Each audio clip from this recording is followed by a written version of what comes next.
Marching on parade, you'll first have the Number 2 detachment Barbados is the Defence Corps of Force, Women comprising of the Barbados Coast Guard and the Guard of Honor, followed by the band of the Barbados Police Service, marching them on to the Stirring March by Barbadian Andy Williams, followed by the Barbados Police Service, and finally the Barbados Cadet Corps, bringing up the rear of the armed units. And they're brought on by Lieutenant Mark Jammett. The detachments are marched on the parade by what we call the subalterns or the junior officers. All right, well, coming up on today's parade, we usually have a parade commentator. Today we have two, Captain Michael Jules and Second Lieutenant Lisa Holmes, who will be guiding us through the process. So let's listen in as the troops make their way onto the field.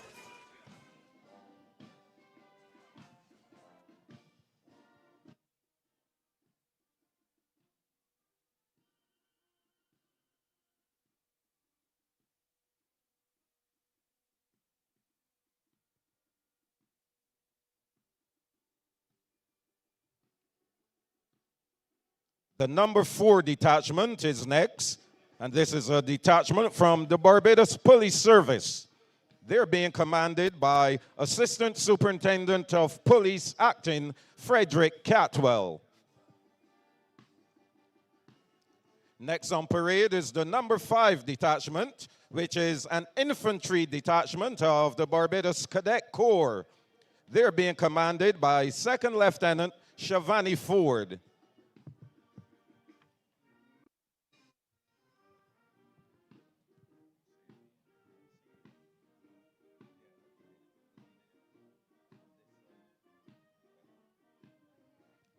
The number 6 detachment is next. This is the Barbados Cadet Corps Sea Cadet Division. They're under the command of Acting Sub-Lieutenant R. Ziggy Marshall. The final armed detachment, detachment number 7, another infantry detachment from the Barbados Cadet Corps. They're under the command of Cadet Under Officer Tyrese Riceholder, a student of the Princess Margaret Secondary School. Now that's the final troop of the armed groups coming through, detachments coming through this morning, and there are a number of additional detachments, unarmed, who will be represented today. Of course, what lots of people are looking forward to is a cultural presentation, which will be put on by a number of school children, as well as the students of the Barbados Youth Advanced Corps, a tribute to the 160th anniversary of the Barbados Landship. In addition, we will also see the national honors and insignia being bestowed on a number of Barbadians. And even though we're not at liberty to tell you who they are as yet, we've seen quite a few of them arriving. So you'll have much to smile about today. Also, there will be recognition for a number of international and Caribbean leaders. So much to look forward to in today's presentation. Lisa, these armed detachments, they surely look very well decked out in their uniforms this morning. Yes, Michael, they certainly do. Ladies and gentlemen, you have several opportunities this morning to acknowledge the troops on parade. This is your first opportunity to give a round of applause to the armed units. Of course, we're also expecting thousands of Barbadians to descend upon the Usain Bolt Sports Complex, and it certainly will be a different feel for the parade to march along Blackrock Main Road and move on over to the area of Carlton Supermarket. Let's take you back to the parade commentators as we welcome the Boy Scouts.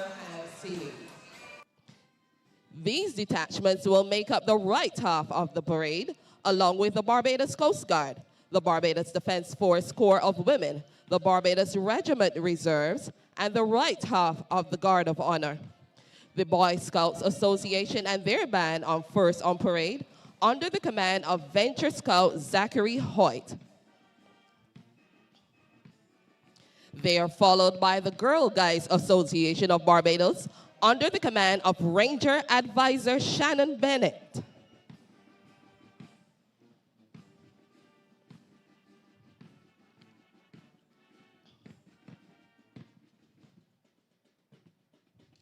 The next unarmed detachment is the St. John Ambulance Association, who is under the command of Divisional Officer Acting Natalie Payne.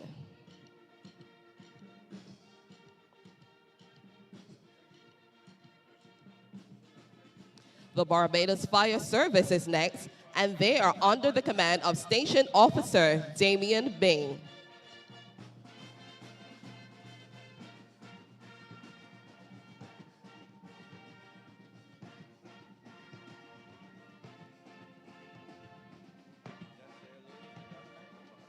As the various detachments make their way onto the parade square, let's talk about those who will be in command of today's parade. Well, the parade commander, Major Pedro Drakes, has quite a responsibility on his hands. It is him who will control the entire timing and sequencing of the parade by issuing the appropriate instructions at the appropriate time. He will be the last person to take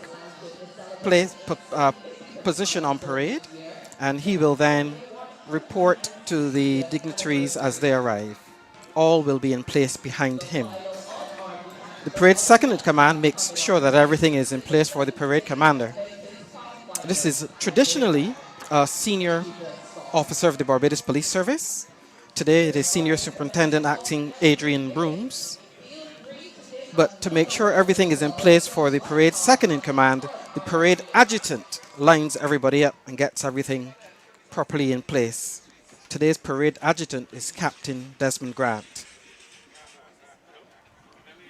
And supporting all of them is the conducting warrant officer. Today it is Warrant Officer Class 2 Colin Marshall. Warrant Officer Class 1, I beg your pardon, Colin Marshall, who is the Regimental Sergeant Major. It is always a joy to see the Barbados Pathfinders going through their paces, and this half of the parade is being marched on by the band of the Barbados Pathfinders. The unarmed units working their way to their positions, the armed units already steady on parade. And these will be followed by another half of unarmed units. They'll be marched on by the band of the Barbados Defense Force. And there's still quite a bit of space, as you can see, in that particular pavilion. But as you can imagine, people are still arriving. We haven't had a parade, I dare say, start this early in quite some time. Usually we start a little later in the morning, around 7:30 or so. So I think on this occasion we're starting a little earlier. But what you can expect is to have the pinning of the badges, which has become a big part of this presentation. So representatives from all secondary schools, 2 representatives, head boy and head girl, will be here to accept the badges on behalf of their various schools. We look forward to that event. Absolutely. Now, you've been with the military for some 24 years, as we mentioned before. This takes a lot of time and preparation to be able to present in this way, but today is where you have to get it right. Talk to us about what's going on in the minds of not only the armed detachments, but everybody on this parade square this morning. Well, traditionally the responsibility for national ceremonial falls to the Barbados Defense Force. The Chief of Staff will issue his instructions, and based on pretty well established procedures, everything will be put in place. The parade commander will be chosen, parade second in command, parade adjutant, the various detachment commanders will be selected from across the force, The cadets will be activated and put through their paces, all leading up to this very special day so that it always comes out just right. The unarmed units, they begin their preparation a few weeks ahead of the parade as well. Officers from the Barbados Defense Force help them get their parade skills in order with their marching and their dressing, etc. Let's take you back over to the parade commentators for a little more of how the detachments are forming up for today's parade. And what a beautiful view. We're here on the west coast of Barbados as we prepare. Here we see the parade adjutant keeping a watchful eye on things as the troops march on, the various unarmed units. Once they are ready and settled, then he will hand over to the parade second in command. Under the command of Ranger Warden Samuel Rowe. We should note at this stage, Ranger Warden Samuel Rowe, this will be his final parade for the National Conservation Commission. We wish him a happy retirement. The Barbados Prison Service is the next detachment, and they're under the command of Prison Officer 1, Sergeant Ishmael Hinkson.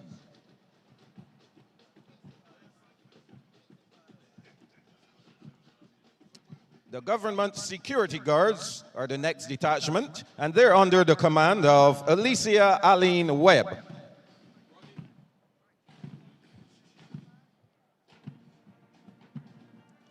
Two detachments make up the Barbados Youth Advanced Corps, an all-male and an all-female detachment. The all-male detachment is under the command of Demeril Thorpe, and the all-female detachment is under the command of Relisha Bernard Franklin.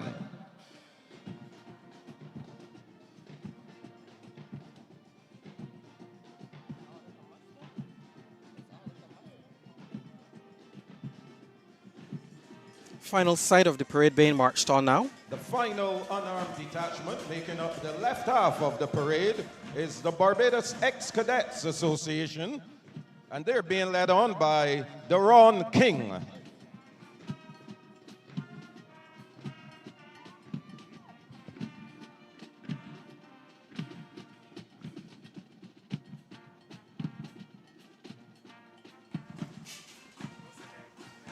The stirring sounds of the Barbados Defense Force Band, with which I must confess I have some association, marching on the final group of unarmed units. Bringing up the rear here, a detachment of ex-cadets, marching on to Let's Join Hands.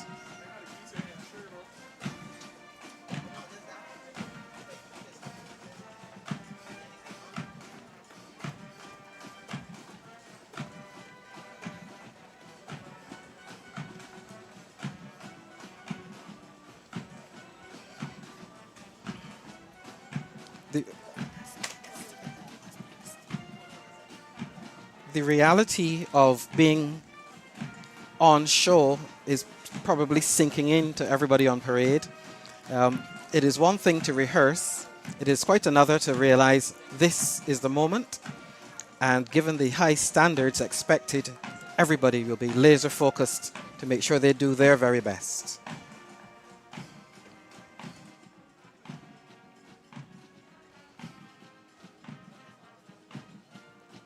Three sides of a hollow square formed up on this real world-sized football pitch. It's going to be interesting to get their reactions after the parade as to how it went on a very different surface. Garrison, of course, is a natural surface. The port, Bridgetown Port, a very hard surface. And this is somewhere in the middle. It'll be interesting. Well, advance. Lay. Turn.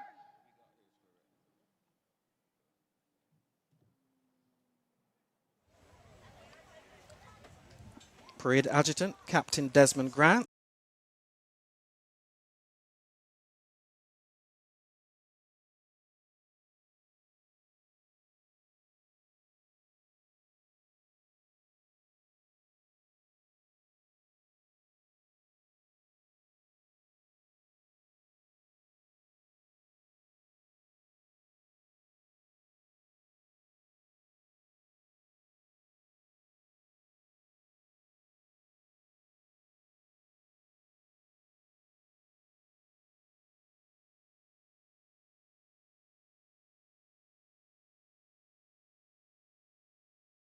distinction. He was the most outstanding student on the Junior Leadership course in 1998, on the Junior Non-Commissioned Officers Cadre in Jamaica in 2000, and on the Warrant Officers course in Jamaica in 2015.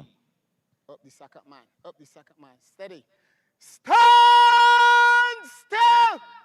The center rank of the right half.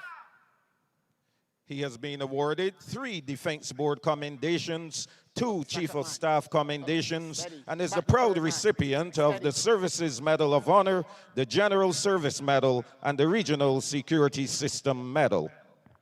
Stand still. The center rank of the left half.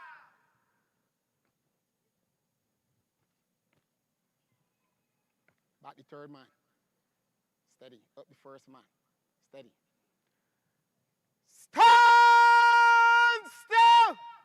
The rear rank of the right half. He has been married for 20 years with 1 son and presently is the Regimental Sergeant Major of the Barbados Regiment. Stand still. The rear rank of the left half. Ladies and gentlemen, the conducting Warrant Officer Class 1, Colin Marshall. Right. Eyes front.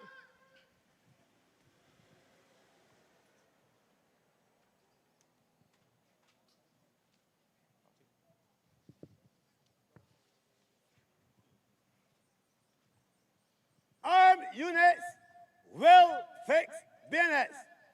Fix.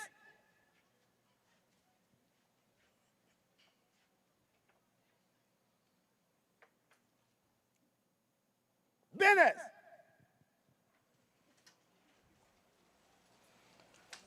Now, for the first time, the parade is at the Usain Bolt Sports Complex, a part of the University of the West Indies Cape Hill campus here in Barbados.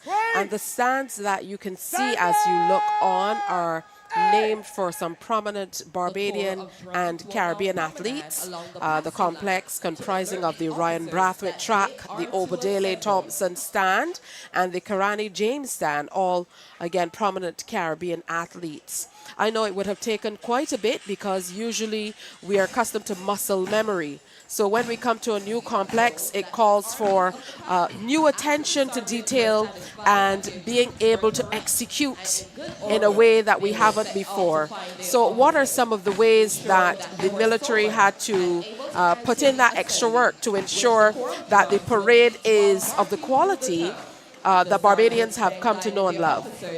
Well, apart from a very different kind of surface, the dimensions of the parade are pretty much the same. So it should flow as we would expect. But of course, when you do something for the first time, you never know how it's going to work out. But rest assured, it has all been well rehearsed, and anything picked up during rehearsals would be taken account of. Here we have an interesting part of the parade. This is called the promenade. This is done by the corps of drums of the massed band. The tradition is that once troops were formed up on parade, the officers had to be summoned to the parade, or rather alerted that everything was in place for them. And in the old days, this was done by a lone drummer parading the streets, passing by the residences, or I dare say the taverns where the officers might have been relaxing. The drummer passes by, and that is their signal that, oops, it's time to get up, let's go, and get ready for the parade. That idea is captured ceremonially in the promenade by the corps of drums. On days like these, we also see a joint band with the BDF and the Barbados Police Service. Indeed, a massed band is very much part of the spectacle for our Independence Day parade. On parade today, we have the band of the Barbados Police Service, the band of the Barbados Defence Force, and joined by members of the band of the Barbados Cadet Corps. Approximately how long does it take for the bands to get together, and when do rehearsals really start? Well, once the official rehearsals for parades begin, the band will also begin their rehearsals. Given that we have bands from 3 different organizations all playing the same music, they will have to be rehearsed together.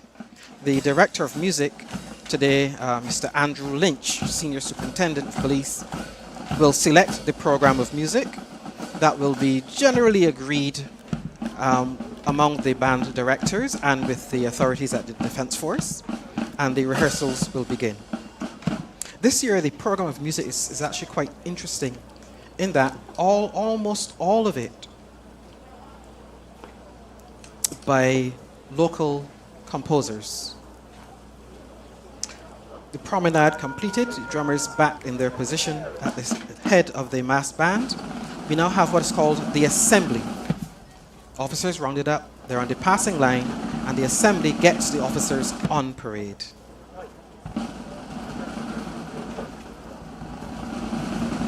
On that final flourish, the officers will come to attention and march on.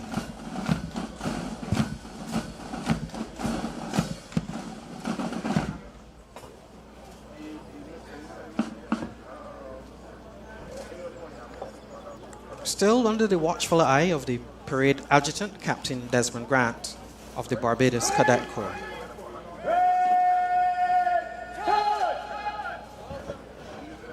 Officers formed up will be marched to their detachments by the parade adjutant.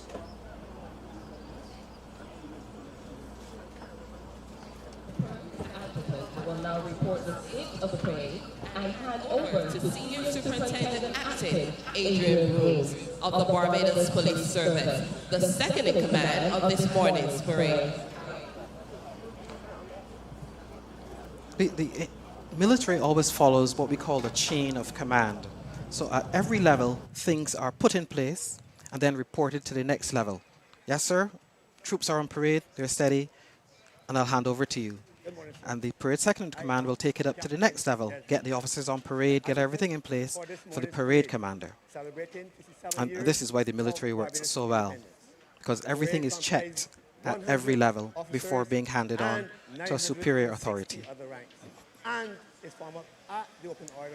And as we're looking at what's happening on the parade square, tens of school children continue to arrive here at the Usain Bolt Sports Complex in St. James, Barbados. Senior Superintendent Acting Adrian Brooms celebrates 33 years of distinguished service to the Barbados Police Service, having enlisted in 1990. He spent some 24 years as a member of the Marine Unit, during which time he was promoted through the ranks from constable to inspector. He credits the Barbados Coast Guard greatly for his training and development in the maritime domain. Mr. Brooms has held various appointments in the force, such as Inspector in Charge of Operations, Northern Division, Second in Command of Operations Support Division, and Divisional Commander of the Bridgetown Division, which is his current posting. He holds an associate degree in science from the Barbados Community College, a certificate in criminal justice education from the prestigious FBI National Academy, Quantico, Virginia, USA. He also holds an executive development training certificate from the Sagicor Cavefield School of Business and Management at the University of the West Indies. He's the recipient of the Barbados Services Medal of Honor and the Humanitarian Medal. Ladies and gentlemen, the parade second in command, Senior Superintendent Acting Adrian Brooms. Parade! Order! Arms!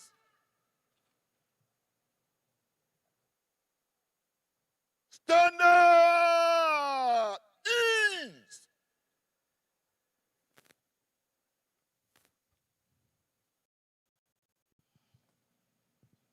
Parade! Attention!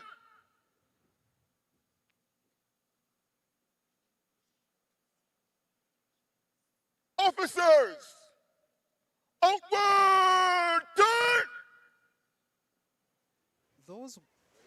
Those watching on will observe that this is truly Force in front of your detachment. a national parade, Quick march!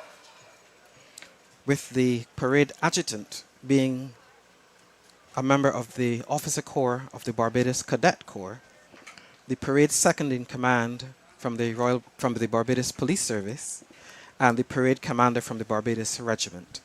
This was a decision taken some years ago to make it much more inclusive. Officers, to your detachments, quick march! Troops on parade, officers summoned, and now marched to their detachments by the parade second in command, to the old favorite, Patchy Back.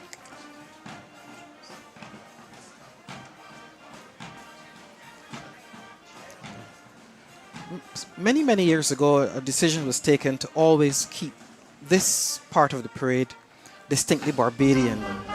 So all of the music today is Barbadian in origin, and we always use snippets of Barbadian folk tunes just to keep it just that much more Bajan.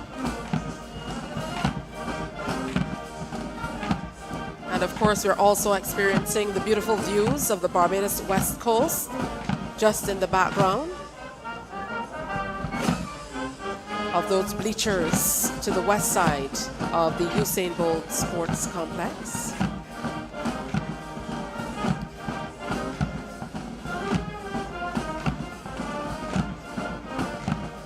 We're also going to have a number of firsts for today's parade. We're going to see some not so familiar faces leading various detachments as well.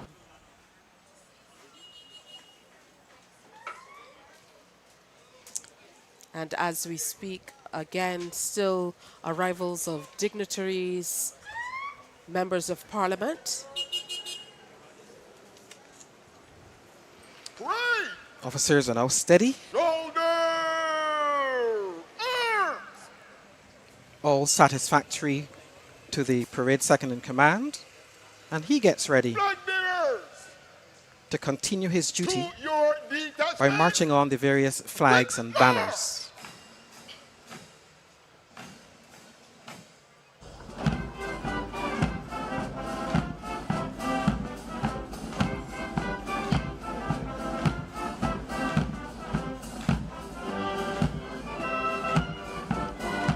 Again, another Barbadian favorite, and I'm sure you'd note all of the patriotism on display in color, even in the stands here at the Usain Bolt Sports Complex.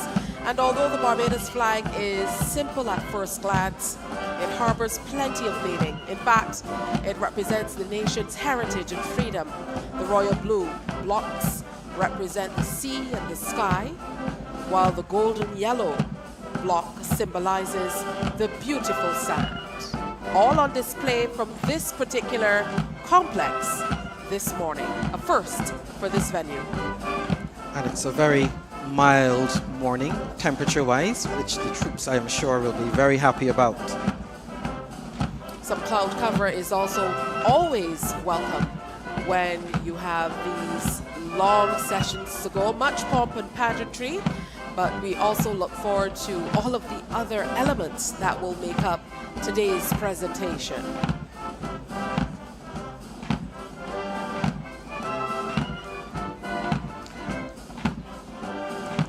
The flag parties now in place. We get ready to move on to the next level, which is to receive the parade commander. Order! Arms! Parade! Standard ease!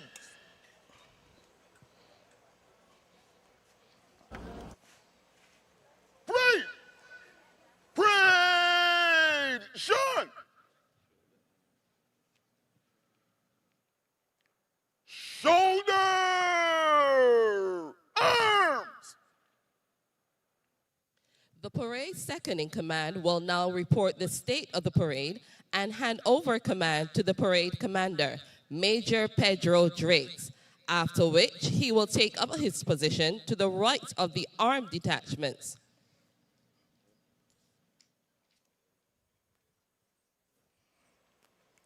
No, it requires a fair bit of memory to do these parts of the parade. I am Adrian Brooms. Because there are many little tiny details.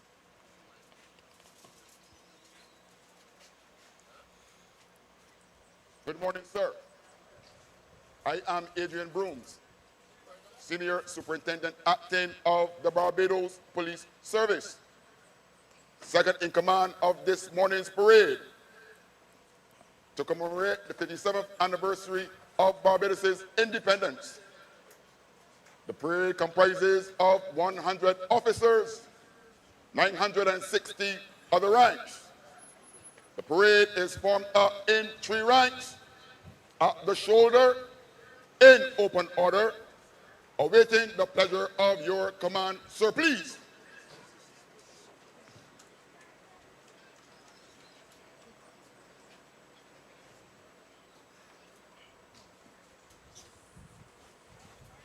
Handing over now to Major Pedro Drakes, enlisted in the full-time element of the Barbados Defense Force in 1989. During his early military career, he held several positions, such as section commander, recruit training instructor, information technology administrator, and systems network administrator. He attended various military training courses locally and internationally, such as the Canadian Forces School of Electronics and Communication, specializing in information and communications technology. Throughout his military career, Major Drakes has held several notable appointments within the force. A few of note are Cadet Executive Officer, Human Resource Manager, President of the Mess Committee, and aide-de-camp to the former Prime Minister, the Honorable Frondell Stewart. Major Drakes holds an associate degree in computer science and a Bachelor of Science degree in psychology and management from the University of the West Indies, Cave Hill campus. Ladies and gentlemen, the parade commander, Major Pedro Drakes. Parade! Order! Arms!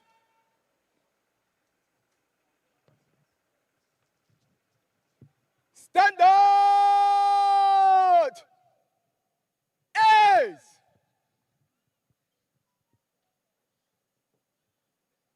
Parade! Parade! Turn!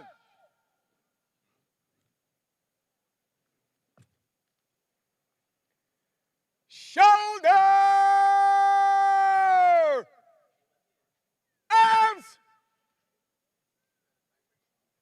March on the colors!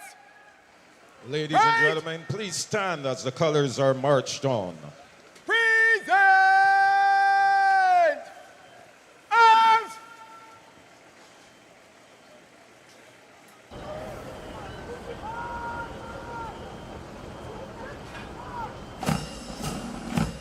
Having assumed command of the parade, his first duty is to march on the colors. This is a significant moment for the armed forces. Here we have the presidential color, which must be paraded whenever the president is in attendance. We have the regimental color, which the Guard of Honor is duty sworn to protect, along with the presidential color. And we also have the ensign of the Barbados Coast Guard. As you know, the colors very important in the military. That is the rallying point for the units which own them, and are accorded full and maximum respect, as demonstrated by the present arms and the request to ask the audience to stand. And the color party, made up of Lieutenant Blackman of the regimental color inside, that's what they're carrying. The color escorts, Warrant Officer 2, Leacock. The color party, the colors are typically carried by two of the most junior officers of the regiment or unit. And this is important because that's their first main big duty. So Lieutenant Ramon Blackman carrying the presidential color, Lieutenant Tevin Maynard carrying the regimental color. And we also have the Coast Guard ensign. The colors are always going to be escorted by what are known as color escorts. In this case, Color Sergeant Lovell and Color Sergeant Morris. And under the watchful eye, of course, of the warrant officer with the colors. In this case, Warrant Officer Class 2, Timothy Leacock.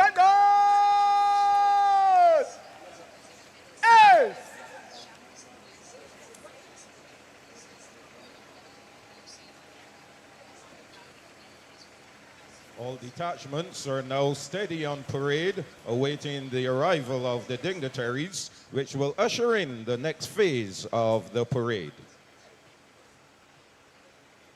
You may be seated.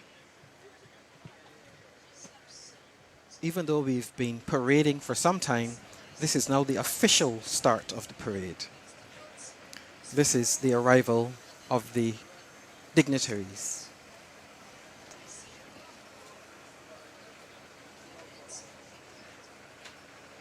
All steady on parade, awaiting this following sequence.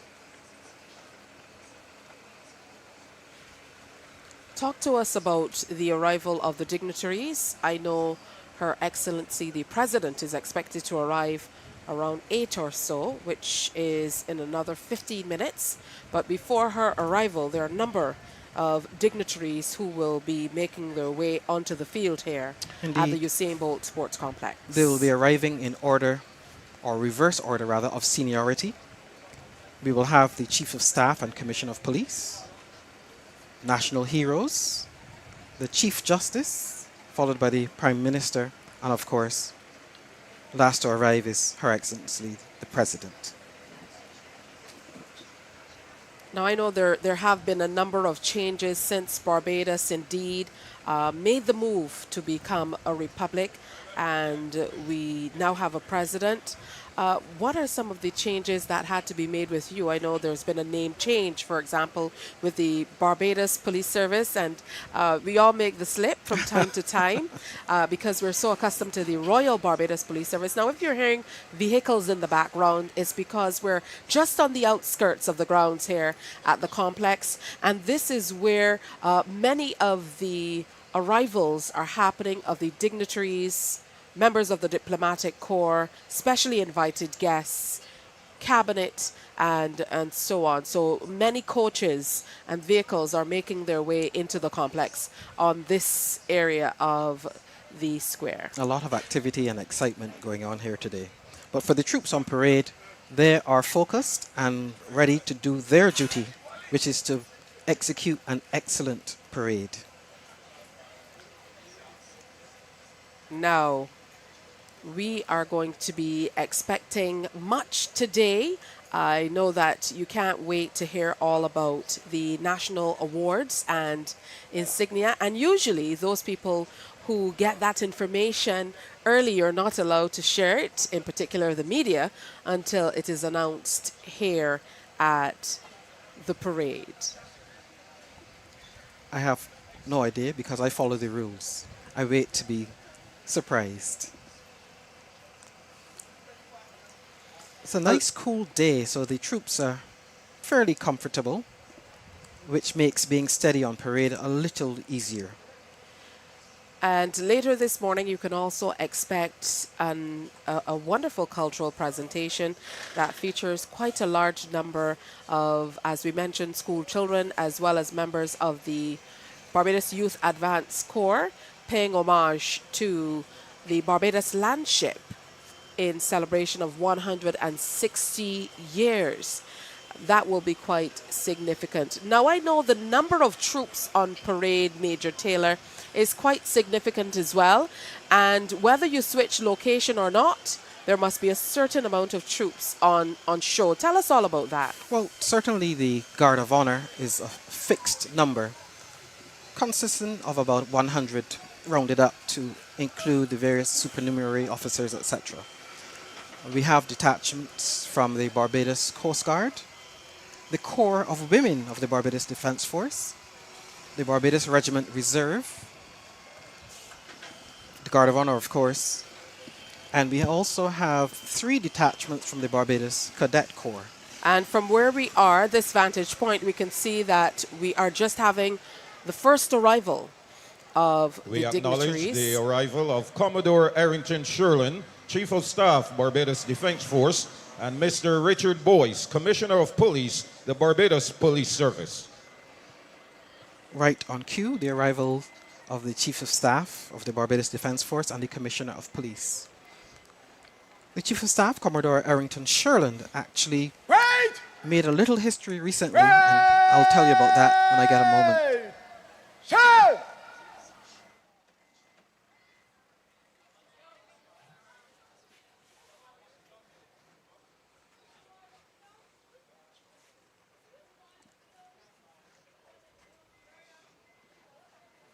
Commodore Sherland.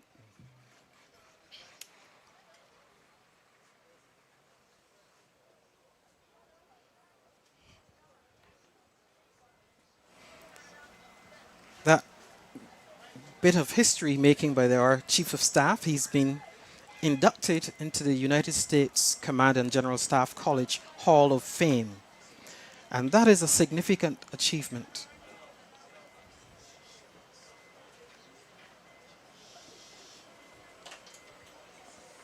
Greeted, of course, by one of the senior officers of the force, Lieutenant Colonel Carlos Lovell, and his wife, Jeanette, escorted by another senior officer of the force, Commander Mark Peterson. The Chief of Staff and the Commissioner of Police will be recognized by, acknowledged by the parade commander.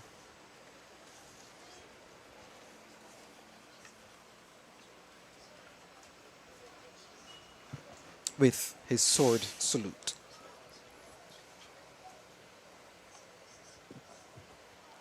Which they, of course, dutifully return.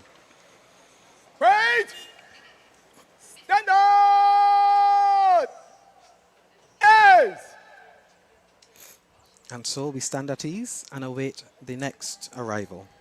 Well, of course, when we see the national heroes, there will be many Barbadians and people from around the world alike looking to see whether both national heroes will be in attendance of today's parade and ceremony. Of course, the only 2 living national heroes here in Barbados, Sir Garfield Right Sobers, Excellent. the Right Excellent Sir Garfield Sobers, and Robin Rihanna Fenty.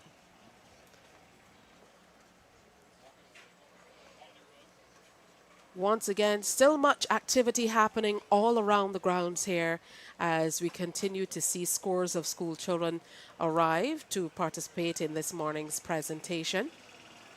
And there are numerous agencies that have to come together in order for a presentation like this to take form. But this is a beautiful location, I must admit. One wishes one could lift this up and place it at the garrison. I know there was much public discourse about how the parade today would shape up at this new location, certainly seen as significantly smaller, but from where we sit, certainly our vantage point, it is certainly making the grade. I'm minded to think it'll make a very fine venue for a parade such as this.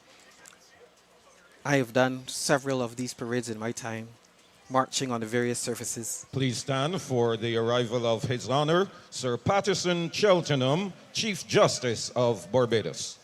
Okay, so they've skipped the national heroes' arrival and moved on to the Chief Justice of Barbados. Parade brought to attention.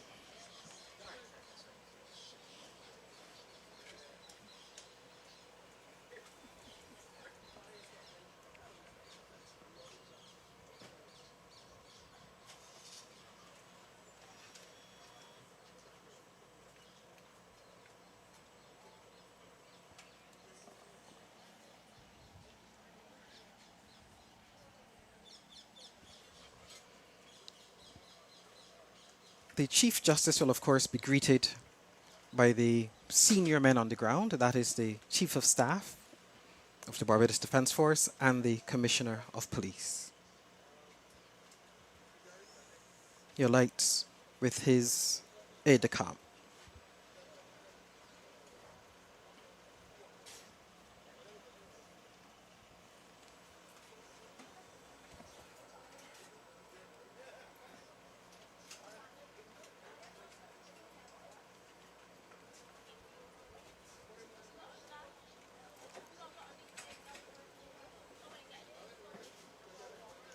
He will take his place on the saluting dais and receive his acknowledgement, also with a sword salute.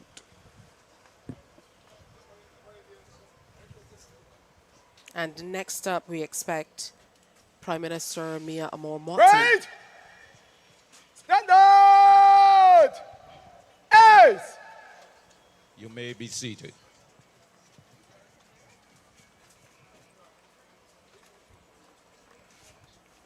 The troops on parade will be mindful that there is still some way to go in this parade.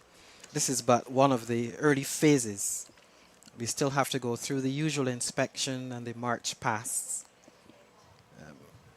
Now, we would have officially commenced with the march on to the parade square close to an hour ago, but the troops would have been here for quite some time, and I'm sure it would have been a restless night for many of them.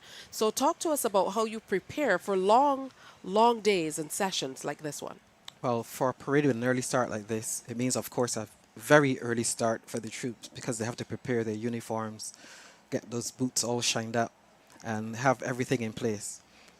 Members of the Barbados Cadet Corps, we have 3 detachments on parade. Their preparation started yesterday evening with a usual sleepover at a nearby school where they are fitted in their ceremonial uniforms and, you know, inspected and just to make sure everything is parade ready. And then, of course, it's an early start to be bussed in to the format point here. It is always a impressive spectacle to see the mix of color on our parades. Of course, the band of the Barbados Defence Force in its zouave uniform, the police service in their lily white tunics, and the Barbados Cadet Corps in their toy soldier uniform. But I don't know exactly what goes through the minds of many people on the parade as they await the arrivals, but I recall when I was on parade, I would occupy my time by looking at a cloud formation or trying to remember something or what was going to happen next, just to keep yourself calm and steady as you await the arrivals. And it is indeed important. We've been here for quite a few of the rehearsals, so we know that those in command painstakingly ensure that you are in place and doing as you should. And as we speak, here comes... Ladies and gentlemen, please stand for the arrival of the Honorable Mia Amor-Motley, Prime Minister of Barbados. Right! The timing, of course, is very important. Right! Shout!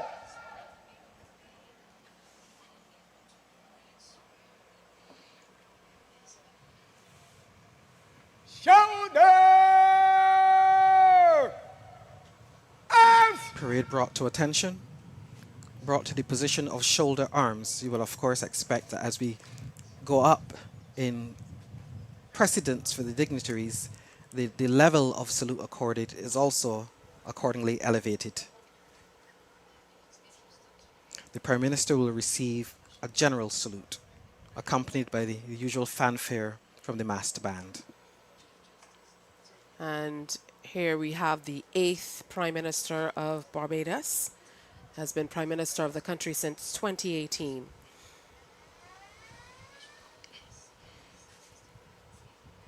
She is greeted by the Chief of Staff and Commissioner of Police, and of course her trusted aide-de-camp, Lieutenant Coast Guard Karen Carvalho, ensures that she's in the right place. Right! General salute! Present! Arms!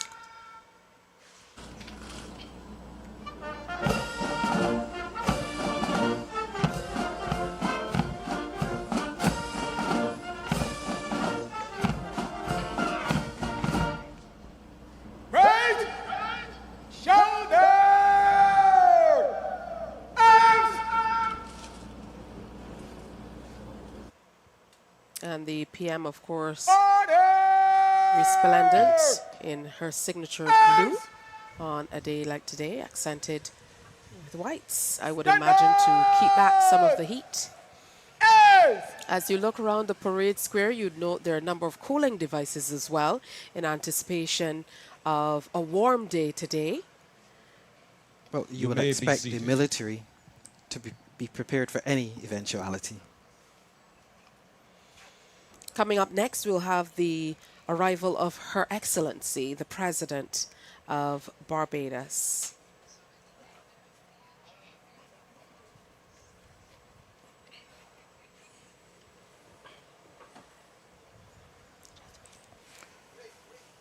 The various rehearsals for the parade obviously took on a different dimension this year because we are on brand new ground.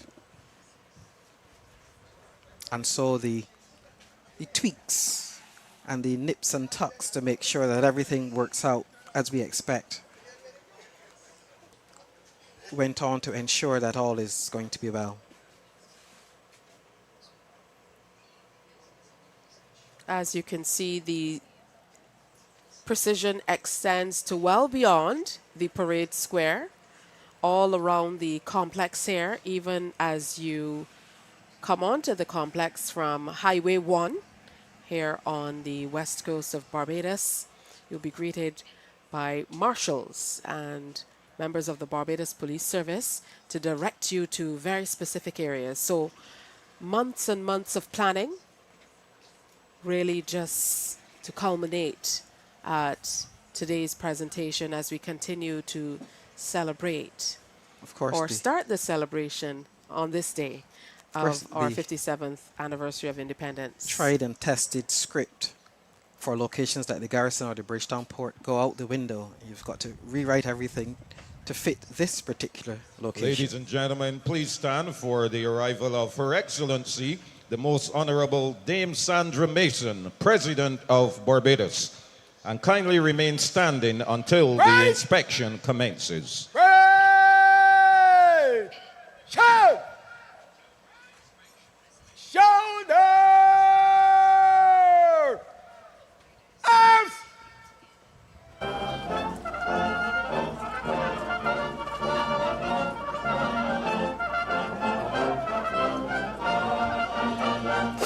The arrival of Her Excellency being heralded by a fanfare from the massed band.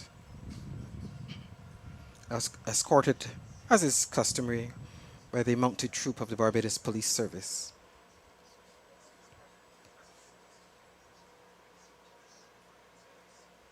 Greeted and saluted by the Chief of Staff and Commissioner of Police, accompanied by her aide-de-camp, Lieutenant Coast Guard Jamal Wiggins.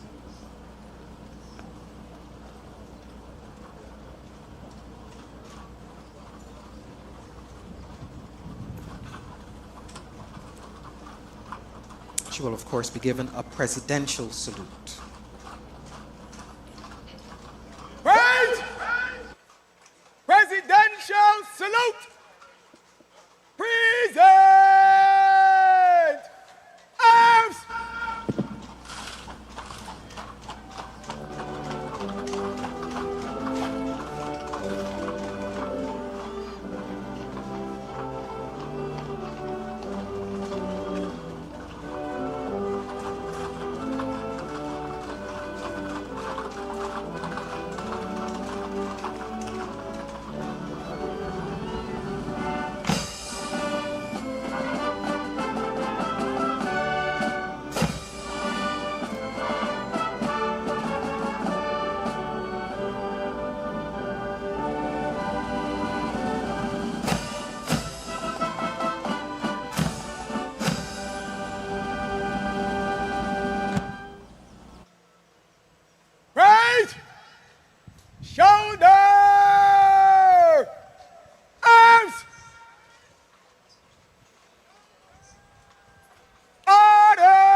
Parade commander will now march forward and report the The state parade of the parade. commander will now report the state of the parade to Her Excellency and invite her to inspect the detachments on parade. Of course, Dame Sandra was the 8th and final Governor General of Barbados. She is now serving as the first president of Barbados since 2021. Resplendent as always, beautifully adorned. Some very bright and beautiful colors this Your morning. Excellency, good morning and happy independence. I am Major Pedro Drakes, parade commander for this morning's parade to commemorate Barbados' 57th anniversary of independence. On parade are 100 officers and 960 at the ranks. The armed units are drawn from the Barbados Defense Force, the Barbados Police Service, and the Barbados Cadet Corps.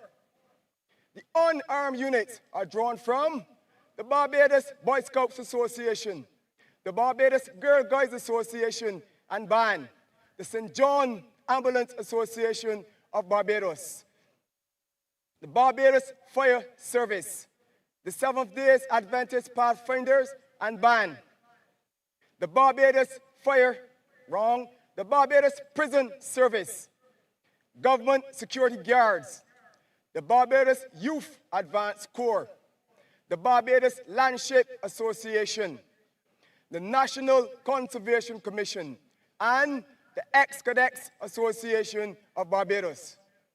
Also on parade are the mounted troop and the mass band of the Barbados Defense Force, the Barbados Police Service, and the Barbados Cadet Corps. The parade is formed up in 3 sides of a hollow square, in 3 ranks, at the open order, and awaits the pleasure of your inspection, Your Excellency. Please.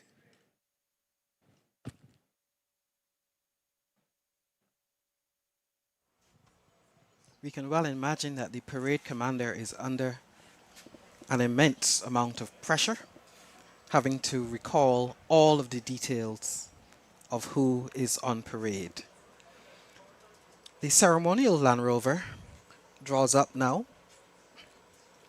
used only on special occasions, of course.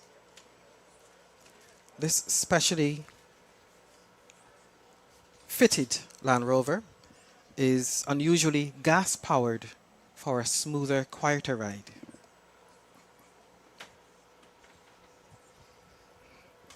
Please be seated. The inspection is done using a ceremonial Land Rover, which will drive slowly along the front ranks of the detachments. Her Excellency will be accompanied on the inspection by the Chief of Staff of the Barbados Defense Force, the Commissioner of Police of the Barbados Police Service, the Parade Commander, and her aide-de-camp. The musical piece for the inspection is Beautiful and Unspoiled by Cheryl Hackett and arranged by Jason Catlin.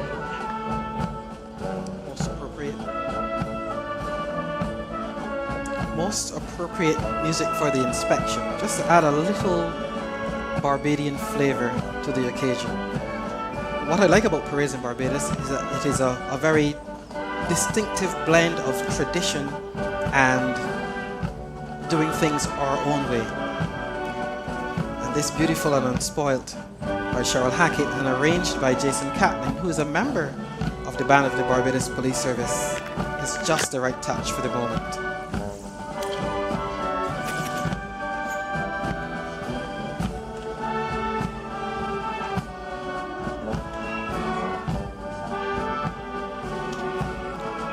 Passing by the reserve unit of the Barbados Regiment, moving on to the Guard of Honor, which of course is duty-bound to protect the presidential color, regimental color, and Coast Guard ensign, which is saluted by the Parade Commander, Chief of Staff and Commissioner of Police, and of course the aide-de-camp as they pass by. And once again, As we've come to know her, the President of Barbados, on this most momentous occasion of Independence Day, dons an exquisite and quite vibrant ensemble that truly radiates the spirit of our nation, all bedecked in a resplendent palette of brilliant hues. Her outfit really captures the essence, I think, of Barbadian pride. Indeed.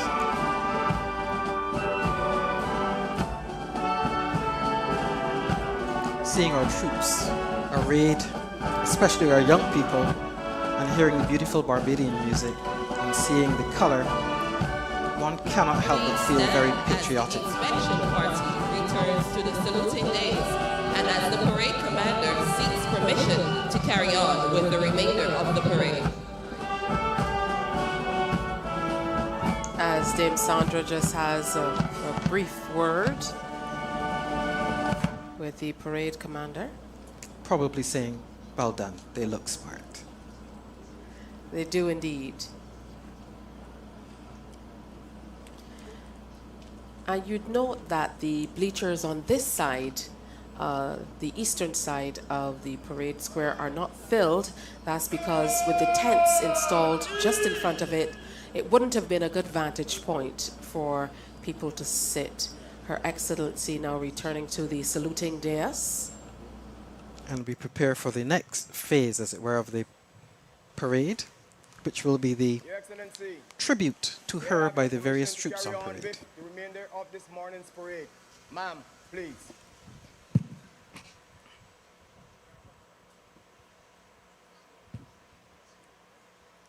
Having received permission to carry may on be with the parade, seated. the first unit to give their compliments, their personal compliments to the President, will be the massed band. And this is called, in military terms, the troop. They will march down in slow time and come back in quick time as their special salute to the President.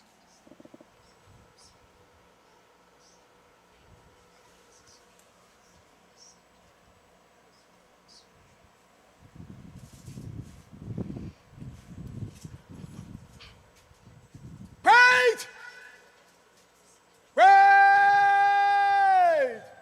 Child! Troop!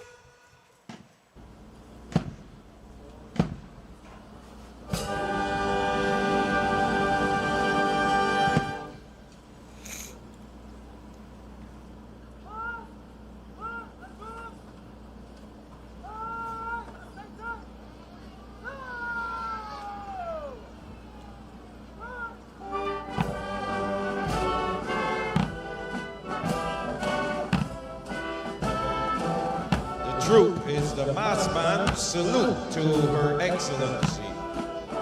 Slow time will be done to the tune A New Republic, composed by Sergeant Steve Sobers, and quick time to the tune Dame Sandra, composed by Ronald Cummins.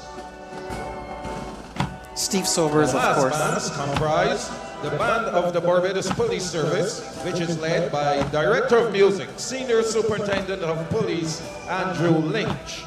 Senior Superintendent Lynch joined the band of the then Royal Barbados Police Force on 1st July 1977 at the age of 14, 1 month before his 15th birthday.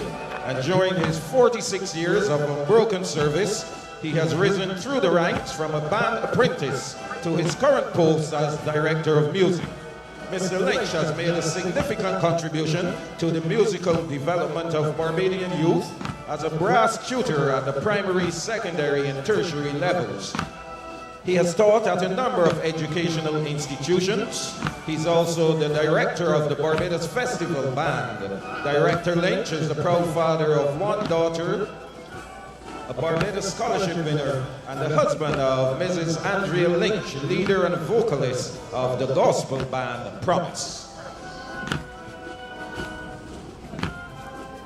Senior Superintendent Lynch is assisted by Deputy Director Superintendent Dexter Norville, and the drum major is Station Sergeant Jerome Clark. The band of the Barbados Defense Force is led by Director of Music Captain Brian Cole. Captain Cole enlisted in the Barbados Regiment Reserve in 1993 and was posted to the Barbados Defence Force Band. Serving with distinction in the Barbados Defence Force Band, he has held several appointments, most notably as bandmaster acting during the period 2007 to 2018. He's a graduate of the Royal Military School of Music, the Herbert H. Lehman College, and Boston University, having read for a certificate in band studies, a Bachelor of Science in Music, a Master of Music Education, respectively. Captain Cole also holds postgraduate diplomas in Education, Teaching of Music, and Educational Leadership from the Urdeston Teachers Training College. He's married to Tamisha and is a proud father of 2 daughters.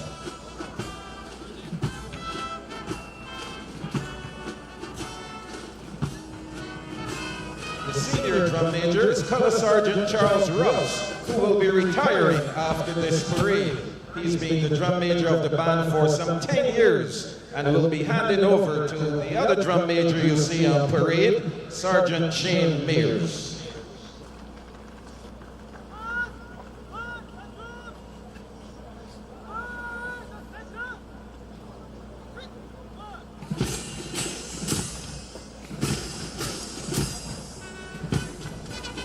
Marching quick time. The drum major for the Barbados Cadets Dame Sandra. is Sergeant Dylan Pitt of the number 2 Cadet Company, the Lodge School. And quite a few cheers going up here in our tent on hearing that he alights from the Lodge School. A collective phooey from some corners as well. But here the troops go, marching in quick time, their boots not quite pounding the ground as we're accustomed to on this softer surface, as you mentioned it, but certainly in perfect synchronization. Indeed.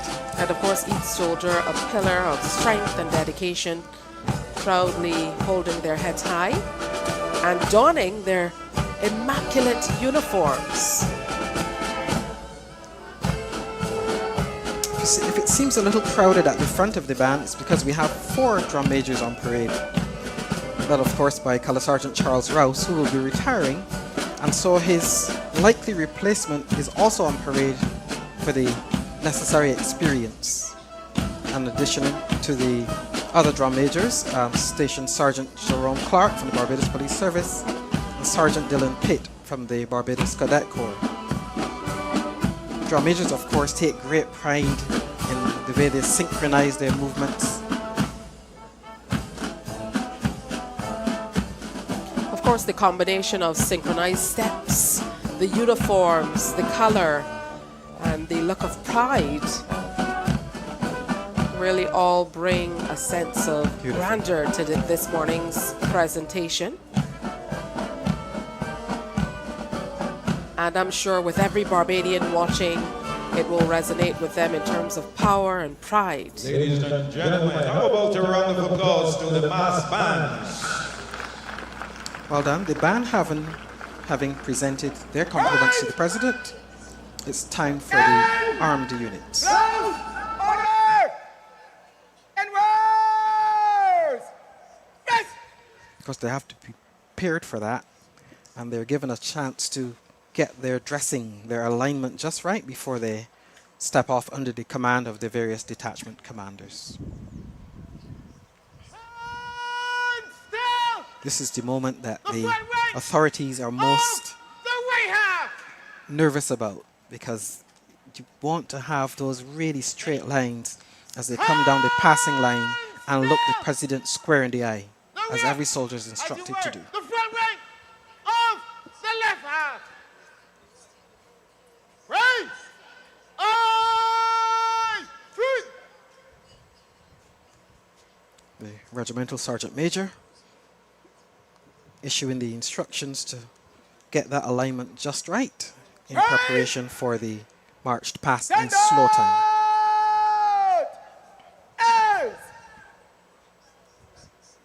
Stand fast, the unarmed units!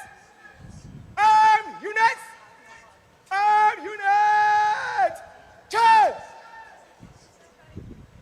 The unarmed units instructed to stand fast. Shoulder! Arms! And the armed units prepared to do the march past in slow time. Armed units will march past by detachments in slow and quick time. Number 1 detachment leading. Move to the right in trace. Right turn. As you mentioned, quite a bit to remember. The next phase of the parade will be the march past.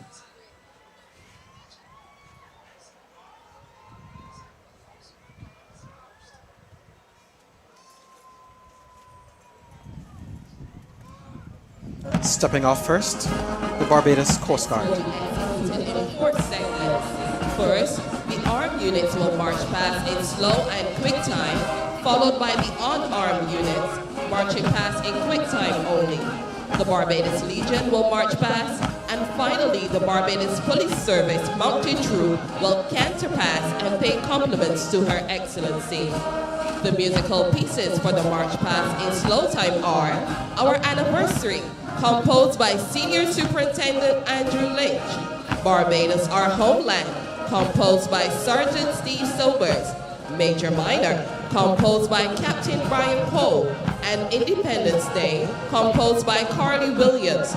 These are for the most part Barbadian composers and arrangers. The band, of course, repositions itself to the center of the parade just to be more easily heard by the troops as they move along, and of course to make space for the Coast Guard to get themselves on the passing line. They're followed by the Corps of Women.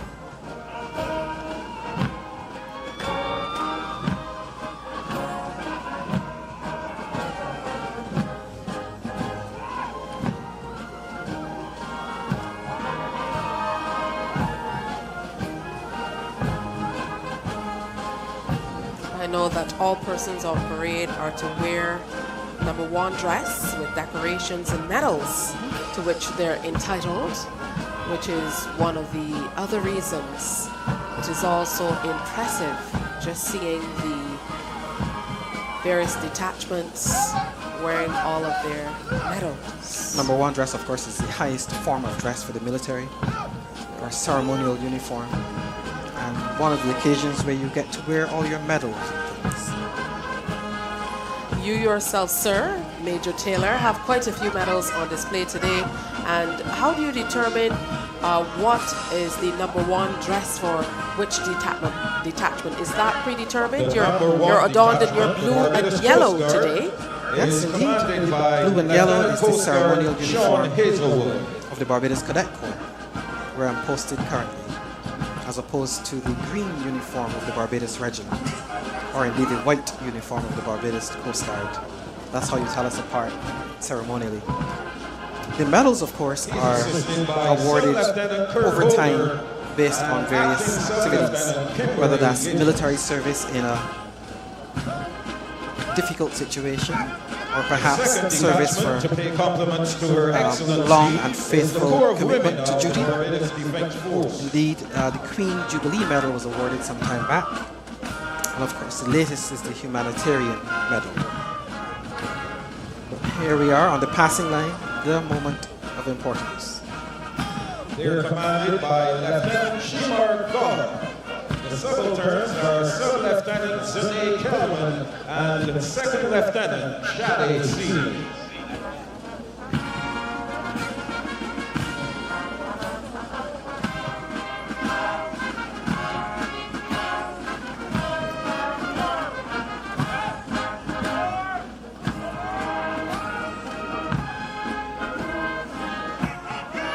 The 3rd Detachment, Barbados Regiment Reserves, they're commanded by Captain Sean Brooms, and the subaltern is Lieutenant Roseanne Bennett. Makes his way to the front of the parade to give salute with the 1st Detachment, and then he will leave them to continue their journey.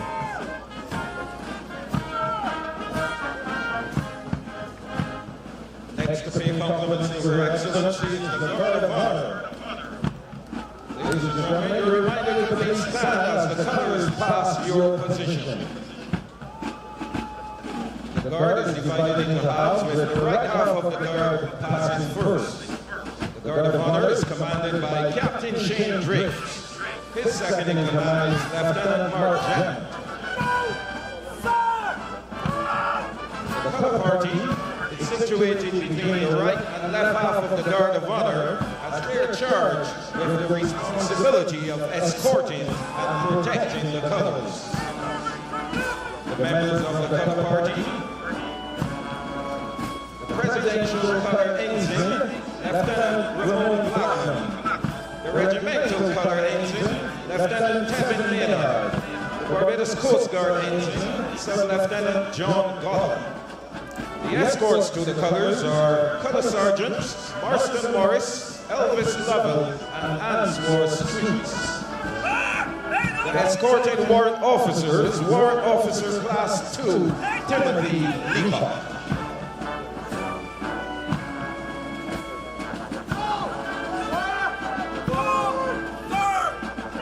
The next detachment is the Barbados Police Service, and they're led by Superintendent Stephen Herbert. He's assisted by Assistant Superintendent of Police Acting Frederick Catwell and Deputy Commandant Lawrence Cullimore. The ensign is Inspector of Police Richard Greenwich. The escorts are Sergeant Leandra Headley and Sergeant Courtney Thompson. The number 5 detachment is an infantry detachment of the Barbados Cadet Corps and is commanded by Captain Junior Ward. The subaltern is Second Lieutenant Shivani Ford. The Barbados Cadet Corps' banner party's ensign is Ensign Kimaya Walcott, and the escorts are Master Chief Petty Officer Marion Crookendale and Chief Petty Officer Zaria Hinton. The escorting warrant officer is Master Chief Petty Officer Razia Nightingale.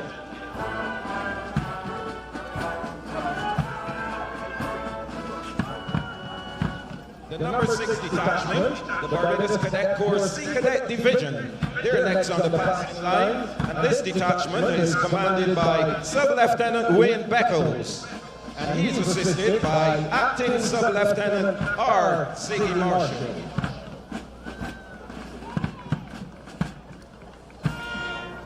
Final detachment from the Army units to pay compliments to Her Excellency in slow time is the number 7 detachment, an infantry detachment commanded by Second Lieutenant Chris Grogan, and he's assisted by Cadet Under Officer Tyrese Rice Holder.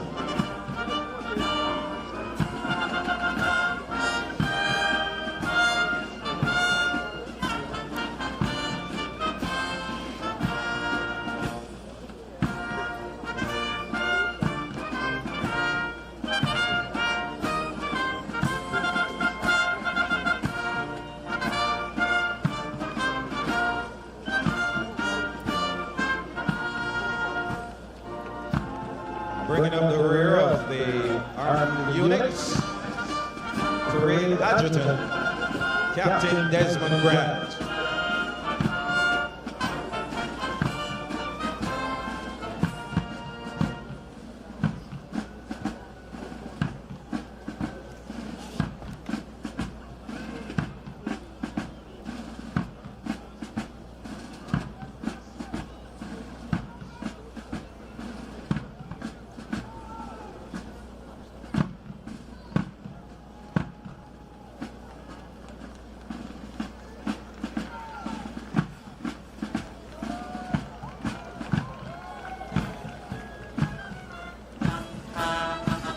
We didn't quite hear the word of command, but they were given the command to break into quick time. And that's a very tricky maneuver. Ladies and gentlemen, you're free to show your appreciation for the armed units. Much to the delight of the spectators here. Smartly. Musical pieces for the march past in quick time. Crowds are very much enjoying the Prestige and spectacle Honor, and the composed precision by of the Police transfer Constable Tito or break Gibbons. from slow time Symbols to of quick Freedom, time. composed by Sergeant Steve Sobers. Service Beyond Duty, composed by Captain Brian Cole. And Claim to Fame, composed by Senior Superintendent Andrew Lynch.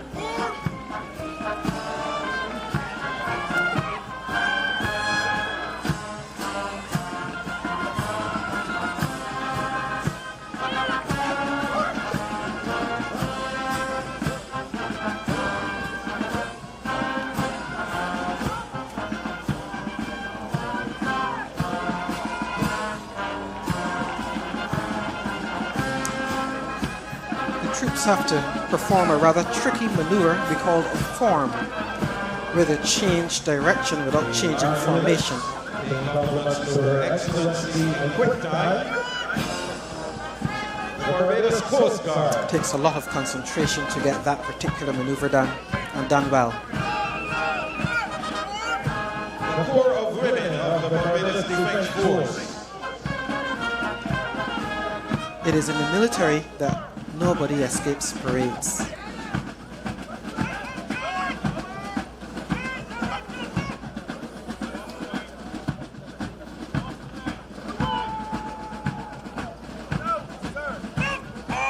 Escapes parades in the military.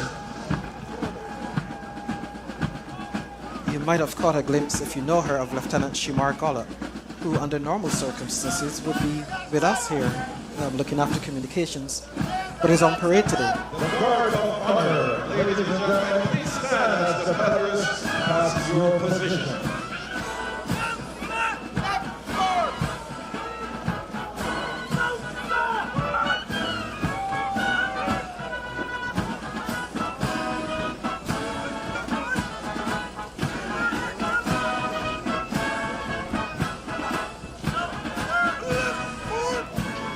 For those of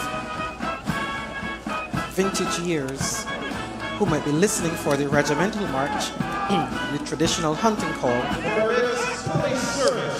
a new march has been composed called Symbols of Freedom by Sergeant Steve Sobers, which is used sometimes in place of the regimental march, particularly when we have the presidential color and the Coast Guard ensign on Infantry parade. Detachment, the Barbados Cadet Corps.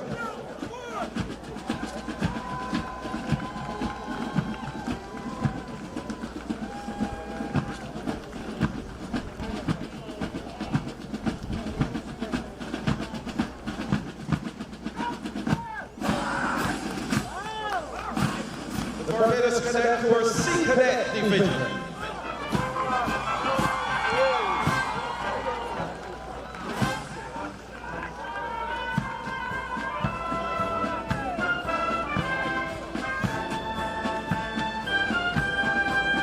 It's worse.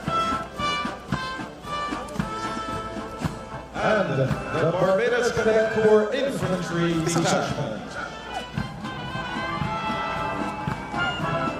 Ladies and gentlemen, as they come around, put your hands together and show support to the armed units.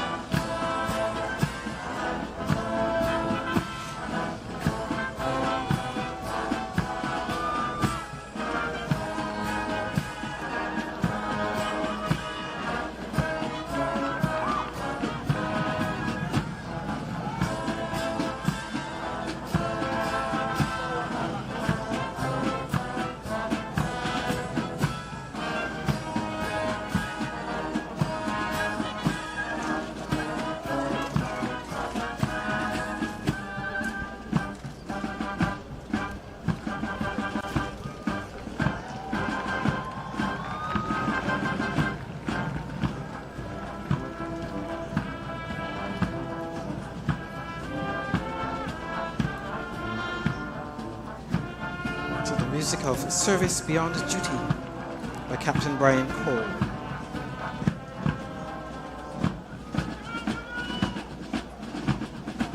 That completes the work of the armed units, who will halt in their original positions, and then it will be the turn of the unarmed units, who will march past in quick time only,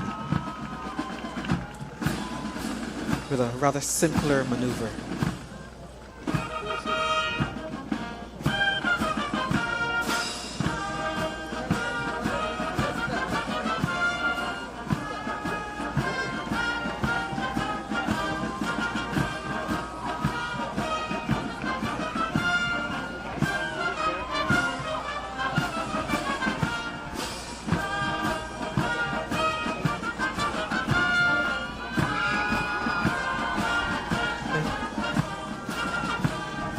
Last of the armed units halting to the music of Claim to Fame by Andrew Lynch, acknowledging the former directors of the Band of the Police Service: Cave, Lovell, Avely, Moore, and Ellis, C-L-A-M-E.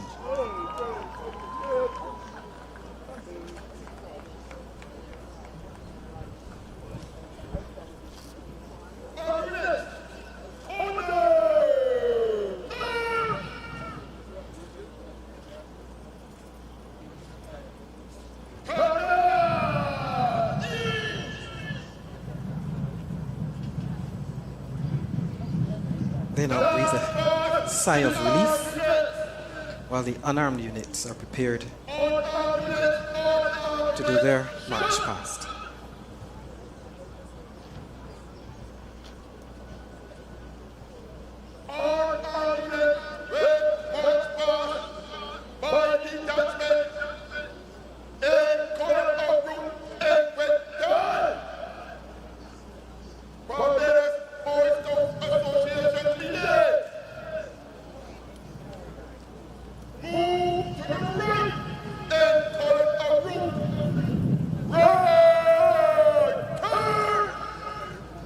As you can tell, quite a windy morning here at the complex as the unarmed units move into place and prepare for their march past.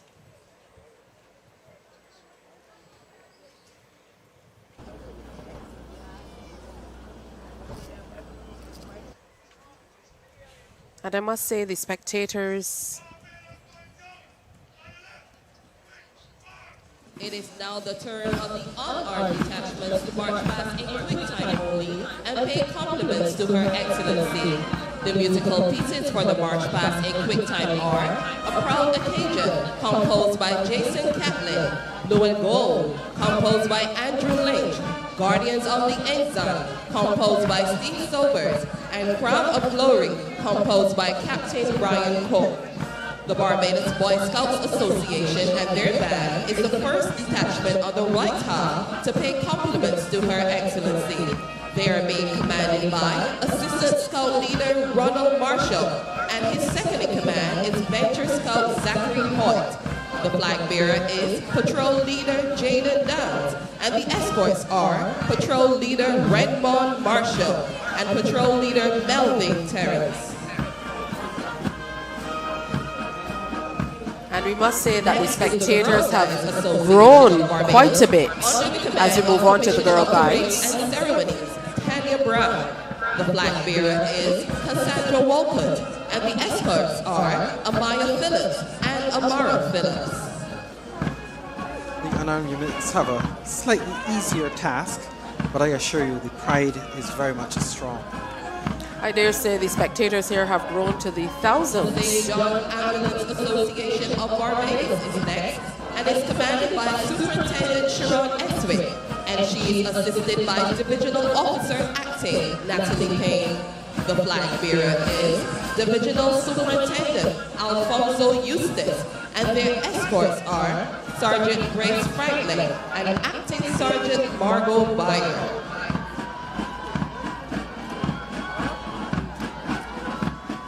Of course, the spectators here at the Independence Parade are quite an electrifying force I don't know if we're truly representing It's the Barbados how much Fire appreciation they're Service, who is showing. under the command of Divisional Officer Patrick Edwards. tempted to The say flag it bearer almost is feels like a Station sporting Officer event. Tony Scanterbury, and the escorts are Sub Officer Henderson Nichols and Sub Officer Ryan Brathwaite.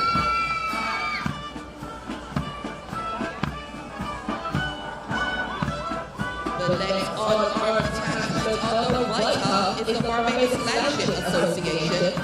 They're being commanded by Commander Roland Jones. The flag bearer is Sonia Burgess, and the escorts are Aaliyah Burgess and Ashonda Payne. The final unarmed detachment on the right half to pay compliments to Her Excellency is the Seventh-day Adventist Firefighters and Band, commanded by Pastor Miguel Denny. He's assisted by Carlos Eiffel and Andrew Gittings. The flag bearer is Dale Alicia Hines, and the escorts are Tiara Jones and Nia Bellamy.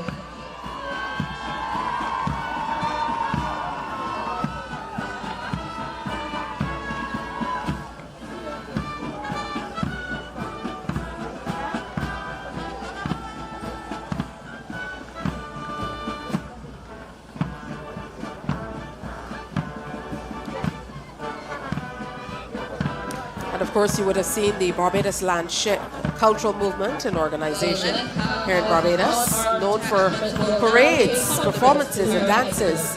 And they'll be celebrated in a special cultural presentation later this morning in observance of their 160th anniversary. He is assisted by Rangers Warden Samuel Rowe and Clyde Morrow. The flag bearer is Vernon Hayes, and the escorts are Donna Payne and Pamela Phillips.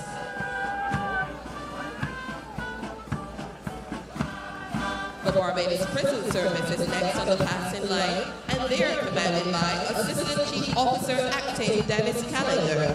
His second in command is Orderly Officer Acting Dwayne Howell. The flag bearer is Orderly Officer Acting Ishmael Hickson, and the escorts are Prison Officer 1 Wajima Williams and Prison Officer 1 Emil Paris. The Barbados Government Security Guards are next, and they are under the command of Security Officer Acting Alfred Holder. The second in command is Alicia Allen Webb. The flag bearer is Dexter Gibbs. The escorts are Yvette Rudder and Janine Pierre.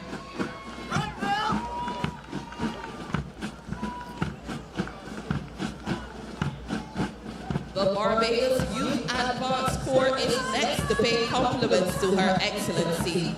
They are made up of 2 detachments, an all-male and an all-female detachment. The all-male detachment will pay compliments first. They are commanded by Domenico Walcott, and second in command is Damerald Thorpe. The female detachment is commanded by Giovanna Brathwaite Foster, and the second in command is Relisha Bernard Franklin. The flag bearer is Tijana St. Hill, and the escorts are Keon Wong and Norman Wright. The final detachment is the Barbados Ex-Cadets Association, and they are under the command of Teron King.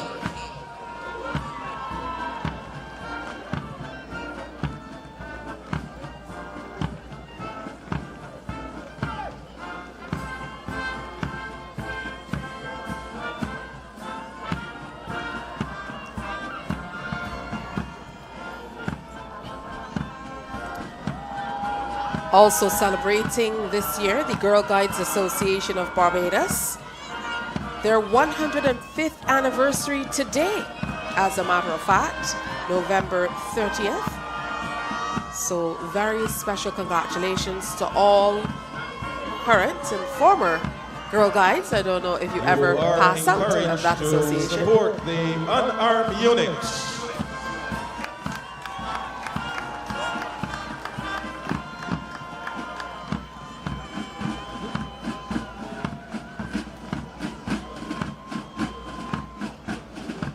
And we can just see the pride as it beams on each person's face as they do the official salutes and walk past. For most of the troops on parade, this is the moment they were preparing for a very long time. Want to give their very best show.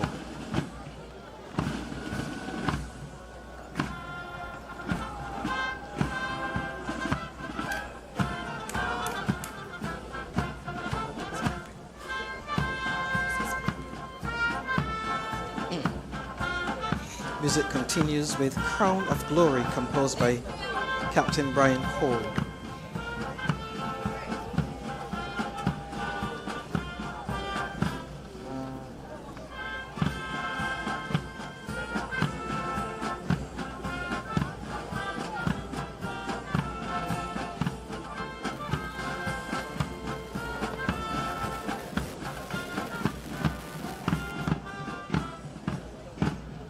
That gets everyone back in their positions as we prepare for the next one. Advance. Turn.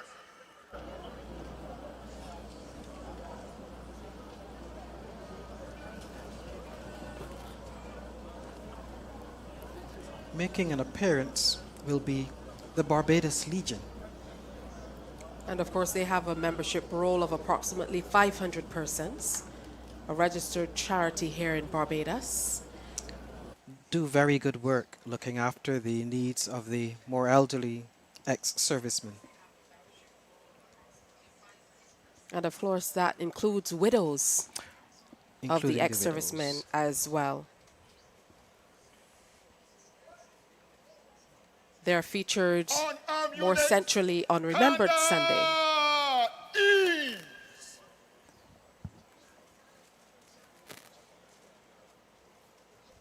The Barbados Legion and Drum Corps will now march past in quick time and pay compliments to Her Excellency. They're under the command of Michael Graves, a former senior non-commissioned officer of the Barbados Defence Force.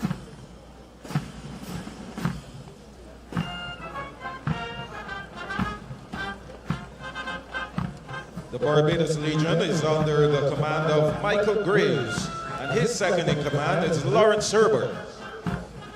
The flag bearer is Everton Jordan, and his escorts are Pedro Aline and Fillmore Lewis. The drum major is Henderson Craig. They're marching to the tune The Few and the Faithful, composed by Sergeant Laura Payne.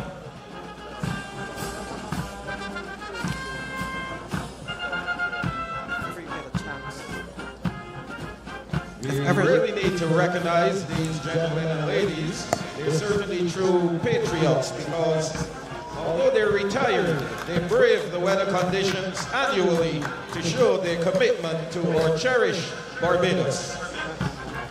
Let's give a round of applause to the Barbados Legion. If ever you get a chance, you should check out the Legion as they do the changing of the sentry at the main guard. You may know it as the clock tower. Maintaining those old military traditions.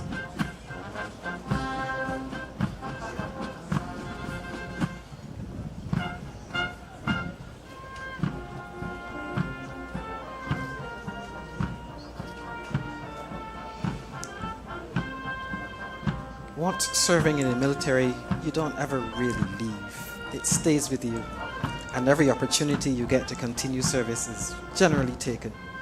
And on this shot, you see just the beauty of the area that we're in today. The beautiful Caribbean Sea, just a stone's throw away from this Usain Bolt complex, a part of the University of the West Indies Cave Hill campus here on the beautiful island of Barbados. And as we observe and celebrate our 57th anniversary of independence and second year of celebrating ourselves as a parliamentary republic. We are here at this location with thousands of Barbadians, it seems to be, looking on the spectacle, splendor and beauty on display. The band continuing to play as they relocate to the original position on the parade, and they will also accompany the mounted troop who will do their compliments to the president.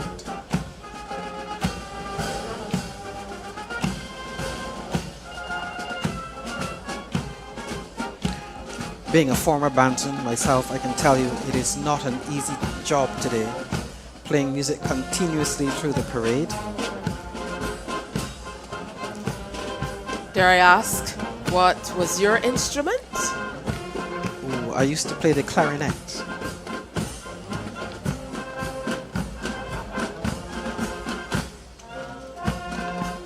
And spent many years on parades like this as director of music. I would imagine that it takes a lot of concentration to not only keep in step with everyone else, but to play in tune as well. Play in tune and keep your breath going while watching for the various cues and signals from the drum major or the bass drum. Well, the sun is certainly high in the sky as it becomes a little warmer on this Independence Day here in Barbados. Well executed. The mounted troop of the Barbados Police Service will now canter past. This is their way of paying compliments to Her Excellency.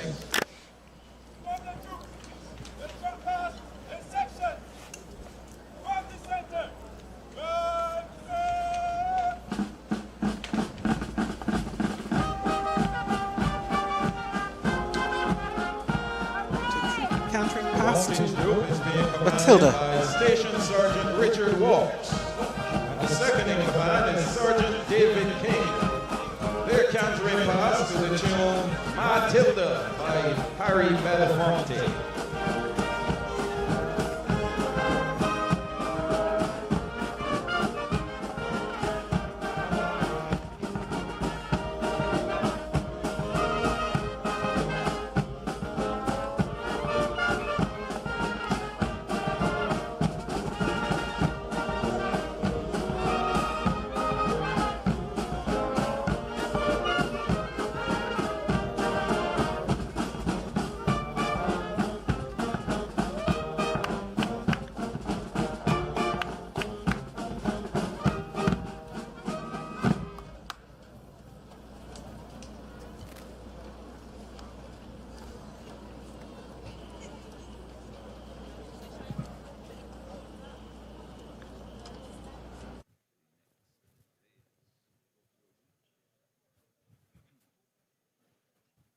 Their president. Compliments to their president having been paid by the armed units, the unarmed units, the Barbados Legion, and of course the mounted troop of the Barbados Police Service. We now move on to the next phase of the parade.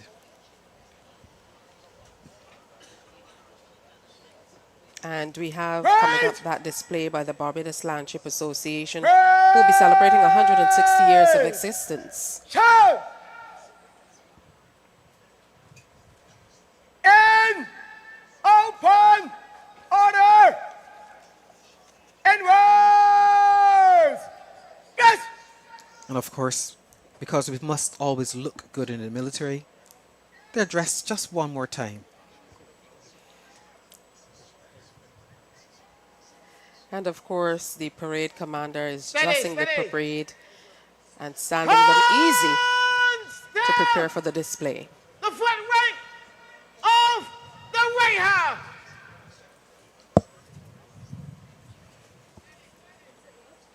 Stand still. The front rank of the left half. The regimental sergeant major doing his thing. Right. Eyes front. Right! Stand up! Hands!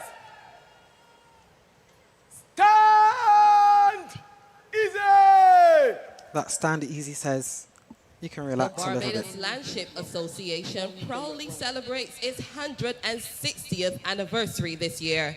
Today's presentation was conceptualized by Geraldine Lynch in consultation with Admiral E. Graves of the Landship Association and features the Barbados Youth Advanced Corps, students of the school's Landship program, and the Independent Stuck Orchestra. The spirit of Barbados is the theme of the ship, a ship on a voyage filled with peril, steered by a crew with a spirit that can never be defeated. Today's display features the basic movements of the Landship, which are symbolic of the resilience, determination, and pride of the Barbadian spirit. Now, of course, many agencies come together Attention crew, to make this possible. Please be advised that your embarkation will commence at this time. All directional staff, please proceed to your station. Engines, are you ready?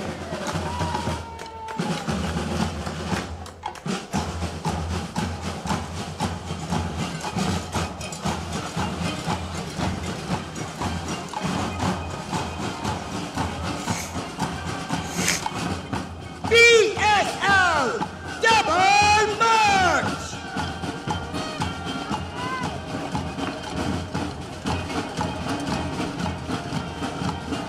Good morning, ladies and gentlemen. This is your onboard announcer speaking.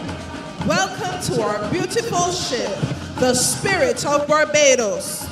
During the next few minutes, we will be preparing and taking sail, and while at sea, conducting a mandatory drill, one with rhythm and imagination.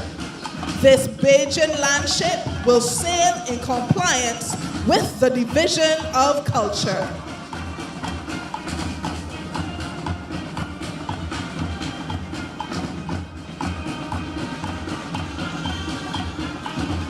Sinners, ha!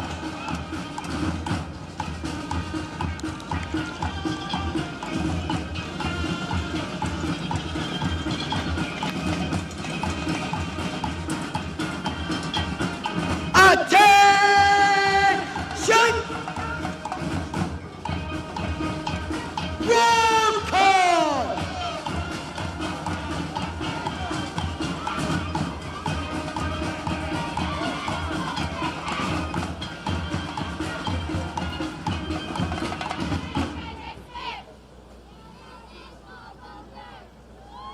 Hold on! 1 minute! I did not hear that roll call! Roll call! Oh yes!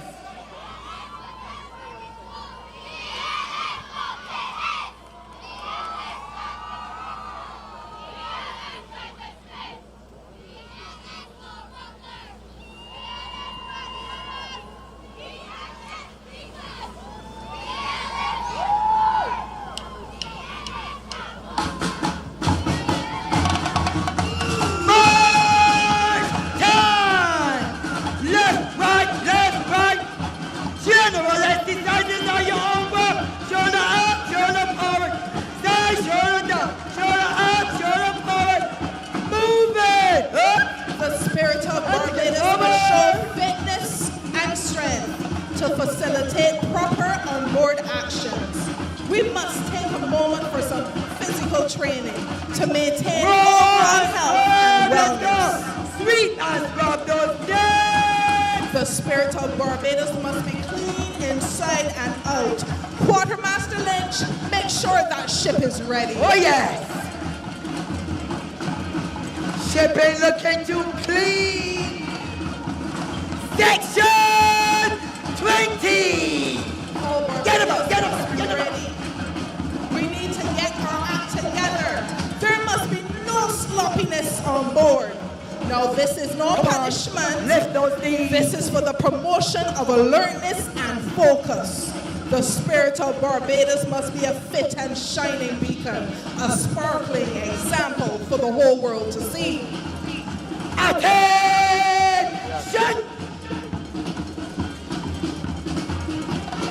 BSLS, roar of the sea!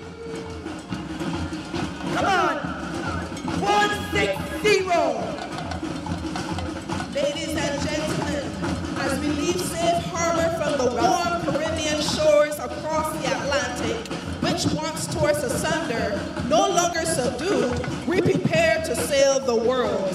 As a free, motivated crew of brave, loyal sons and daughters of 160 years, our beats and movements must be in symphony. Oh yes! Hold your sails! At times we will encounter some high winds, possible boulders, and rough seas, but our banner flies high, declaring strength and unity. Big, highways. Oh my gosh! Boulders! BSF! Take it down! Take it down! Come on, get it down! Take it to your right! Take it to your left! Take it to the center! Come on, get it out, get it out! Alright, you having fun? Almost got it! Left is fun! Right leg! Left leg! Hips firm! Right down low! Dear audience, when surrounded by the depths of uncertainty, the spirit of Barbados has always found her way. Like an African dance, we will find our BSF! Find your flag! Bexy down! Oh yes, our hearts will always find our ancestral beats. Stay down! Stay Our down! souls will determine the common song. Come on! Hold it right there! Take it to your right! Come on, take it to your right! Let's take it to your right! And hold it! Come on, take it to your right! 50! Hold it! Take it down! Hold it! Hold it! Hold it! Hold it! Take it down! Take it down! Take it down! Take it down! Take it up! Bring it up! Bring it up! Attention! Salute! And down! One turn to your right! Take it home! Follow it! Come on, follow it! Ladies and gentlemen, a round of applause for our nation's youth. We have arrived, and we will proceed to disembark at this time. Let this artistic expression serve as an inspiring example of not only the beauty of Landship, but also a story of resilience and triumph, our local heritage, and a gift from our ancestors to all of us. We also thank Outlets and Company Limited for their sponsorship for outfitting the Barbados Landship. The spirit of Barbados will never die, but will always stay buoyant and adapt for her future endeavors.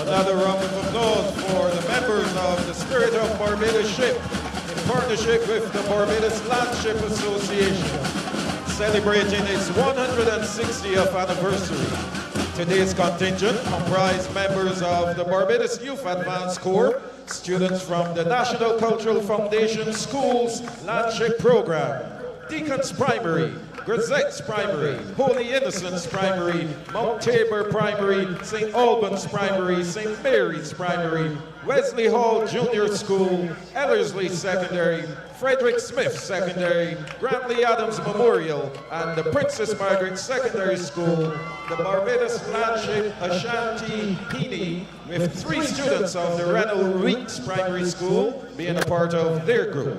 The 40-piece Independence Top Orchestra with performers from the Israel Lovell Foundation, the Haynesville Youth Group, Isa Vibe, Phoenix Steel, Euphony Steel and Trumpet Boy Entertainment, along with students from the school's top band program.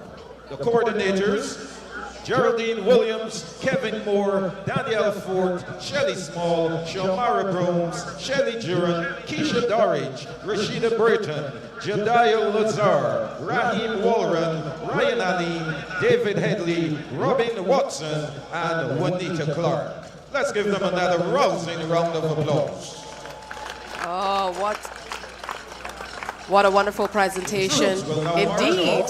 So nice to see the Barbados Landship alive and well. Absolutely. And in the background, in the middle of that zero, we saw the plaiting of the maypole, and of course the choreography of Landship often tells the story of the Middle Passage. So very, very significant to be passing it on to the next generation of Very, Barbadians, very Bajan.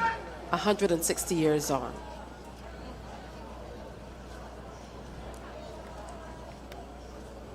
Well, coming up next, we're going to get ready to have the next segment of today's activities.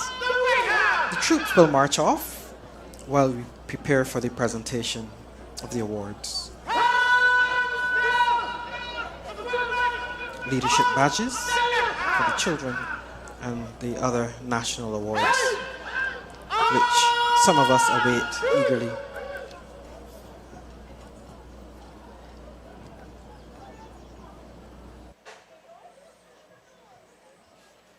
And we're hoping to see representatives of all primary and secondary schools in Barbados, both public and private.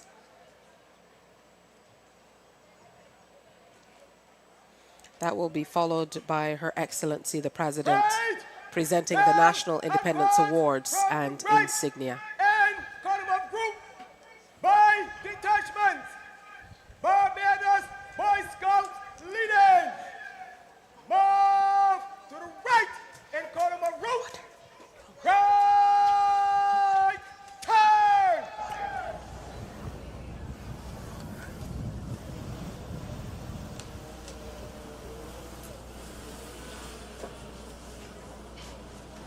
The troops, I'm sure, will welcome a little break from all of their focused concentration thus far.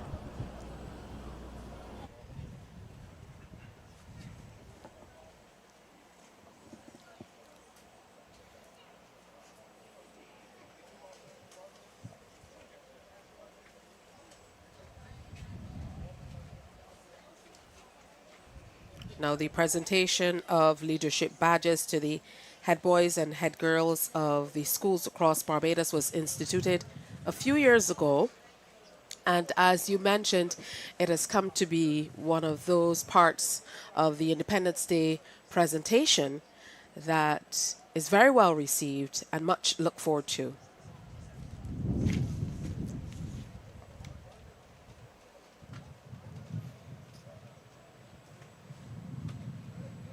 Indeed, it makes it a day special to everybody, old and young.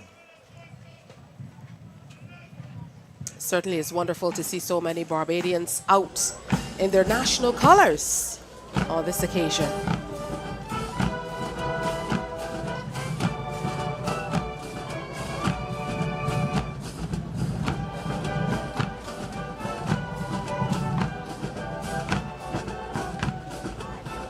Mass band marching them off to God Bless BIM on Independence Day.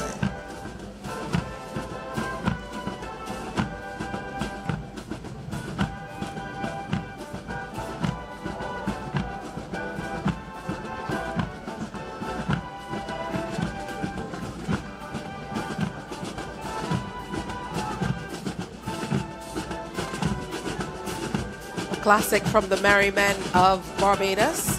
And of course, throughout the ongoing NIFCA season here in Barbados, the National Independence Festival of Creative Arts, the lead singer of the Merry Men, Sir Emil Straker, was aptly saluted as an icon on one of the many nights that the National Cultural Foundation sought to celebrate those who have contributed significantly to the national musical landscape. The University of the West Indies Caveville campus in the left of your screen, as you can see. The Usain Bolt Sports Complex, a part of that facility, as the air softens a bit, and I believe we can feel a few drizzles coming in. Hopefully the heavens will hold back just enough for us to complete today's presentation. Composed by the Merry Men and arranged by Sergeant Steve Sobers.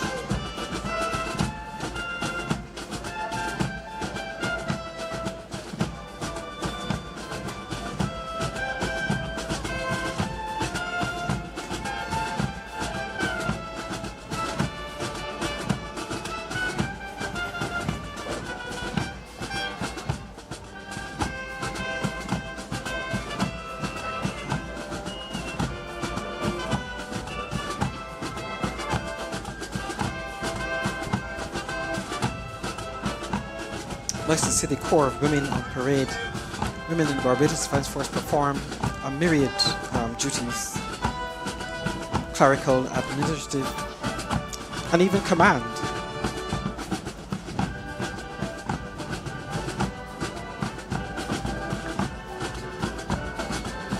Ground of Honor, always resplendent in their green ceremonial uniforms.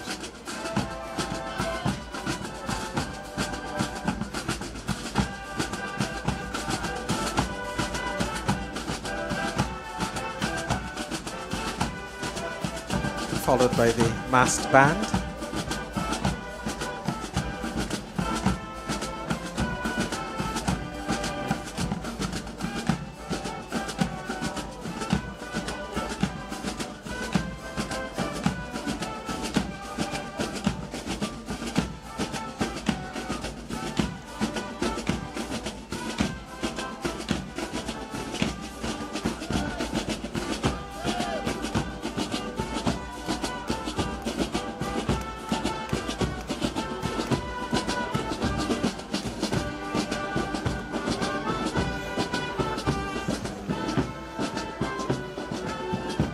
Barbados Cadet Corps,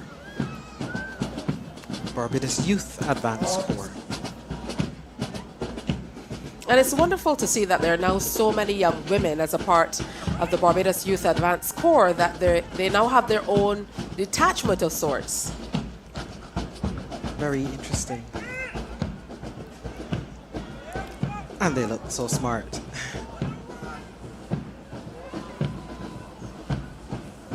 Detachment of ex-cadets following, and of course the Barbados Legion behind them. Can we talk a little bit about this toy soldier outfit that the detachment from the Barbados Cadet Corps is wearing? This third detachment is wearing a uniform we've nicknamed the Nutcracker, but of course it displays Barbados colors and is used as a display uniform.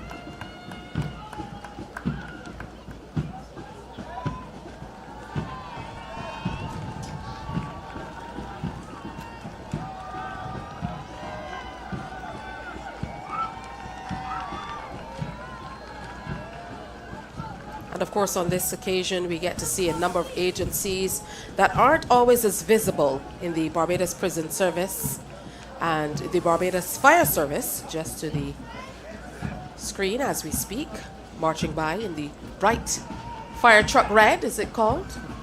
You know, when you think of independence, you think of being able to stand on your own and look after yourself. And what we see on display on these parades are various services that illustrate, that demonstrate that we are capable of looking after our own interests. And of course, the next generation on parade says that the future is somewhat secure. Absolutely. Now, these young people from the Barbados Youth Advance Corps, they undergo a very strict training over a very short period of time. So this signals much advancement, no pun intended, based on what we're seeing in terms of what they've been able to do in that short space of time that they've been under the watchful eye of the Barbados Defence Force. You know, it's a wonderful initiative. Sometimes people complaining about the waywardness of the youth, but rather than sit and criticize it, what we do is form them in a program that will develop them and make them viable and capable citizens for the future. And of course, it's always wonderful to see members of the Barbados Legion representing. Dwindled over the years, as is expected, but nonetheless, here they are. This is truly representative of all Barbados, from the little ones from primary school right through to the retired servicemen. all assembled to celebrate this very special day. And just a moment ago, we got a glimpse, what seems to be a very rare glimpse at this venue, of a few of the dignitaries who are already here and seated and participating in and being a part of today's presentation. Of course, Barbadians, this has become much of a tradition for those who cannot make it out to witness the parade in person, as we would call it. They most certainly tune in to experience all that is on offer. And so far, I must say, it has been quite impressive. Very much so. The flag orderlies lurking in the background might feel a bit forgotten, so I give them a special mention. And we just have just about the last of the troops off parade, with the parade adjutant bringing up the rear as we get ready for the next phase. We can see the students being moved into position.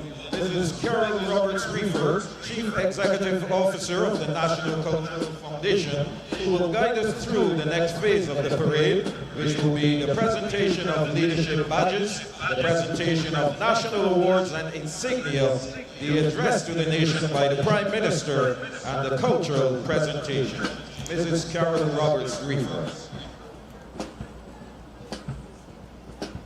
Your Excellency, the Most Honorable Dame Sandra Wilson, President of Barbados, the Honorable Mia Amor-Motley, Prime Minister, Your Honor, Patterson Cheltenham, Chief Justice, members of Cabinet, members of the Senate and the House of Assembly, members of the Diplomatic Corps, distinguished ladies and gentlemen, happy 57th anniversary of independence. This morning, on this 57th anniversary, we present to you the presentation of leadership badges, the inaugural Public Service Awards and Award of Recognition on this Independence Day 2023, and our Independence Honors. We start with the presentation of leadership badges to the head boys and head girls of both public and private, primary and secondary schools in Barbados.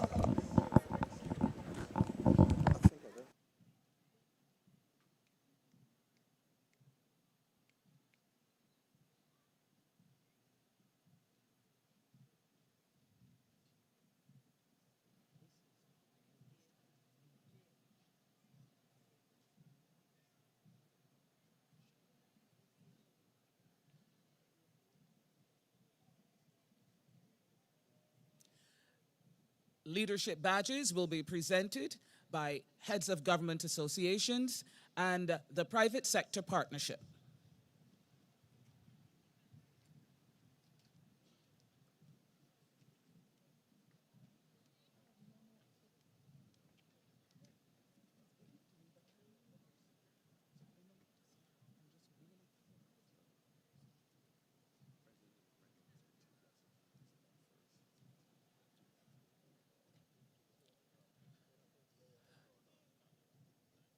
Her Excellency the President, the Honorable Prime Minister, and the Honorable Chief Justice will present the first three groups of leadership badges.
So as Her Excellency moves among the students representing the primary and secondary schools, you can see the pride on their faces as she engages in brief conversation with each of them.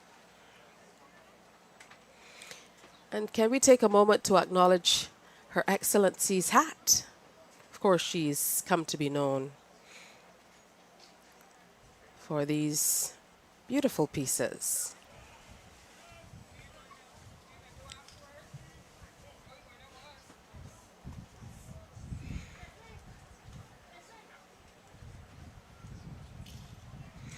And this is a moment that these young people most certainly will never forget or won't soon forget. Here comes Prime Minister Mia Amor-Motley to present a few more badges.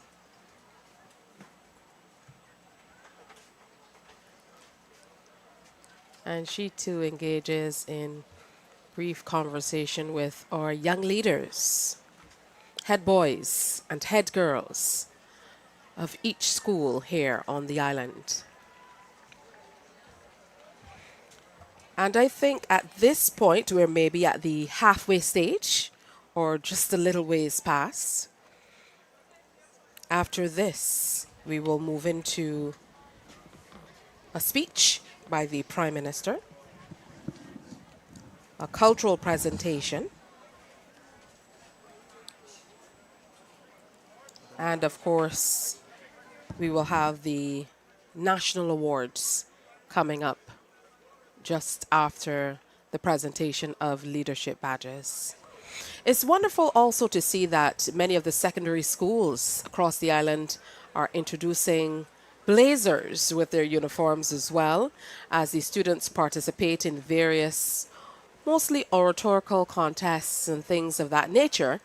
They usually come out in their blazers to add a touch of class to the uniforms. Yes, this used to be a fairly standard thing in days gone by. I'm happy to see it return. This will be a day that these children will remember for the rest of their lives. And as you can see, from the tiniest ones to some who are even taller than the PM herself, they're all here and representing our schools and the very best of what we want for our children here in Barbados, as not the future leaders of our country, but as our now. This little girl must be saying to herself, one day I want to be PM.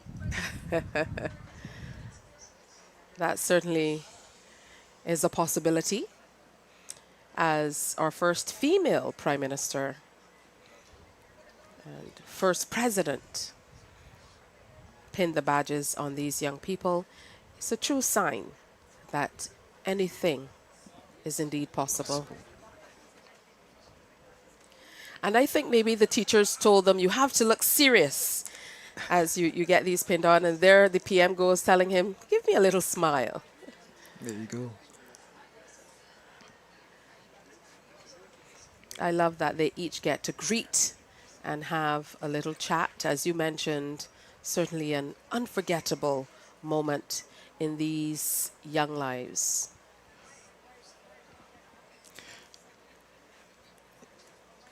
There's This no young doubt lady that has a lot to tell the PM.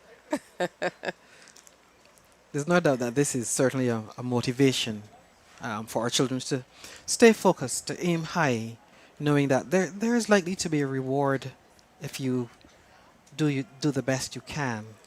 And I think initially there were some questions about whether it was suitable to have this done at this time before we move into the national awards and insignia. But what it does is it signals to these young people and the nation that they are of the utmost importance. We have the Chief Justice coming to present a few more badges.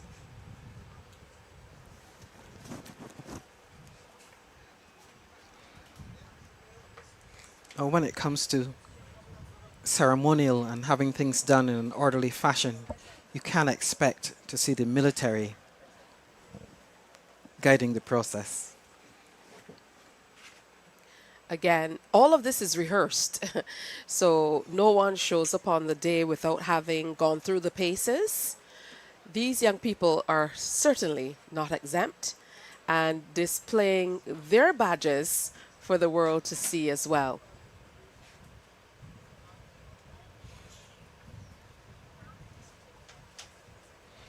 Again, brief conversations with the Chief Justice, with members of the Diplomatic Corps, the Cabinet of Barbados, specially invited guests, members of government, and members of the general public, all looking on. Isn't it wonderfully symbolic that the message is sent, even in this manner, that today is a day for everyone, from the youngest, who have the future ahead of them, to those who have already achieved and being recognized for this.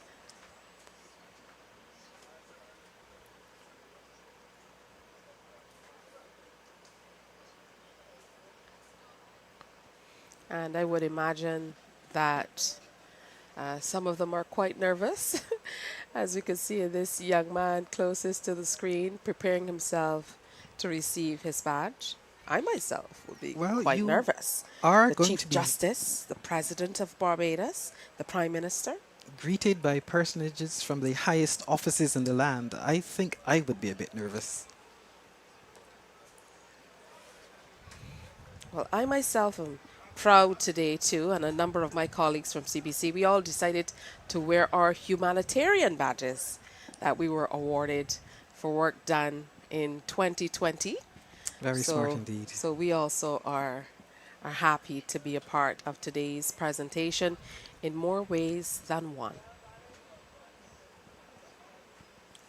And as we look at the spectators looking on here at the Usain Bolt Sports Complex, many of them with their cellular devices out to memorialize this in their particular ways. And again, isn't this a wonderful illustration of the fact that as a country we can weather any storm? You mentioned 2020. During that time, there wasn't so much excitement about what was happening. People felt isolated and disconnected, but we got through it. And here we are on the other side, having our normal parades at the highest standard. It is always an interesting signal of hope. And even then, the military took center stage in assisting in coordinating things. I know you played quite a significant role in helping us through 2020, the COVID-19 pandemic, as it's often called. So for that, we as a nation really thank you. Well, we are happy to serve. This is indeed the role of the Barbados Defence Force. As a small country, our military might not be facing bombs and bullets too often, but we defend Barbados against all the other things. And here's a young man who was on show today in another way, who is also a head boy in his school, and he too is being pinned by the Chief Justice of Barbados. This is Cadet Under Officer Tyrese Rice Holder, who's the head boy at the Princess Margaret Secondary School and one of the most senior cadets in Barbados. Very, very fine young man, I must tell you. Do you have any information on the number of people who move away from the Cadet Corps and into the Barbados Defence Force?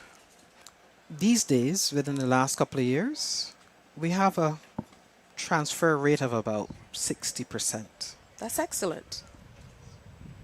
We certainly have to get many more of our young people interested, which I would imagine is part of your mandate now that you are assigned to the Barbados Cadet Corps. Well, this is why I took the job.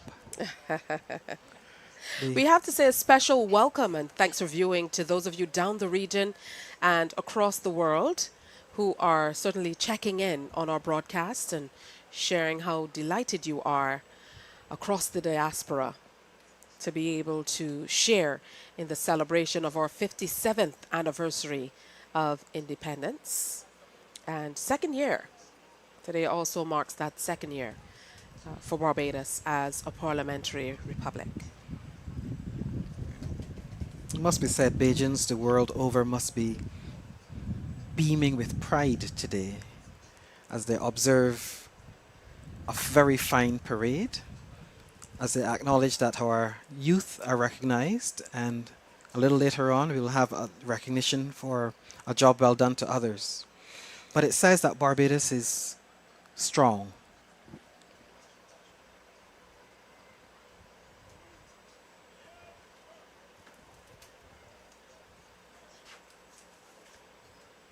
Now they all return to the field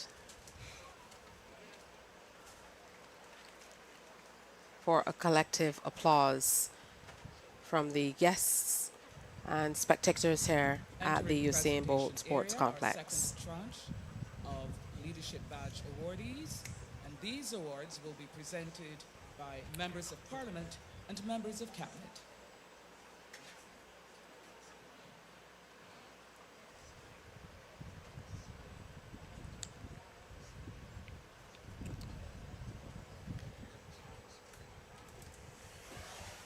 And even as there's much discussion about transforming our educational system in Barbados in the coming years, it's truly wonderful to see students representing all of our secondary schools being honored in this way so publicly on this occasion.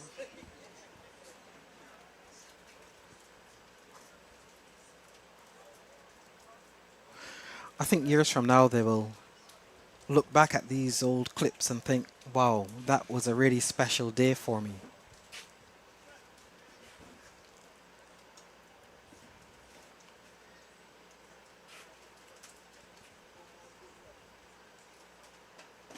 And sometimes it just takes that little spark of recognition to inspire children to go on to all kinds of things, all kinds of possibilities. And let's hear it for our young future leaders of Barbados, head boys and head girls of public and private, primary and secondary schools.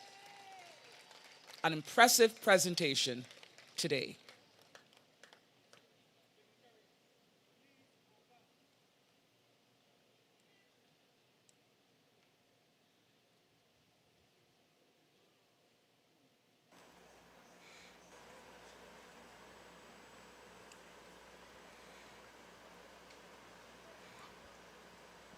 Now members of the Cabinet of Barbados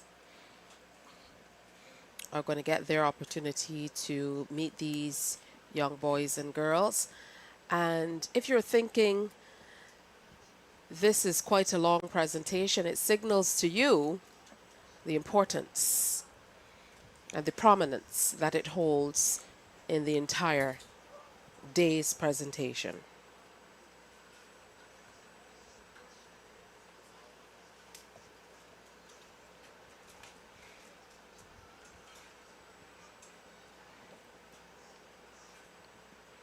Now, we know that Major Patrick Skeet was in charge of the cadets for many years, and he recently passed away, will be buried coming up on Saturday. I know you will want to say a special word in his honor. Well, I must tell you that I knew Major Skeet personally in several capacities. First, as a schoolboy, he was my teacher. Then he was my cadet officer. And as I became an adult, he became a very good and personal friend.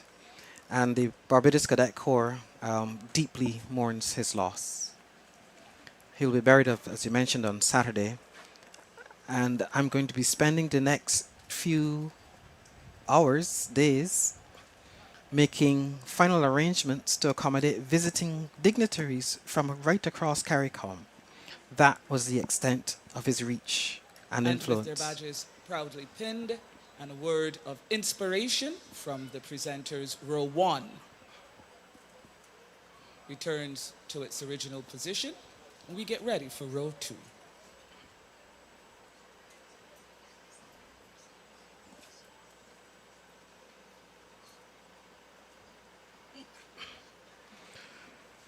As I watch, I'm somehow beginning to become convinced in my mind that this is a much easier surface to work on, as opposed to the maybe slightly uneven surface of the Garrison or the blisteringly hot surface of the Bridgetown port. So maybe this is a good medium. And again, these intergenerational conversations that are much needed, not dating at all. The members of cabinet, permanent secretaries, and other specially invited persons who are greeting the students this morning. And the first presentation, the second think this presentation party now connecting joined with by the youth members is something that of is vitally private important. sector leadership associations.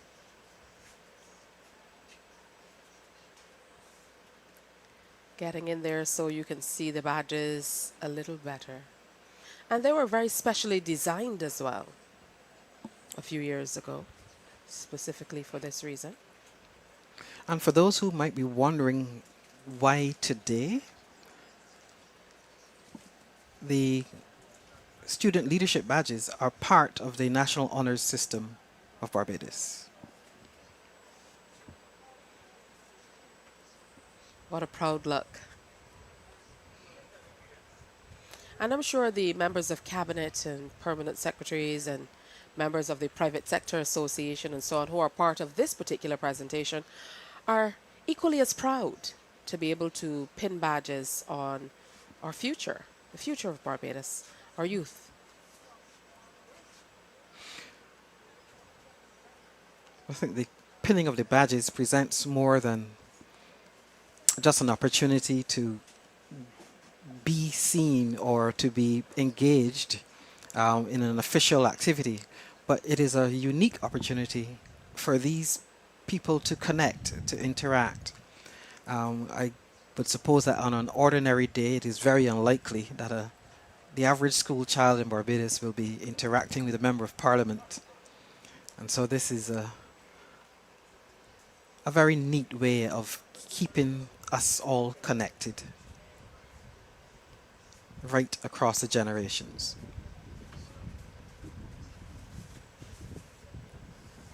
Now, what advice would you give to any young individual who might be considering a career in the military? You yourself started out with the Cadet Corps and you've transitioned into a most illustrious career over the last 24 years as a member of the Barbados Defence Force. So what advice would you have for any young person looking on? Don't think about it for very long. Just do it. You will not regret it.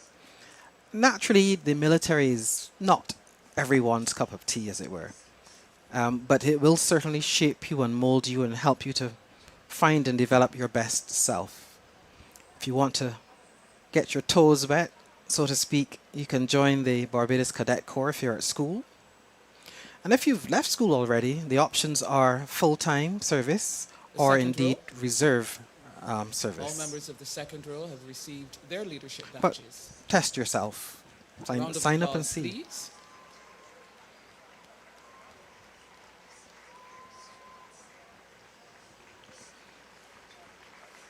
And the second row walks off to tremendous applause and cheers, as well deserved. And on this occasion, they're representing their entire schools, their communities.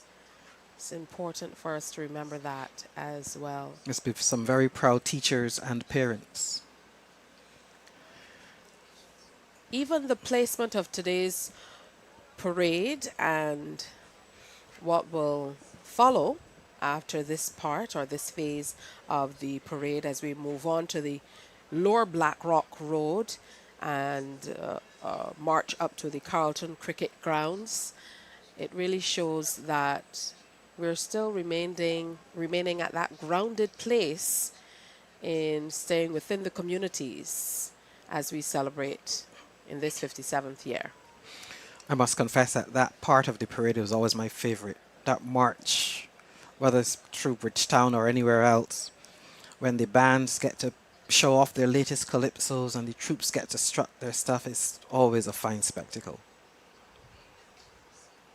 Certainly unity and pride will shine brighter than ever as we stand tall to celebrate the magic and pride and these unforgettable moments that really define our beloved nation.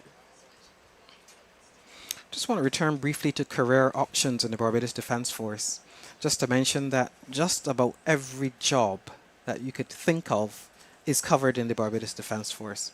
So we're not just frontline soldiers, but there are cooks and engineers and drivers and medics, and a full range of skills will be available to you with pay and training. If that doesn't speaking of excite training, you, I know the Barbados Defence Force, you certainly invest in your young people where they're interested in various fields. I know that they have opportunities to study locally and abroad as well. indeed, the Barbados Defence Force will support any program that will, of course, be benefit to the Barbados Defence Force. Our commissioned officers are trained to the highest international standards, and our artisans or technicians or service personnel in the broadest possible sense are all trained internationally or locally, but always to the highest possible standards. On occasions like these, we hear words like patriotism a great deal. How has your membership in the, first of all, the Barbados Cadet Corps and your transition to the Barbados Defence Force shaped your view of patriotism? Well, anybody who lives in Barbados A round of applause just for magically row falls 3. in love with Barbados. And any opportunity to serve Barbados in whatever capacity is an exciting thing. And I hope you I like the idea of national pride. I like the idea of aiming for the highest possible standards for yourself and for your country. Their march on and off has been clean and crisp. And of course, you're hearing the voice of CEO of the National Cultural Foundation, Carol Roberts, who will be your commentator for this part of the presentation. Coming up next, national awards and insignia. Did you get a sneak peek, Science? Indeed. No further answers. But I'm sure Barbadians will be very, very pleased after hearing the names of the persons who will be honored on this occasion.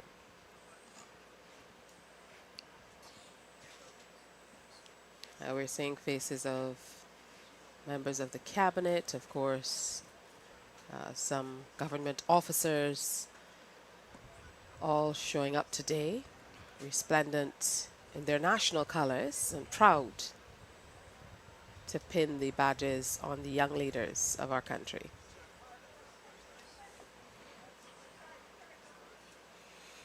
And being around the military almost makes everybody seem as though they have to be a little more regimental.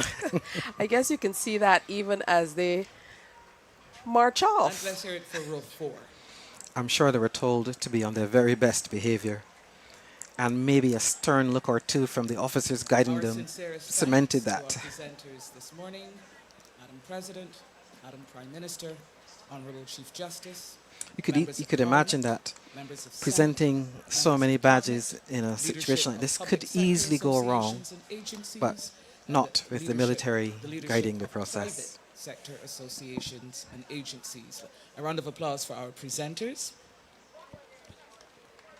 And a huge round of applause for this year's recipients of leadership badges.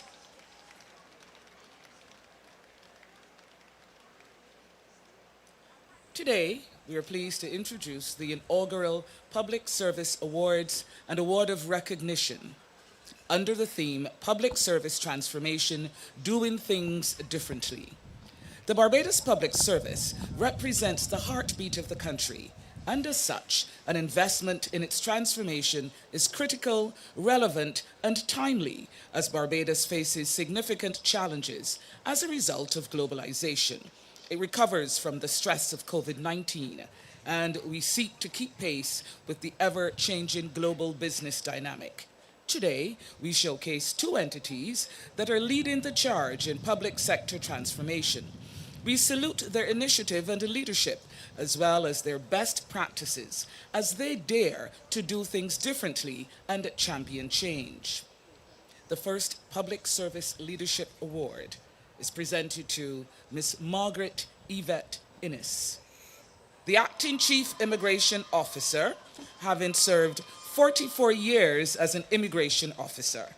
Ms. Innes joined the service in 1979 and became one of the first civilian immigration officers when the department transitioned from police to civilian service.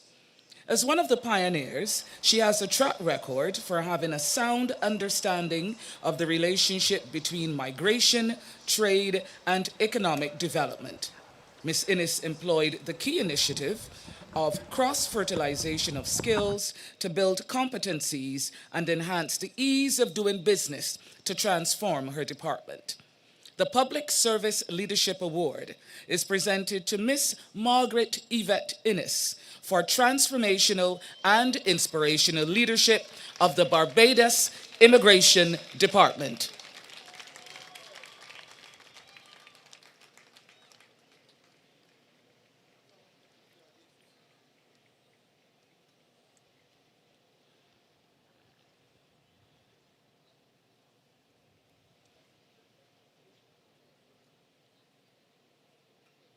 The Public Service Awards and Awards of Recognition are under the name of the Honorable Prime Minister, who will now present this year's recipients to Her Excellency, the President.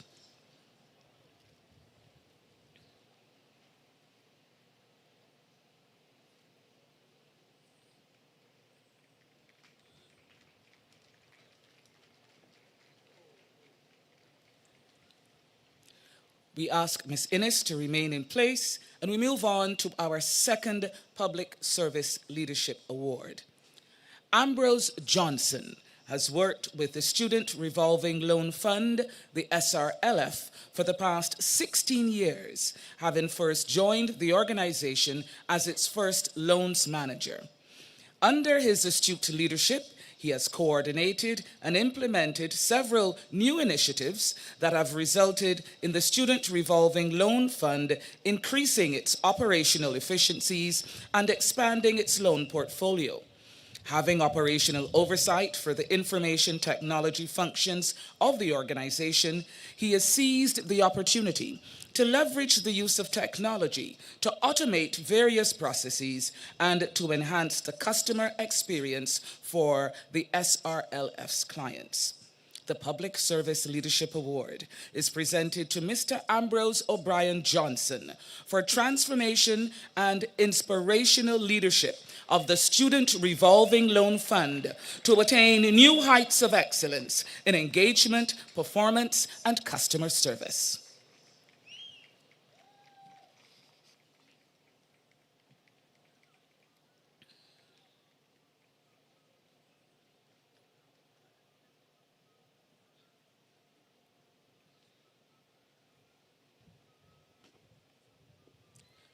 Mr. Johnson, I ask you to remain in place as well, and we now move on to the Agency Awards.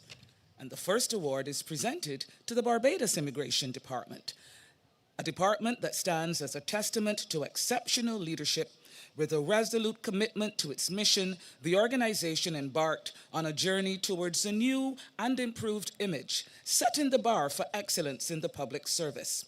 The department's envisioned introduction of e-visas, online document facilitation, and the EDRMS system signifies its relentless pursuit of modernization and accessibility. These initiatives symbolize a future where technology seamlessly meets efficiency.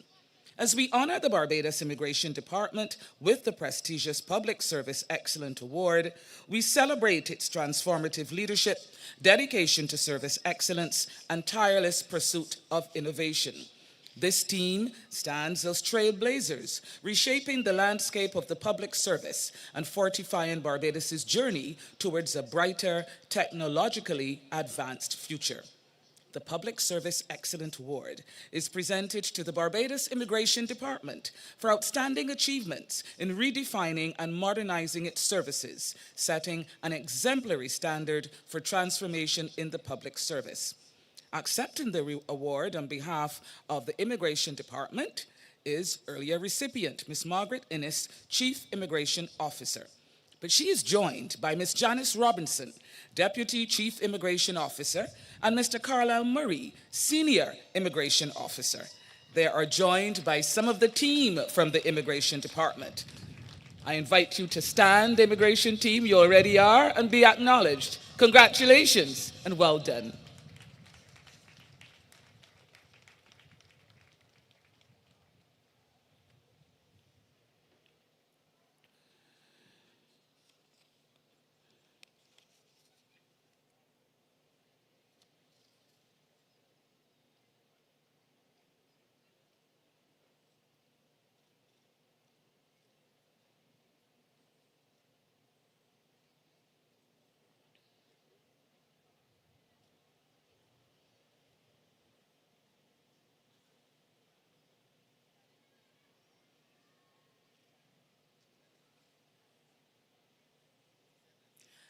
The second agency award is presented to the Student Revolving Loan Fund.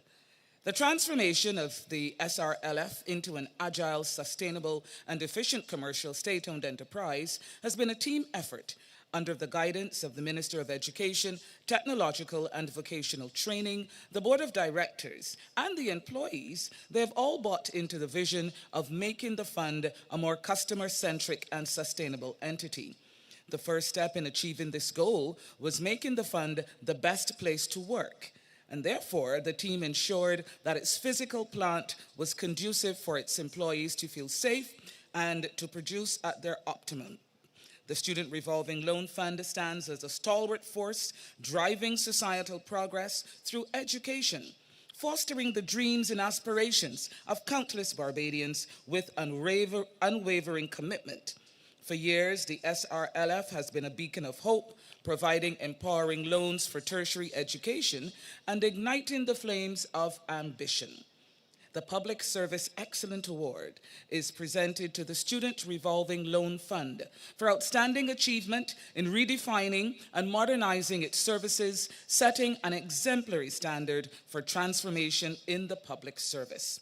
Accepting the award on behalf of the SRLF will be Mr. Ambrose Johnson and members of his team.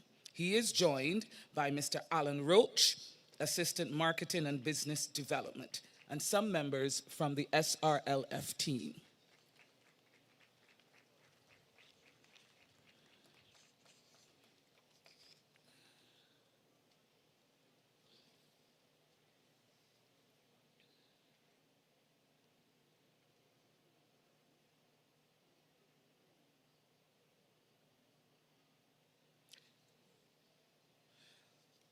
We move on now to the Award of Recognition.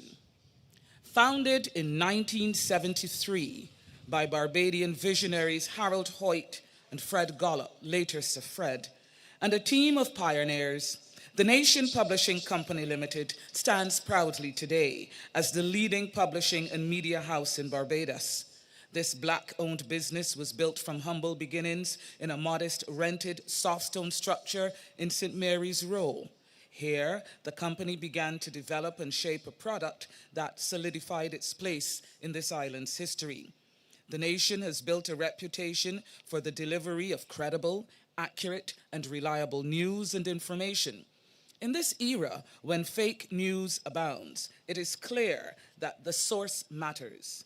The Nation has stood the test of time, moving from a weekly Friday newspaper, first published on November 23, 1973, to the introduction of the highly coveted family publication, The Sunday Sun, on June 3, 1979, and subsequently to daily publications as of March 1981. Today, the Nation boasts of the constant delivery of news 24/7 via print and digital platforms, with a portfolio of products catering to advertisers and readers alike that include the Nation newspaper, the Daily Nation, Midweek Nation, Weekend Nation, Sunday Sun, and Saturday Sun, the Barbados Business Authority, and a collection of glossy publications such as the Better Health, Smart Homes, and Fine Cuisine magazine. The Nation pioneered local investigative journalism, breaking many stories. Through the Nation, we learned of poor and ordinary Barbadians and young high achievers of whose successes we would not otherwise have been aware. By reading the paper's pages, we became informed and connected with Bajans in the diaspora, and they remained as informed about home as if they were still living in local communities.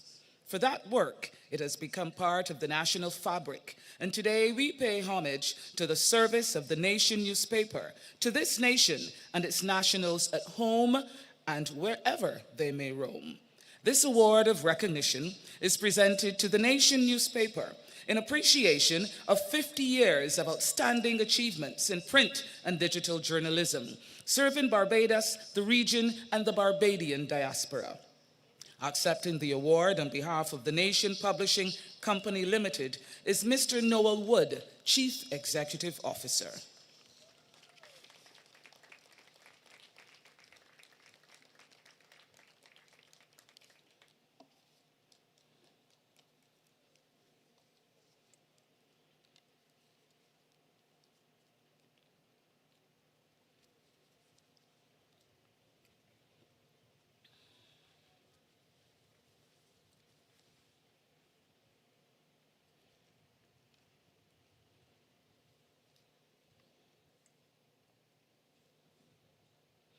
Thank you very much, Madam Prime Minister, and a final round of applause for this year's Transformation Awards, public and private sector.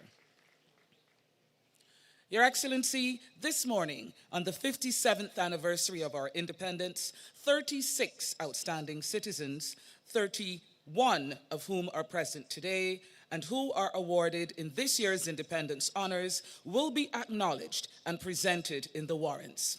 This year's awards have been made in the following classes: the Order of Freedom of Barbados National Honor, constituted by the Order of Freedom of Barbados Act, August 15th, 2019. The Order of the Republic, the Honorary Order of the Republic, the Gold Award of Achievement, the Gold Trident of Excellence, the Silver Trident of Excellence, the Barbados Service Star, the Barbados Service Medal, and the Barbados Bravery Medal. The Order of Freedom of Barbados, for distinguished and extraordinary service to Barbados, the Caribbean diaspora, or to humanity at large. Presented to Mr. Reginald Ricardo Farley, for his distinguished career as a policymaker, diplomat, leader of industry and accounting, his sterling contribution to national and business development, as well as the cohesion of the social partnership, and his exceptional leadership of the Honorable the Senate. The Order of Freedom of Barbados, Mr. Reginald Ricardo Farley.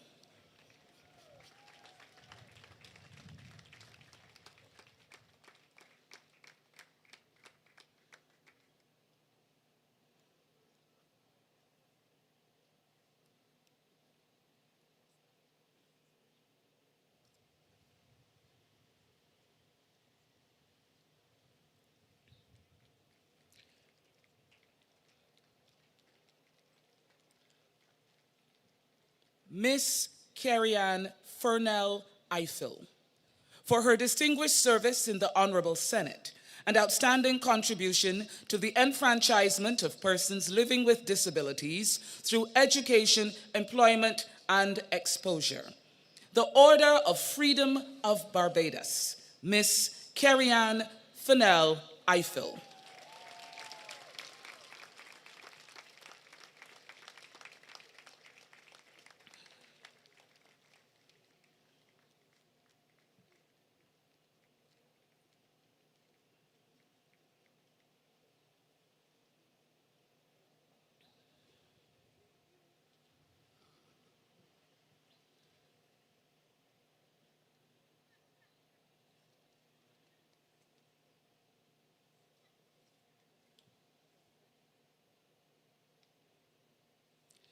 Mr. Doudridge Denton Miller, for his exceptional career in local and regional banking, Caribbean money management, and entrepreneurship, and his sterling contribution as a transformation and international financial leader. The Order of Freedom of Barbados, Mr. Doudridge Denton Miller.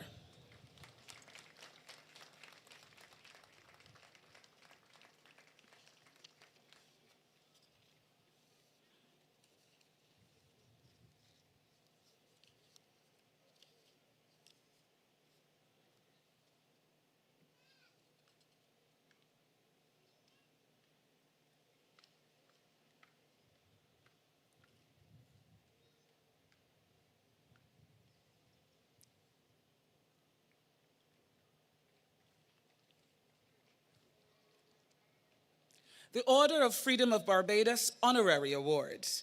A distinguished person who is not a citizen of Barbados may be conferred an honorary appointment to the Freedom of Barbados, where it is desirable that the person be so honored by Barbados. His Excellency Paul Kagame, not with us today, but awarded for his recognition of his influential and constructive role, unswerving commitment and proactivity in the mission to foster collaboration, positive international relations, and to promote economic diplomacy through the Pan-African network between Africa and the Caribbean. An honorary Order of Freedom of Barbados presented to His Excellency Paul Kagame, not with us today, but please let us acknowledge this outstanding achievement.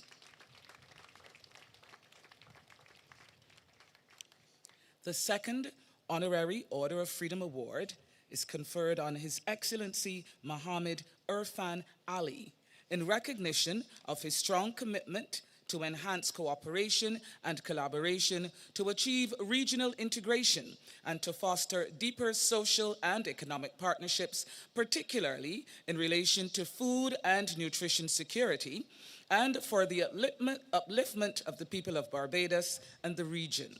President Ali and President Kagame are at COP28 in Dubai and are unable to join us today to celebrate our anniversary of independence. But again, please acknowledge President Ali's outstanding achievement. The Order of the Republic for Distinguished National Achievement and Merit, conferred on Alison Ermine Leacock, for her sterling contribution to broadcasting, media relations, corporate communications, training, human resource development, and educational technology, and for her distinguished service to Barbados as head of the National Transformation Initiative, the NTI.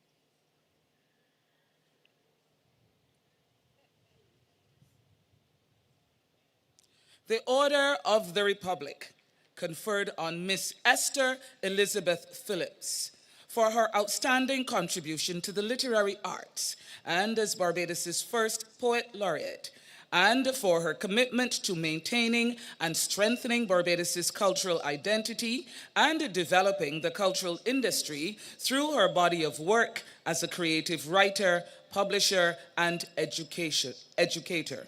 The Order of the Republic, Miss Esther Elizabeth Phillips.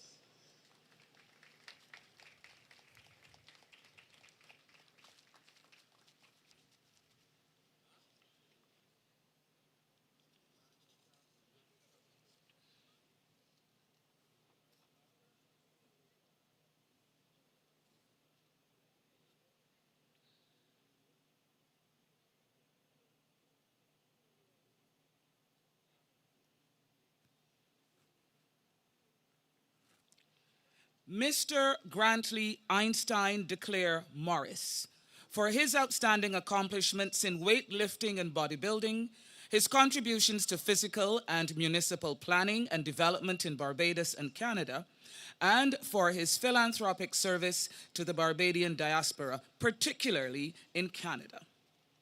The Order of the Republic, Mr. Grantley Einstein Declare Morris.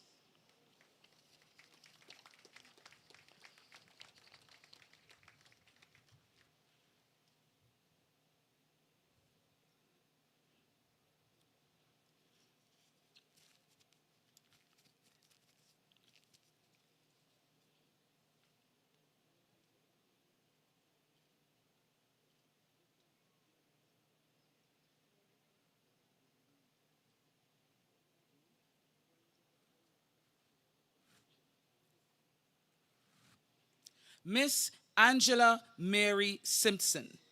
For over 3 decades, this devout member of the St. David's Anglican Church has given tireless to many individuals and causes.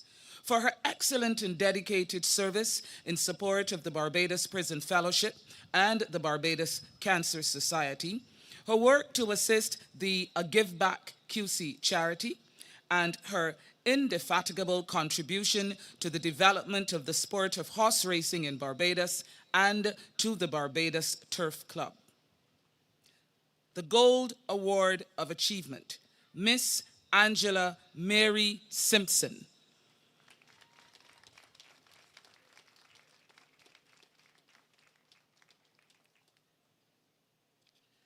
And the Gold Award of Achievement is presented for a meritorious service or achievement in Barbados or a community within Barbados.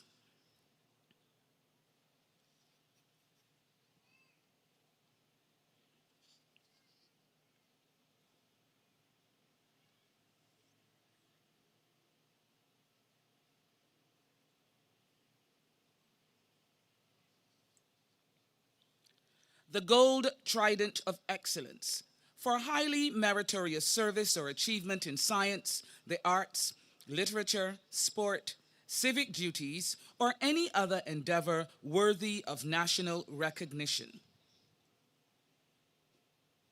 Mr. Winston Hudson Bailey, for his stellar service to the University of the West Indies and his commitment to improving the conditions of the Barbadian diaspora in Jamaica. The Gold Trident of Excellence, Mr. Winston Hudson Bailey.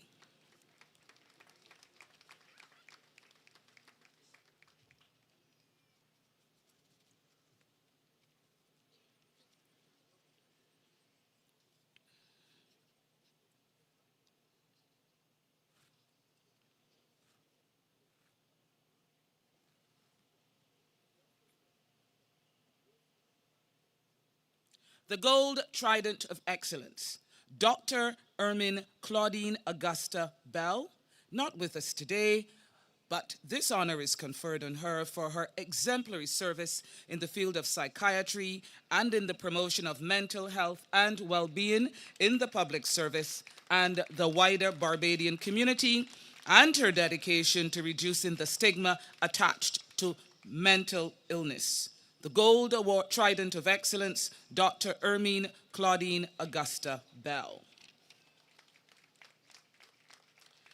The Gold Trident of Excellence, Canon Curtis Stephen Roosevelt Goodridge, for his sterling service to the Anglican Church and Synod in Barbados, in particular the St. Lucy Parish Church, and his dedication to the spiritual development and improvement of the quality of life of persons in the northern communities of Barbados. The Gold Trident of Excellence, Canon Curtis Stephen Roosevelt Goodridge.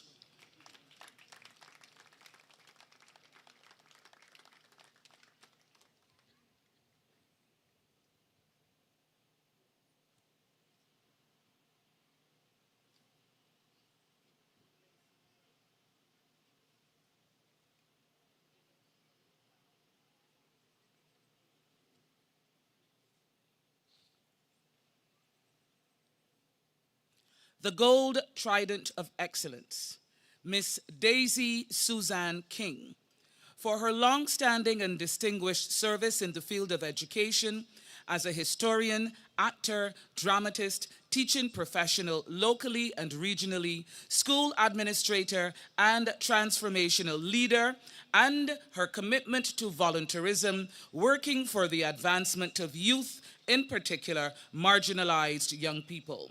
The Gold Trident of Excellence, Miss Daisy Suzanne King.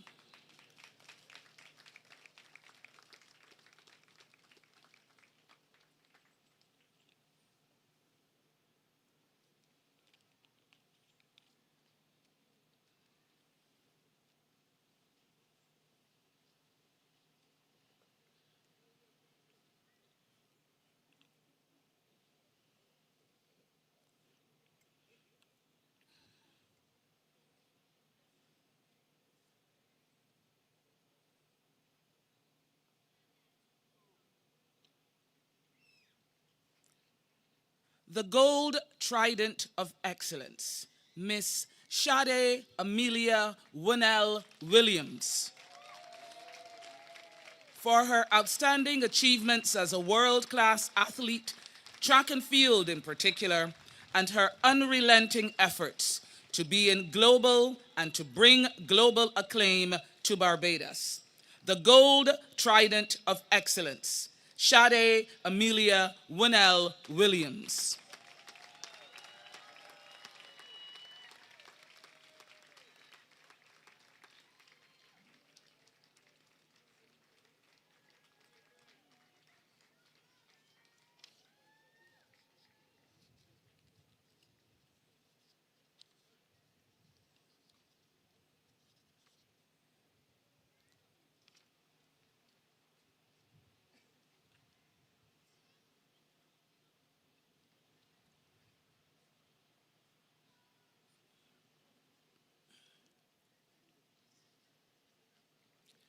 The Silver Trident of Excellence, for highly meritorious service or achievement in science, the arts, literature, sport, civic duties, or any other endeavor worthy of national recognition.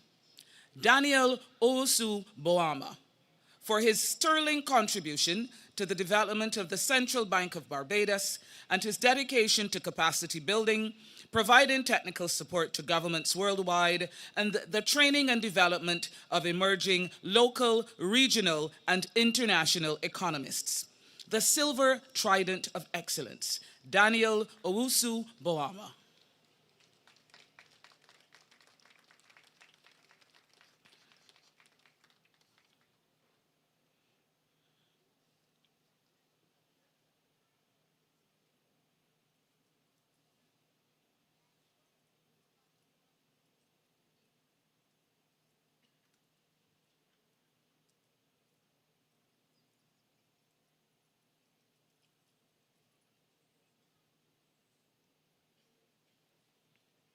The Silver Trident of Excellence, Jacqueline Michelle King, for her stellar contribution as a practitioner in the field of sports medicine in Barbados, her commitment to providing therapeutic support for national sporting teams, and her pioneering role in the co-founding and development of associations for the advancement of sports medicine, physical and rehabilitation therapy all across Barbados. The Silver Trident of Excellence, Jacqueline Michelle King.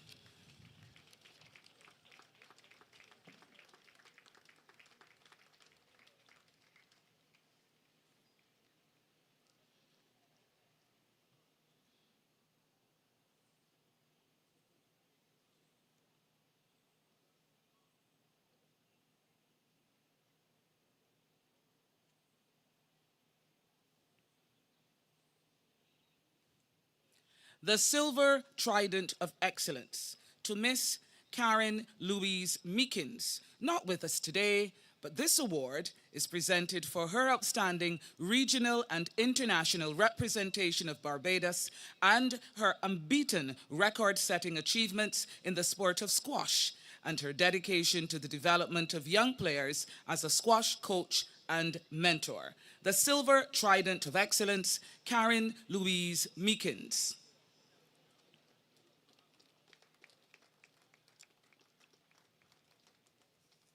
Mr. Mitchell Anderson Nichols, for his extraordinary work, research, and scholarly achievements in socio-cultural history and the heraldic art and the design of academic and national insignia, including the Order of Freedom of Barbados in 2019, the Silver Trident of Excellence, Mr. Mitchell Anderson Nichols.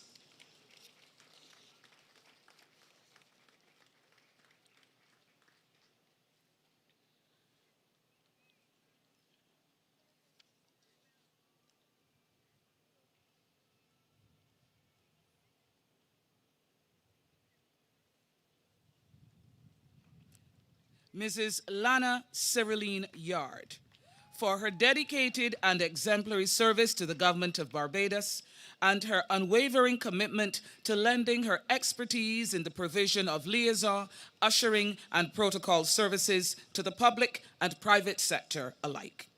The Silver Trident of Excellence, Mrs. Lana Cyriline Yard.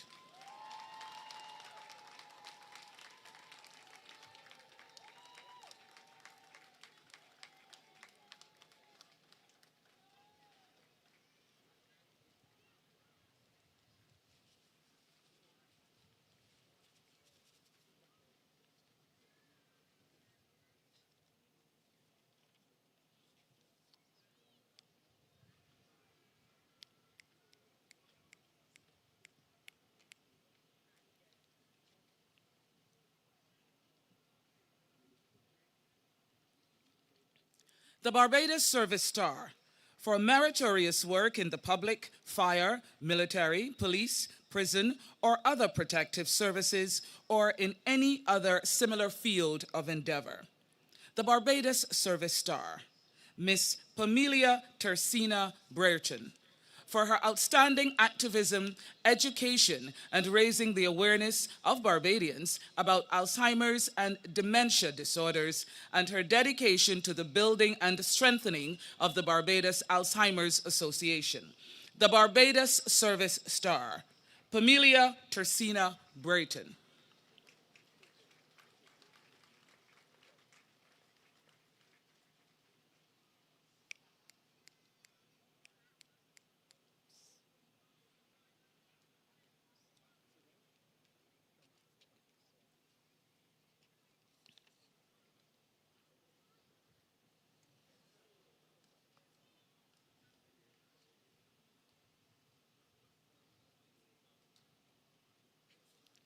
The Barbados Service Star, Miss Heather Yvette Dean, for her dedicated service as a mental health nurse and nursing tutor in psychiatric nursing, and her outstanding contribution in the delivery of healthcare services and administration of the Nursing Board. The Barbados Service Star, Miss Heather Yvette Dean.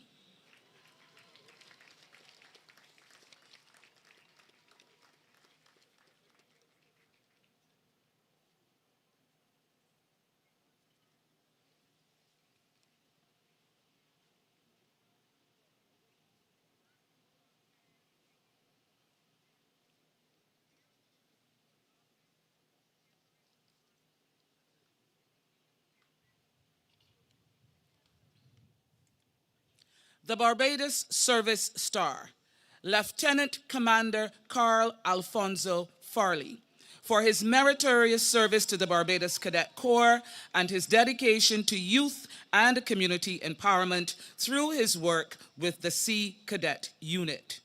The Barbados Service Star, Lieutenant Commander Carl Alfonso Farley.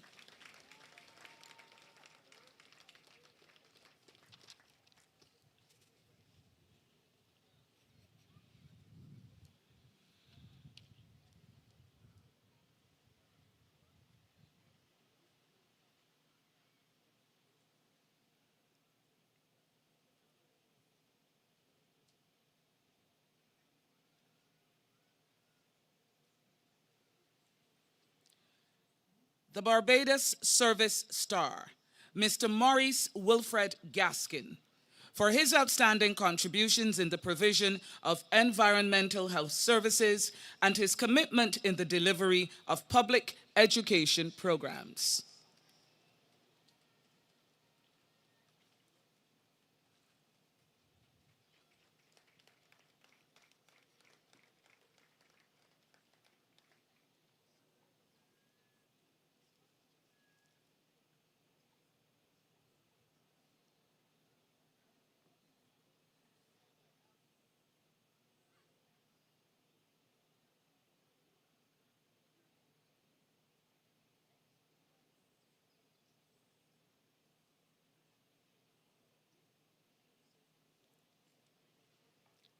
The Barbados Service Star, Reverend Stephen Anderson Lord, for his excellent contribution to the teaching profession and his dedicated service to the northern communities and the church in particular, the Seventh-day Adventist Church.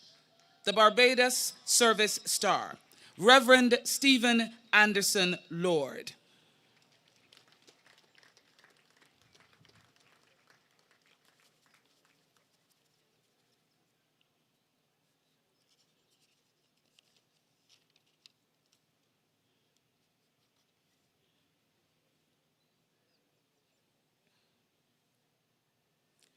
The Barbados Service Star, Miss Natalie Shermaine Murray, for her commitment to philanthropy and dedicated service to the growth and development of church and the rural communities in St. Andrew. The Barbados Service Star, Natalie Shermaine Murray.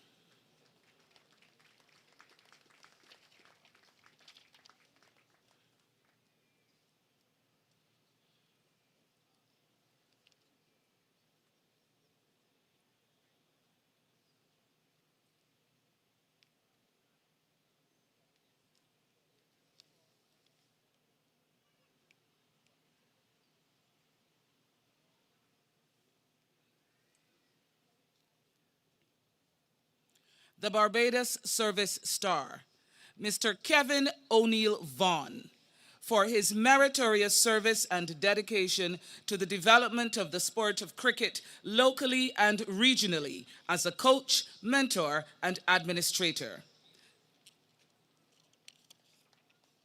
The Barbados Service Star, Mr. Kevin O'Neill Vaughan.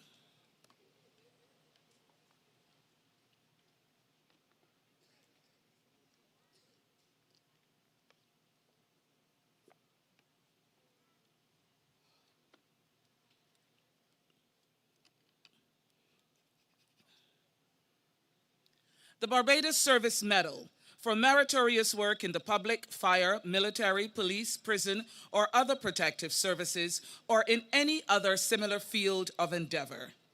The Barbados Service Medal, Mrs. Sharon Felicia Bellamy Thompson, for her sterling contribution to Barbados as an entrepreneur, philanthropist, and founder of the Fishers of Men charity, and her outstanding community service to assist children in care and those with disabilities, the homeless, and vulnerable families across Barbados. The Barbados Service Star, Mrs. Sharon Felicia Bellamy Thompson.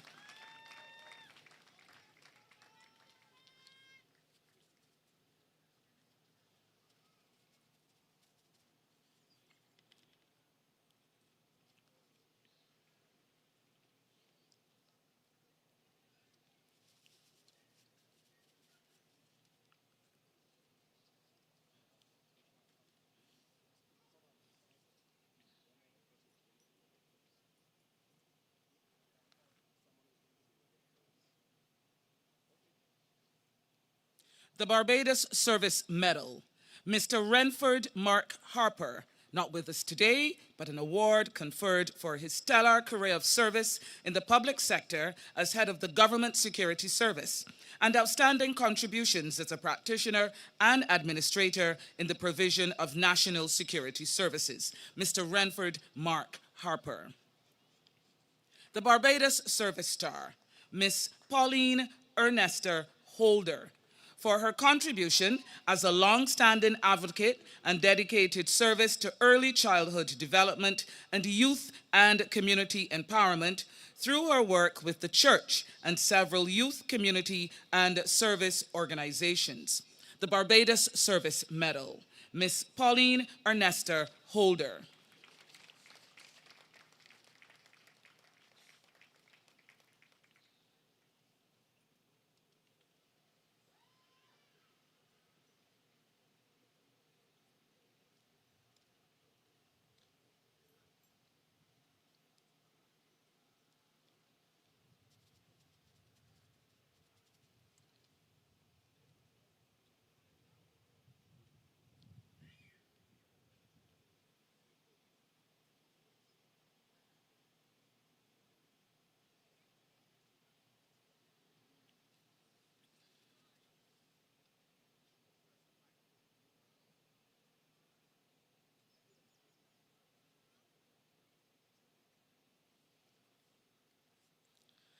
The Barbados Service Medal, Miss Betty Omega Waith, for her dedication to community services in care of children, the elderly, less fortunate persons, and those living with disabilities, and her commitment to volunteerism in support of the St. John Ambulance Brigade and the District Emergency Organization.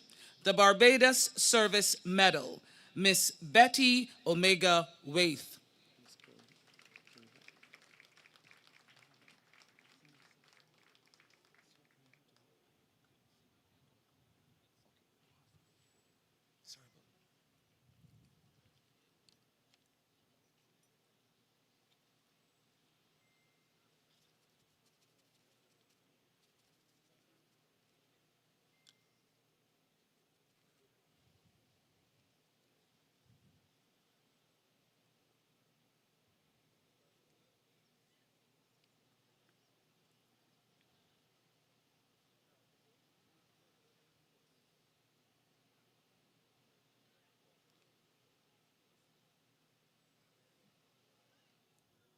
Miss Evelina Cecilia King Harper, for her dedicated community service and activism for the rights of those with learning disabilities, and her commitment to volunteerism in support of the Association for the Correction of Learning Disabilities, the Learning Center, and several service organizations. The Barbados Service Medal, Miss Evelina Cecilia King Harper.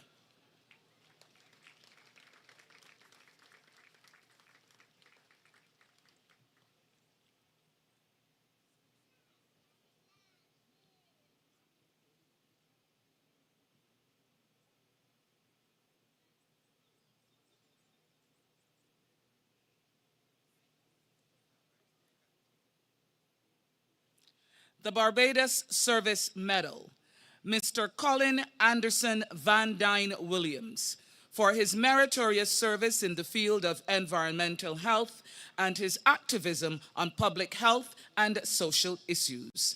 The Barbados Service Medal, Mr. Colin Anderson Van Dyne Williams.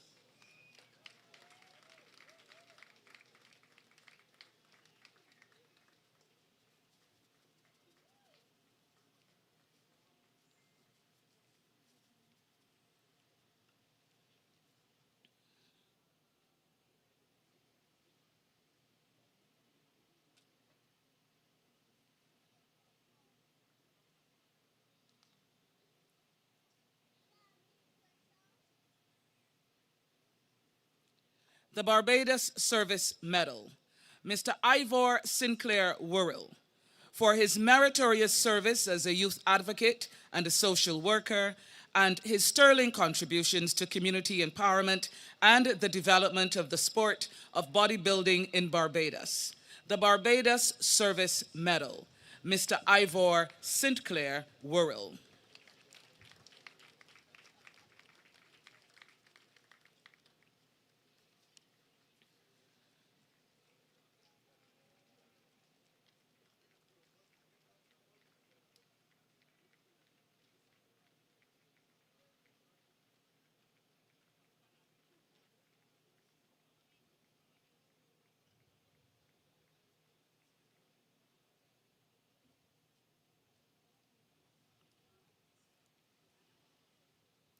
The Barbados Bravery Medal for acts of bravery in hazardous circumstances.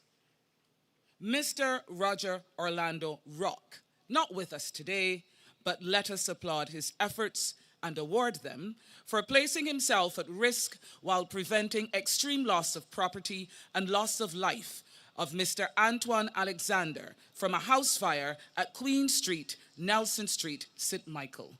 The Barbados Bravery Medal, Mr. Roger Orlando Rock.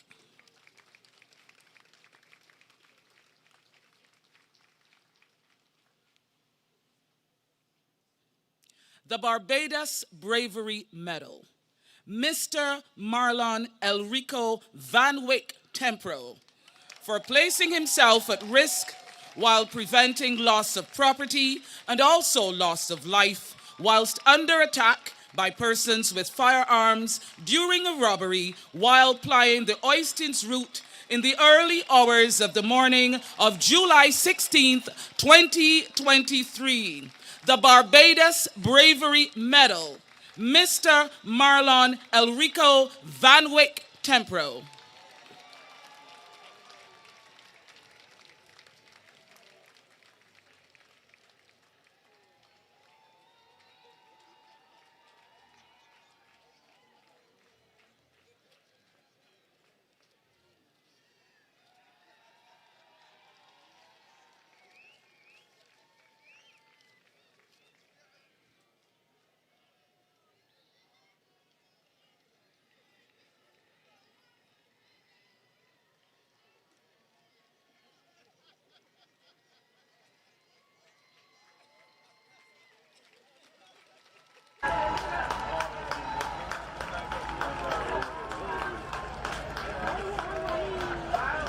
Ladies and gentlemen, under bright sunshine, on this, our 57th anniversary of independence, please let us all join in applauding this year's inaugural Public Service Awards and Award of Recognition and those who made it to the list of national honors and decorations.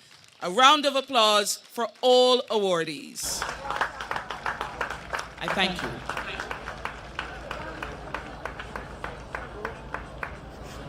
Most certainly is what they would call saving one of the best for last. That certainly was well received by the spectators here. Lots of umbrellas coming out now as the sun gets even higher in the sky. It's pretty warm. We had some cloud cover earlier, but now it is truly full sunshine and the warmth that goes along with that. The Honorable Quite a lengthy Mia presentation there. Amor-Motley, Prime Minister of Barbados, will now address the nation.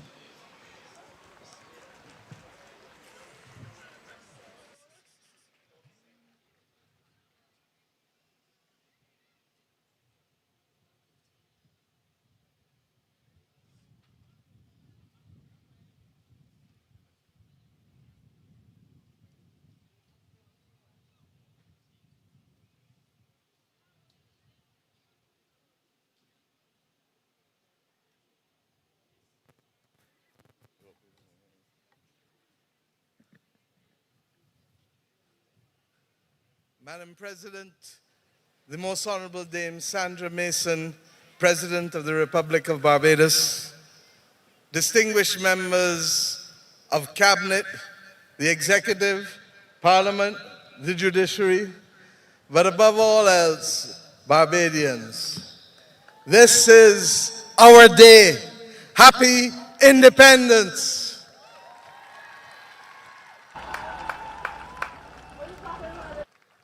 And we must give thanks because we haven't gotten here by accident, but we have weathered some of the most difficult times in the last few years. And we stand tall and proud on this sunny day of our 57th anniversary of independence. For that, we give thanks as firm craftsmen of our faith. But as we give thanks, let us also remember that the journey is not over. And if the journey is not over, we will do well always to recollect purpose and mission.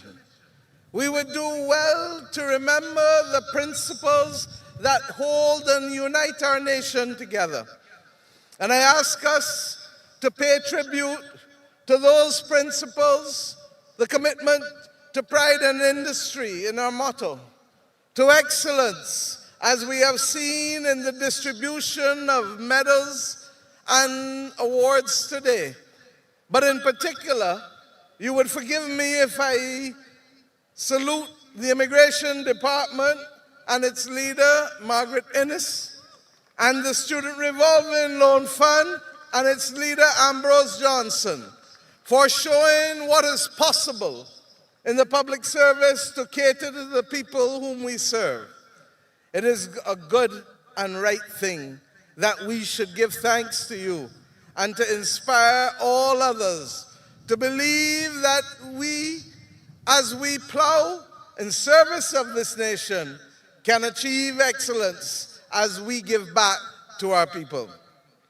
I want equally to recognize that beyond excellence, our commitment to social justice and social unity, to caring for each other, that these things matter not just in the affairs of state, but indeed in the daily practice of our lives as we engage with each other, family to family, friends, work colleagues, and indeed the stranger in the street.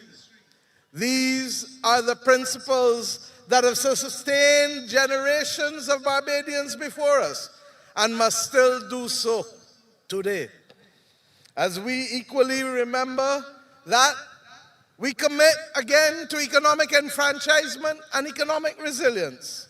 Because at this very time when the world is struggling with being able to allow people simply to live in peace and simply to live on a livable planet, it becomes more and more difficult for many to sustain themselves.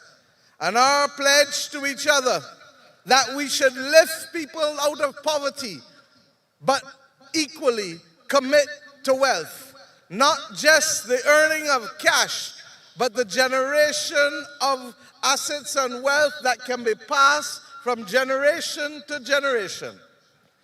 That we equally recall that caring for each other and economic enfranchisement and resilience cannot be done in a vacuum. And that the sustainable environment in which we live matters. And for those who don't remember that, ask the residents of Six Men's who previously lived on the coast and who were forced to become migrants in their own land purely because of the extent to which the ocean claimed the land on which they were born and they lived. Similarly, we commit to cultural preservation because who we are says everything about us. This is the country that when I say "wah wah blow kill old cow," you don't have to wonder what I'm talking about. Or when we say "we is we," you don't have to ask where that come from. This is our sanctuary, and this is the place we should always find comfort.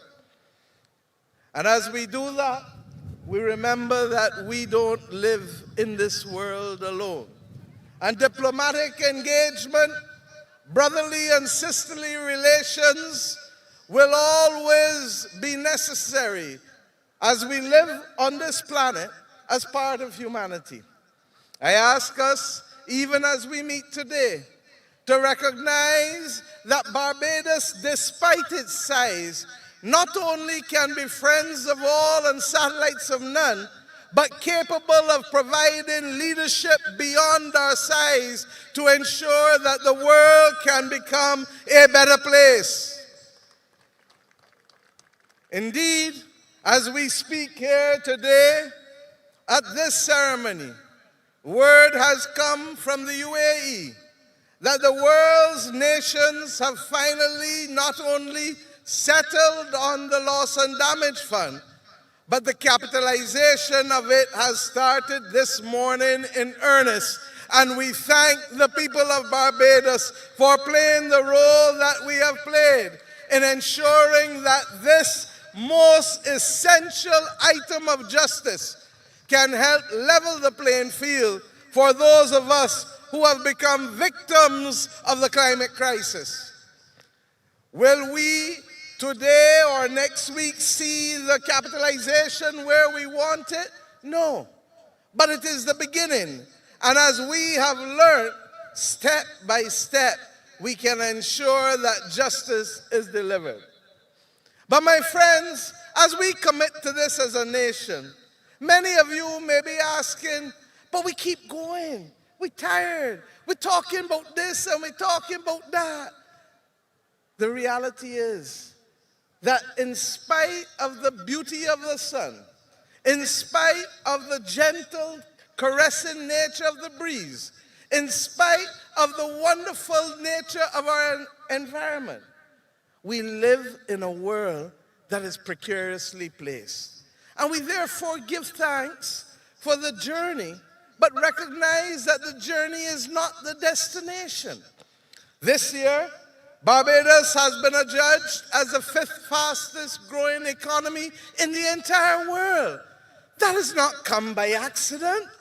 That has come by dint of the sacrifice and of the hard work and the commitment to industry and the commitment to inclusive growth that we have put. We have known what it is to do things that people say shouldn't be done. We introduced the minimum wage in the middle of a pandemic when others said you can't do it and you shouldn't do it. But we saw the people who needed the helping hand and who needed the protection at the time when the environment was at its most vicious. We have known what it is to be in an IMF program and still ensure that the public servants of Barbados can receive 2 salary increases in 5 years when others would have thought that this was impossible. We have completed many of our mission critical items, and we went to mission survival during the pandemic, and during the ash fall, and during the freak storm, and during Hurricane Elsa, and during the consequences of war. My friends, whether we can stay focused for the major mission of transformation is not going to be determined by the government alone, nor the public sector, nor the private sector, nor the labor movement, nor the households, nor the firms alone. It will be determined by all of us cooperating to commit to mission transformation. And it doesn't mean that there will not be times when mission critical will have to be refocused. But our eyes must be singularly focused on transforming a nation. I want to thank the people of Barbados for allowing us over the course of the last 18 months to carry out a difficult conversation as to how we would preserve the quality of life of our seniors through our pension systems, both public pension and national insurance. It could not be done without the maturity of this nation that allowed our people to engage in this difficult conversation. But it doesn't stop there. We're engaged now in recognizing that poverty is not the mission of the Ministry of People Empowerment, but the elimination of poverty is the obligation of each and every one of us in every household in how we look out and take care of our brothers and sisters, whether in material goods or whether in the sustenance of the soul that is so critical. We ask also that we engage with the same maturity, not only in the discussion as to how we modernize our criminal justice system, our penal system, but above all else, our educational system. Our children have come into this world, and they did not ask to become victims of a system of educational apartheid.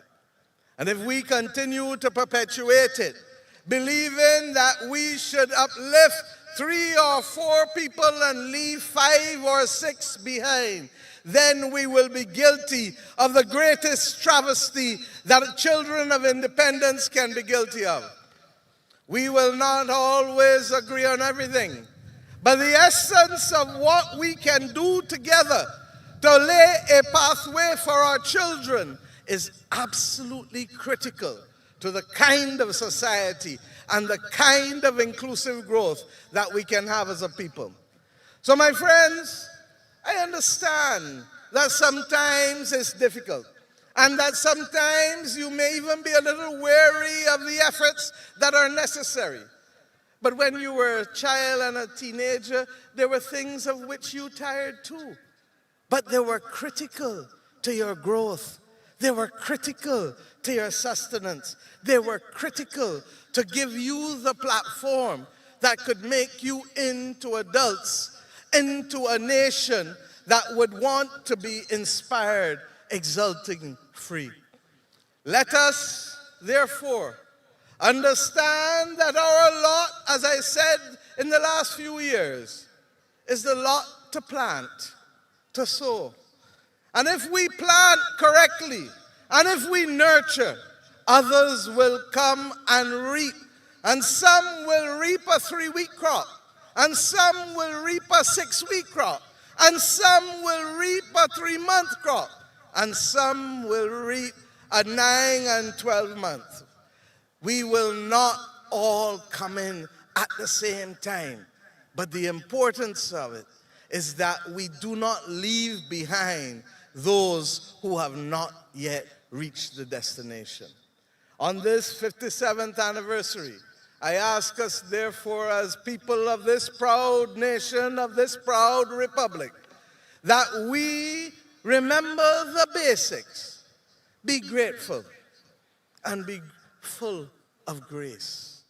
Be committed and be constant in our purpose, because through our purpose, we can settle the missions.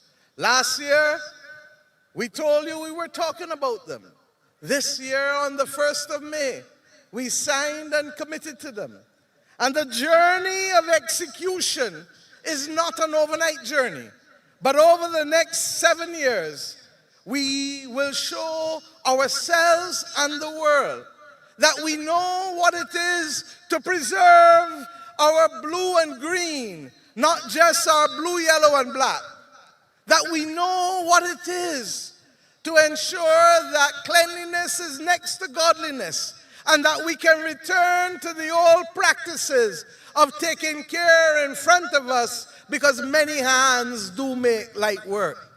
That we know what it is to look in the mirror and love who we see, because that is, even though the second mission, it is only second to the environment in which we live, but it is the essence of who we are. That you don't feel smaller because somebody want to look down on you, because nobody is better than you and you are better than nobody. That we know what it is to understand that without food and water, the sustenance that we need to build and to plant will not be there. That we understand that we must keep ourselves healthy, and we must keep our country and our communities safe. That we understand that the order that left those with little and few with much cannot be the horizon that our children see. That there must be fairness and opportunity for all. And that as we enfranchise and empower, we continue to do so conscious that it is individuals who make the difference to attaining the mission. And that finally, we use this. We ensure that we are in a position to be able to use technology for what it is worth as a tool, but never forget that the ethics of each and every one of us as a human being is stronger than any tool of technology that we use. My dear friends, this is our day, but we are conscious that it is not the world in which we want to live. And there are some things over which we have little control, and there are some that we have great control over. Let us as citizens of Barbados, therefore, commit to do the things we can and change the things we must, and be resilient to the things beyond our control.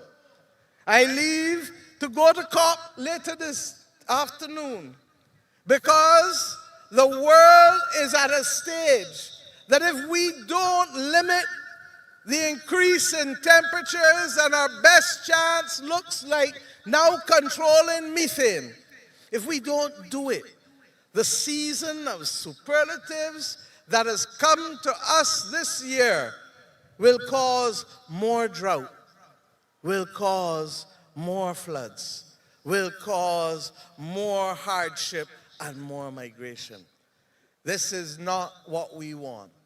And little by little, if all of us across the world can play our part, then we, like our grandparents and great-grandparents, can conceive of a future that hopefully will allow dreams not to be deferred, not to be lost, but to be reached and to be celebrated, not as a wanton boast, but as a critical platform for our growth.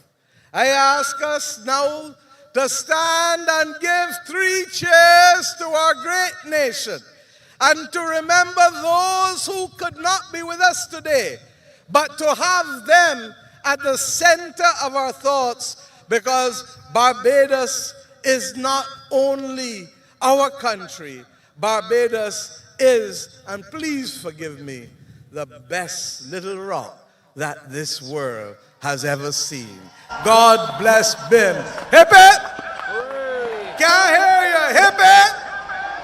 Hip it! God bless BIM on Independence Day. Thank you.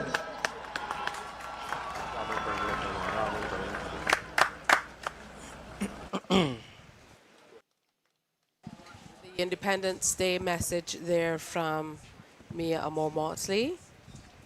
Of course, the Prime Minister of Barbados. Quite a stirring presentation there, Major Taylor. Yes, indeed. Stirring words. Of course, she talked much about what we're doing on the world stage and where we need to go. Ladies and gentlemen, please be seated. You will note that the armed services have already formed up again just along the car park area outside of the Let's parade welcome square. to the presentation area Hashim Durant. It's time now for a Fran cultural and presentation. Zukili Innes on saxophone with a musical presentation in honor of our 57th anniversary of independence. Hashim Durant and Zukili Innes.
The parade commander will now march the troops back on in preparation for the next phase of the parade.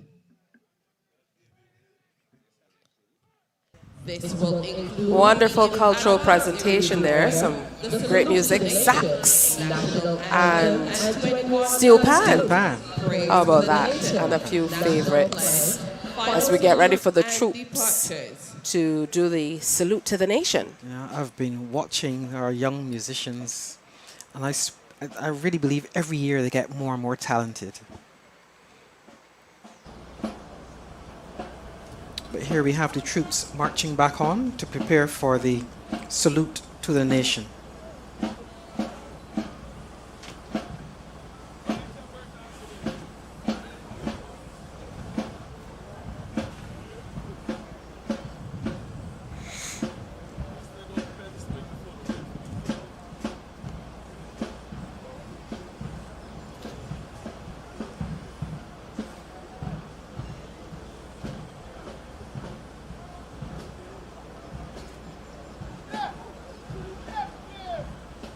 What can we expect in this segment of the presentation, or as you refer to it in the military or military terms, this next phase? Well, this is a return to the traditional parade format, where we'll have what is called the advance in review order.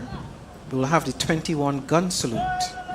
There will be prayers, the recitation of the national pledge, and of course the standing 3 cheers for Barbados, and then of course the final salute to Barbados. Talk to us about the significance of the 21 gun salute.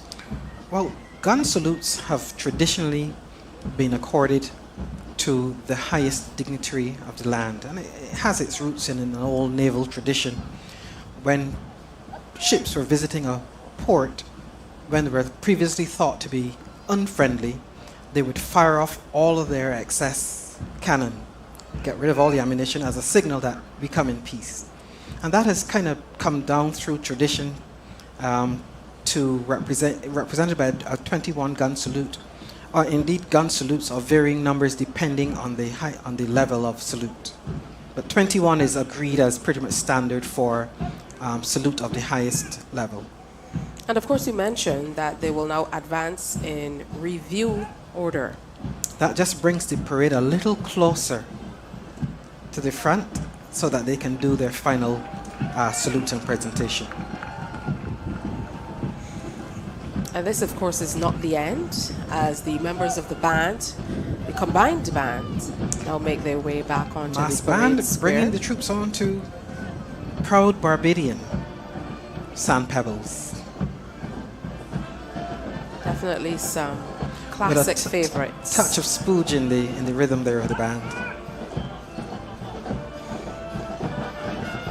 I love the effort to absolutely bring it home.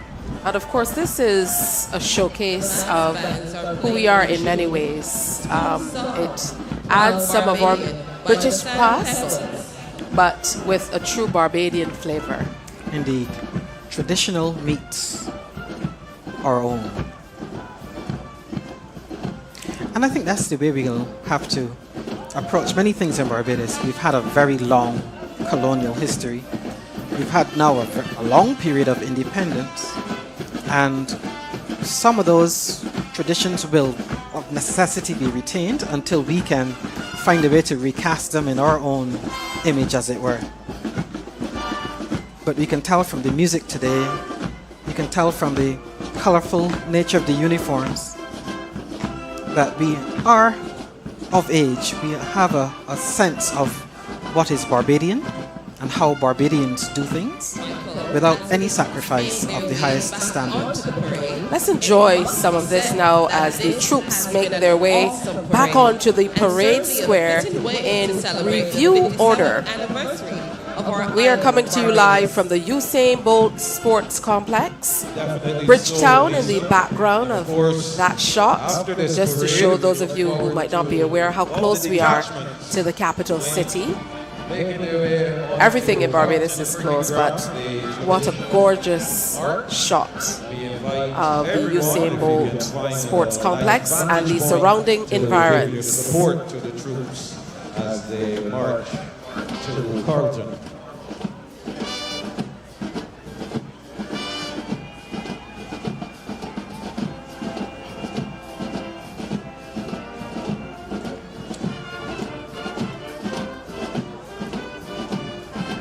There is a way that marching troops tend to feel the groove of the music and move accordingly. I'm always amazed to see it.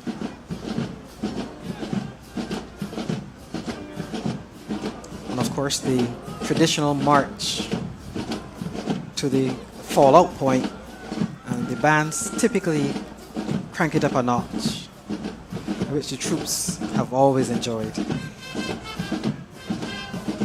Our troops definitely march with a swag to the beating, the music, the drum makes all the difference.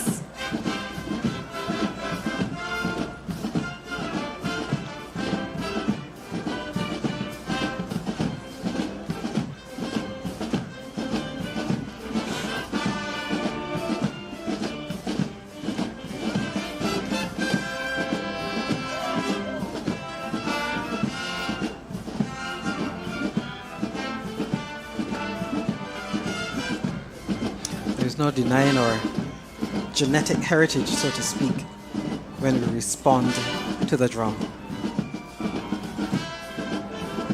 What a beautiful day in Barbados. A wonderful day to celebrate. We started just around 7 o'clock this morning. We're 4 hours in and barely feeling it. Started out with some cloud cover, now bright sunshine, but still thoroughly enjoying it. And for those of you who are watching online or on CBC TV8 in your various platforms, this won't be the end after the toast to the nation or the salute to the nation. After this, the troops and unarmed detachments alike will make their way out onto Walmer Lodge, up Lower Black Rock, and onto Carlton Supermarket. Then they're going to disperse on the Carlton grounds. The grounds of Carlton Cricket Club.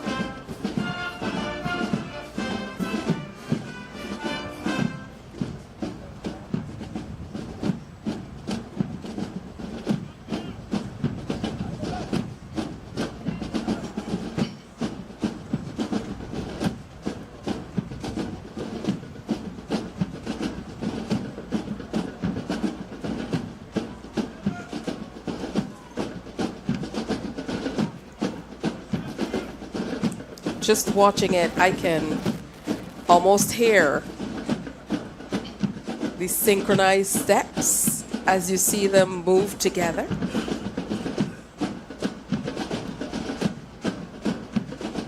And of course, that resonates with power and pride, echoing through the air here. And I can see people taking up at various vantage points from their galleries, as we would say in Bajan parlance, to be able to capture a view of something that traditionally has been closed off from the public, bar if you are at the facility. So for example, Kensington Oval and other areas, not a lot of houses or residential areas around the garrison or the Port Authority, but certainly here at this facility, it is in the midst of our community, which is what we really want. It's beautiful to see, and even more amazing to listen to the sweet sounds. We take it right through Barbados, the village. Brave will advance. Right turn.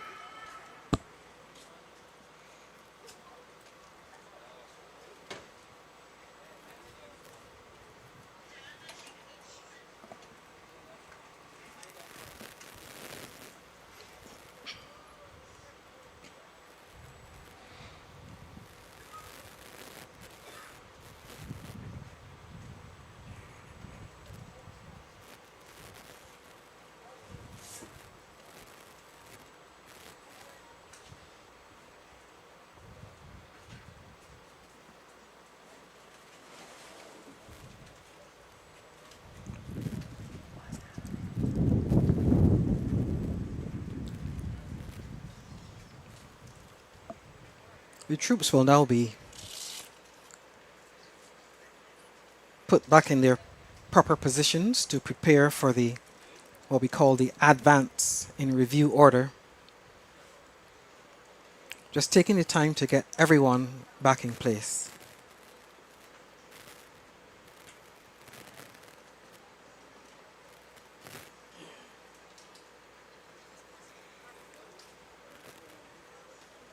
And then, of course, in all of this, we have the dressing of the troops as well, because, as you mentioned, precision is the order of the day.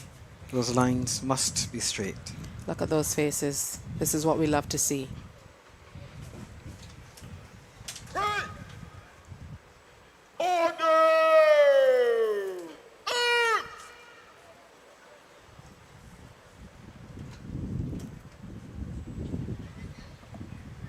Pray! Thunder! Ease!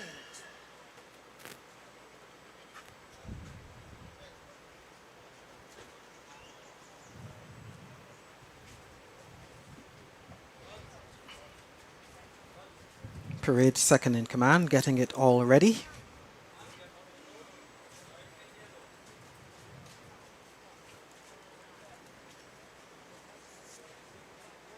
And he will take his place. Parade commander now returns to resume command and control of the parade.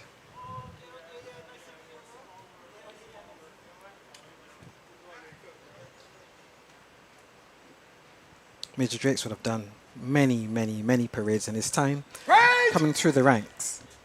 Praise! Two! In open order! Inwards! Yes!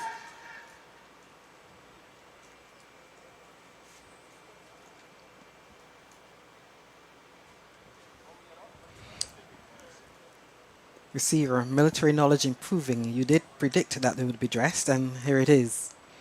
Because everything must be just right. The center of the parade, of course, is wherever the parade commander happens to be standing, which is happens to be demarcated by this line that we can see. And he will be standing directly opposite the color party.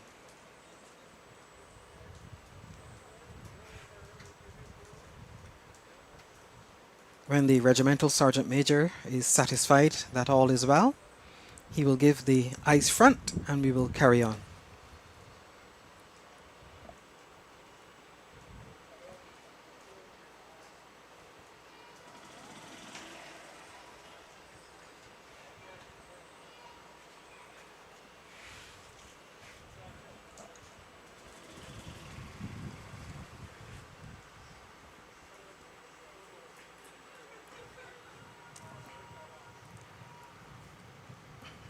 Traditionally, the regimental sergeant major, or indeed any other warrant officer class 1, though junior in rank to a commissioned officer, do carry a certain amount of respect and assumed seniority, to the point where I don't mind telling you that junior officers, second lieutenants and lieutenants, maybe even a very junior captain, steer well clear of the regimental sergeant major.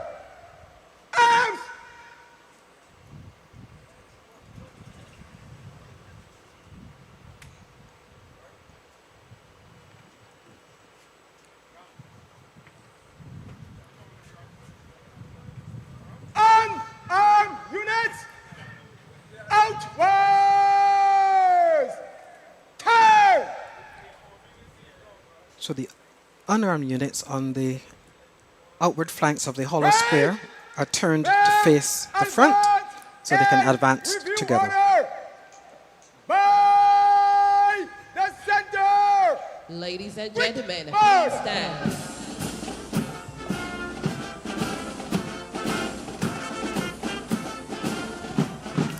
I'm bringing back memories of our childhood with Seema Little Brown Girl. Which just happens to fit perfectly with the 14 paces taken in the advance in review order.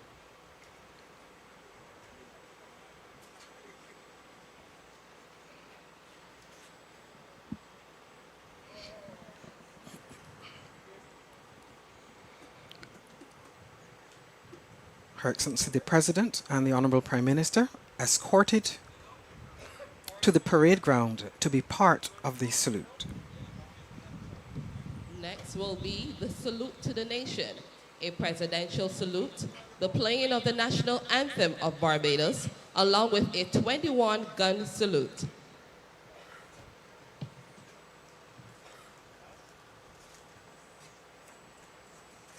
Praise!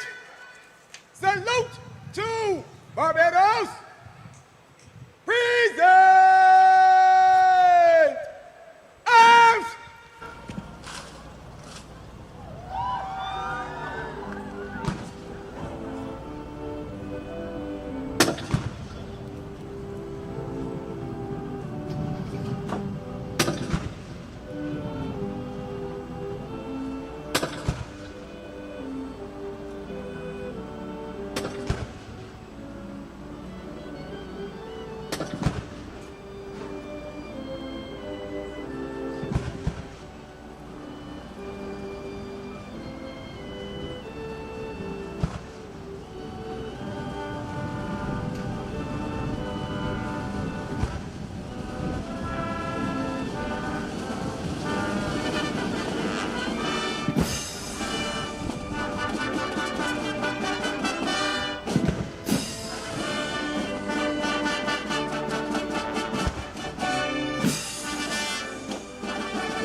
Right, shoulder, arms.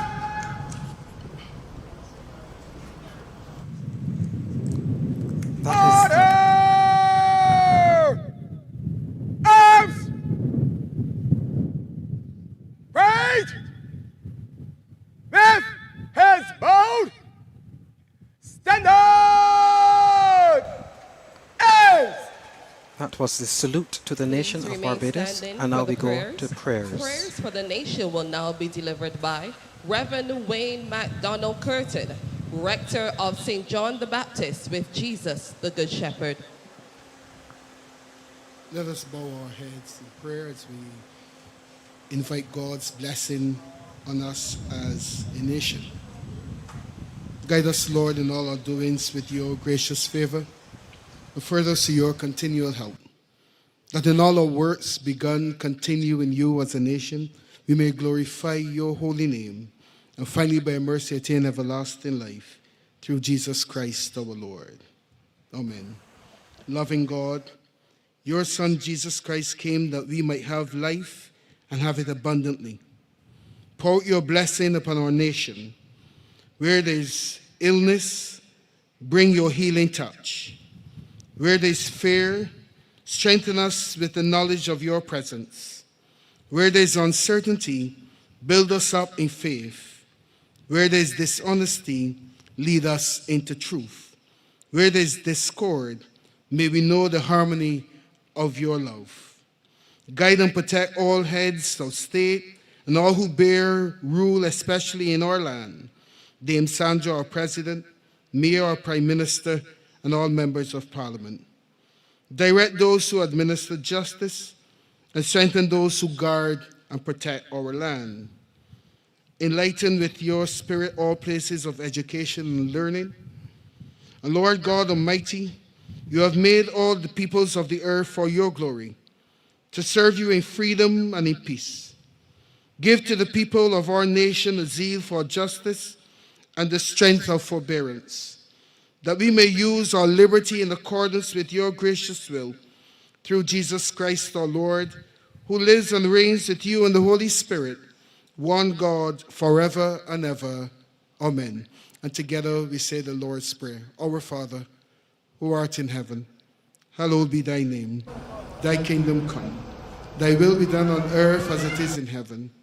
Give us this day our daily bread, And forgive us our trespasses, as we forgive those who trespass against us. And lead us not into temptation, but deliver us from evil. For thine is the kingdom, the power, and the glory, forever and ever. Amen. Thank you. The National Pledge will be guided by Dana Rose McLean and Roger Harris, head girl and head boy of the Good Shepherd Primary School. Please repeat after them. Praise! Praise! Time!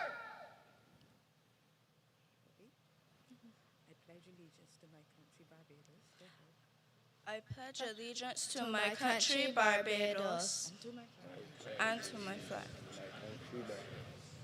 and to my flag,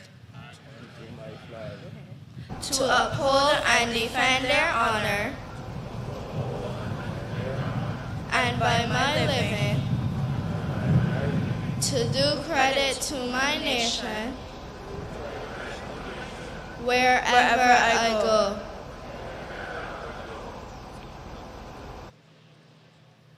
Praise! Well, remove headdress. Remove headdress. 3 cheers to Barbados. Hip hip. Hip hip hip. Hip hip hip hip. Praise! Well, replace headdress. Replace headdress.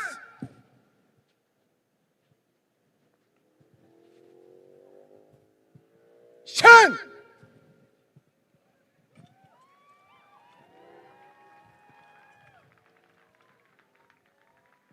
Praise. Salute to Barbados. Present arms.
Raise, shoulder, arms.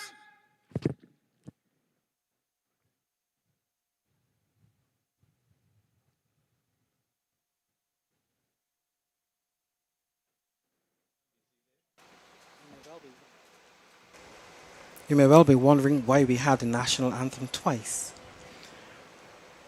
National anthem, of course, a slightly slower version of it accompanied the 21-gun salute. Ladies and gentlemen, kindly This remain last time it was standing played as we move into accompanied the final the 3 phase, cheers the for Barbados. departure of dignitaries. Right. And usually when we see the mounted troop light, that First signals to depart is Her Excellency, the arrival Most or the Honorable departure Dame in this Sandra Mason, instance. President of Barbados.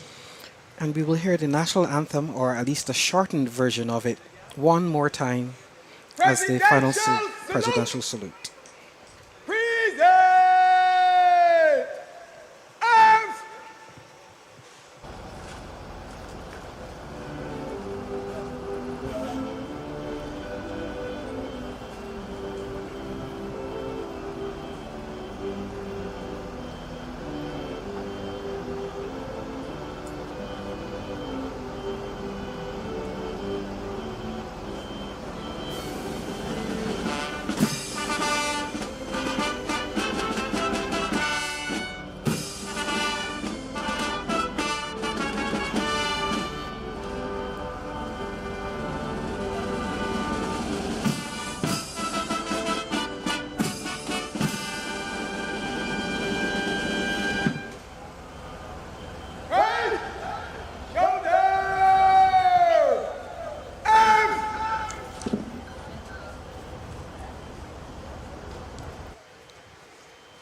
that signals the start of the series of departures. Of course, in the same order, well, reverse order of arrivals.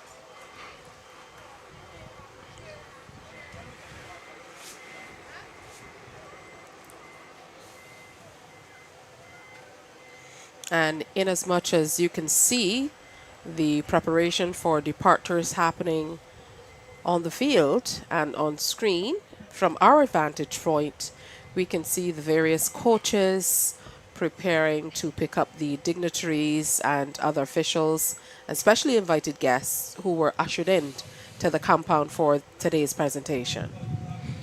Indeed, there's going to be a salute along the route to Carlton grounds where we will disperse.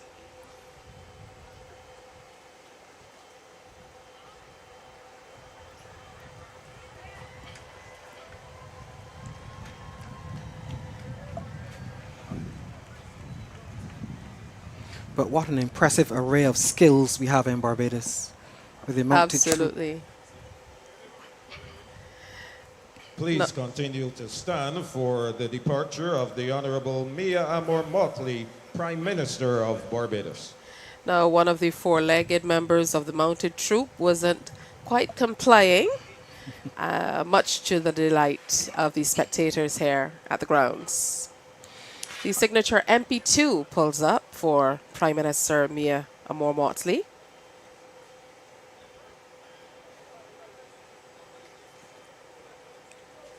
And she departs, but this won't be the last we see of her. As you mentioned, there's another salute to come. Indeed there is, and we look forward to that.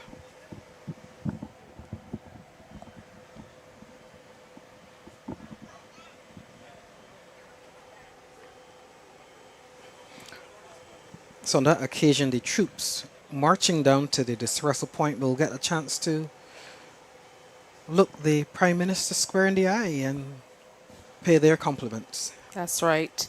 They are to pay compliments to the PM at the main entrance to the Carlton shopping complex. That's directly in front of the COB Credit Union for those people who know the area. Of course, the parade will march south along Highway 1, along Upper Black Rock Main Road to Carlton Cricket Grounds after the dignitaries have departed. And that is, of course, to allow the dignitaries to get in place at the next location before the troops move off from this spot. And the Chief Justice leaves now with his new wife. And aide-de-camp.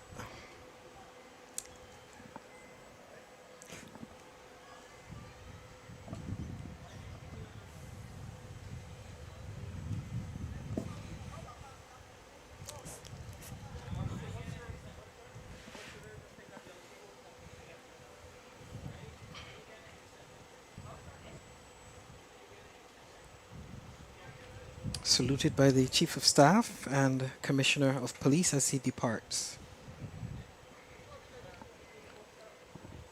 who themselves will be departing shortly. Thank you. You may be seated. The final dignitaries to depart are Commodore Errington Sherlin, Chief of Staff, Barbados Defense Force, and Mr. David Boyce, Commissioner of Police, the Barbados Police Service.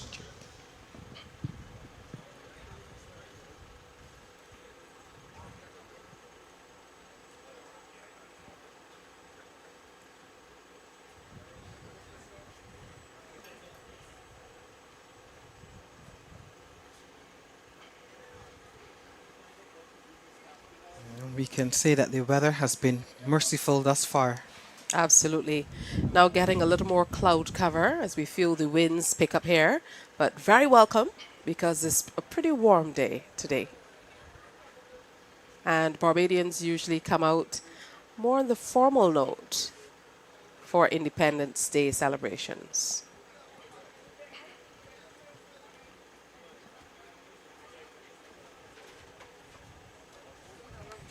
Chief of Staff and Commissioner of Police make their way out. They'll be joining the Prime Minister at the saluting point.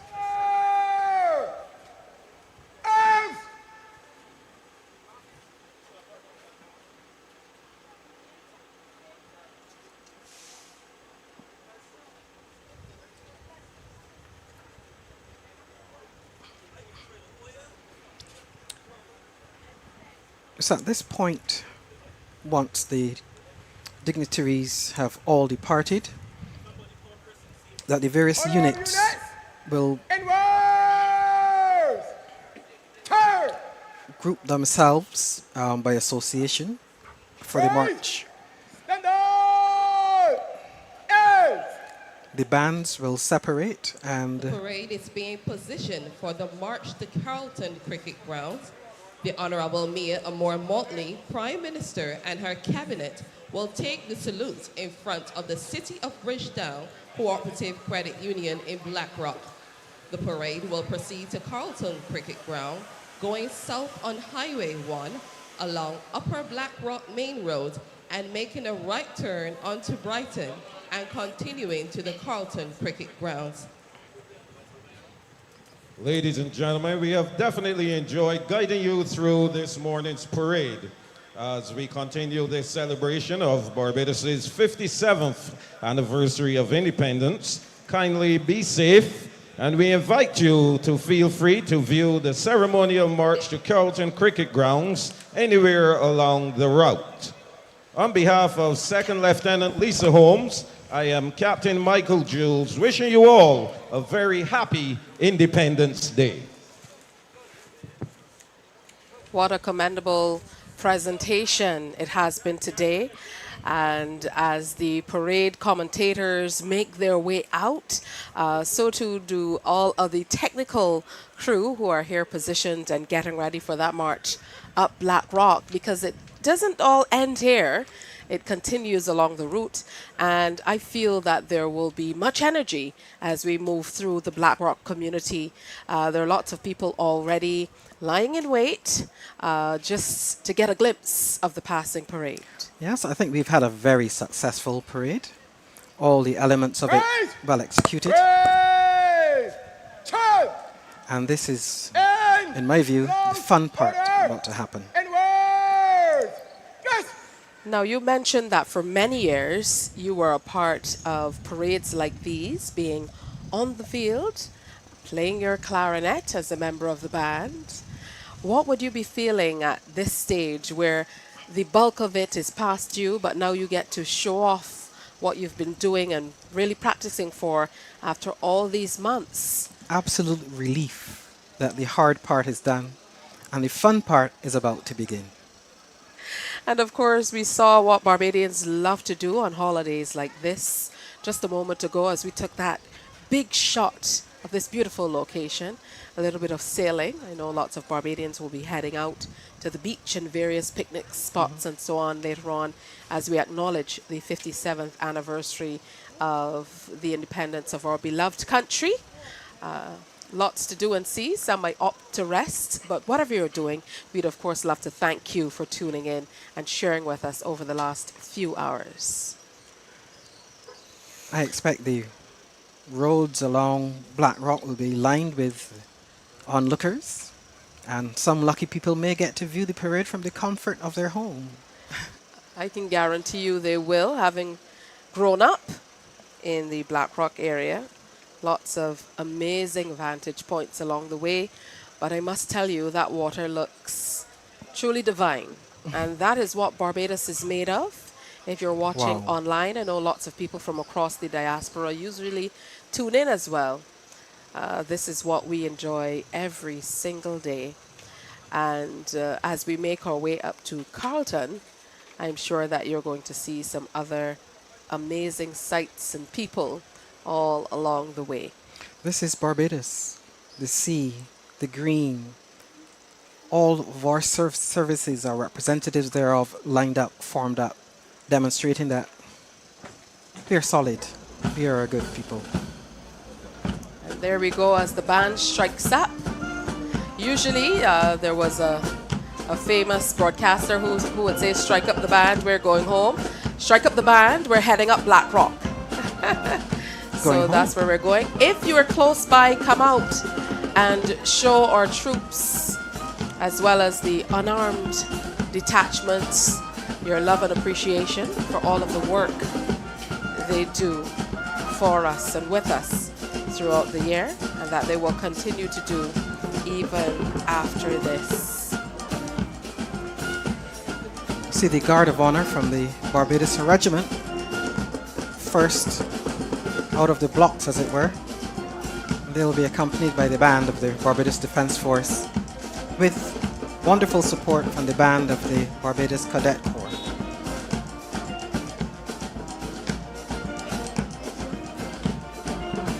Can you now share any memorable experiences or stories from past Independence Day parades that you would have been a part of?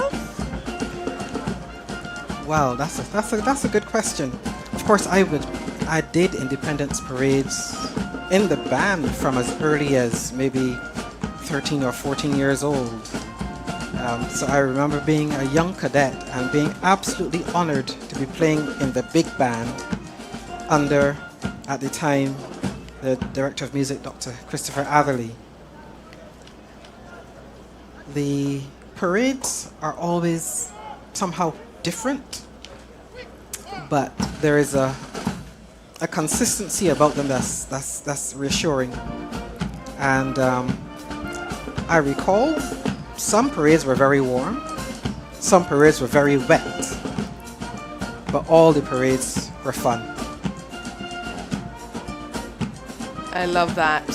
And many Barbadians, maybe the older ones, will tell you that around this time of year we usually expect some rain as we reflect on that first independence celebration.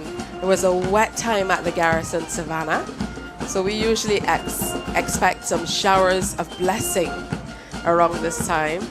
Very happy that these showers held back. As we mentioned, a few clouds in the sky, but smiling on us all day today. All part of the story to be told. Absolutely. And look at that engaging and gorgeous view with the University of the West Indies campus at Cave Hill in the background. Of course, the ground here at the Usain Bolt complex in the foreground, as the troops prepare to make their way onto Walmer Lodge, up past the roundabout at the bottom of University Drive and onto Blackrock Main Road for a short trek over to the Carlton complex, where the dignitaries will be waiting for them. The president, however, does not join at that place. I'm sure the president will have returned to State House, and the salute will be taken by the Honorable Prime Minister. Now, this is not where it ends either. Even after that, as you mentioned, the president goes on to State House, and that is where all of the honorees are then feted, if we can deem it as such. Or some other such, shall we say, posh activity. Absolutely. The military is not exempt. I know at your various bases, you too make merry. Well, this is the reward for a job well done. I suspect there's going to be some eats and some, or should I say plenty, drinks. All right. I may take the opportunity to invite you to come to the Barbados Coast Guard base at Pelican to have a little one with us. Well, as long as it's a little one. I accept the invitation. And I must say, this might be a surprise to you, but I've never been to the military base at Pelican before, ironically. So I look forward to looking at it. I'd like to say a special salute to our entire technical crew from the Caribbean Broadcasting Corporation and the Joint Services of Creative Junction, the service provider today. It takes a great deal to be able to put on a production like this or cover a production like this. Lots of involvement. I mean, so many rehearsals, and no matter how many times you do it, there's always something you feel like you could do better. There are many moving parts, as we like to say. But fantastic job by the crew. And here they go. So here's where we get to more or less let our hair down, so to speak. No hair from you, Major Taylor, but I absolutely can do that. And enjoy our troops and the music of Barbados as they continue to feature some of these amazing songs that truly capture who we are It is musically. traditional that the So let's take a look back at some of the songs that were featured during the parade today. And what I particularly love is that some members of the Barbados Police Service have been able to arrange them in a different way, so you are sharing them to a new generation of Barbadians in a different way. Yes, and I must tell you that this is not at all a new thing.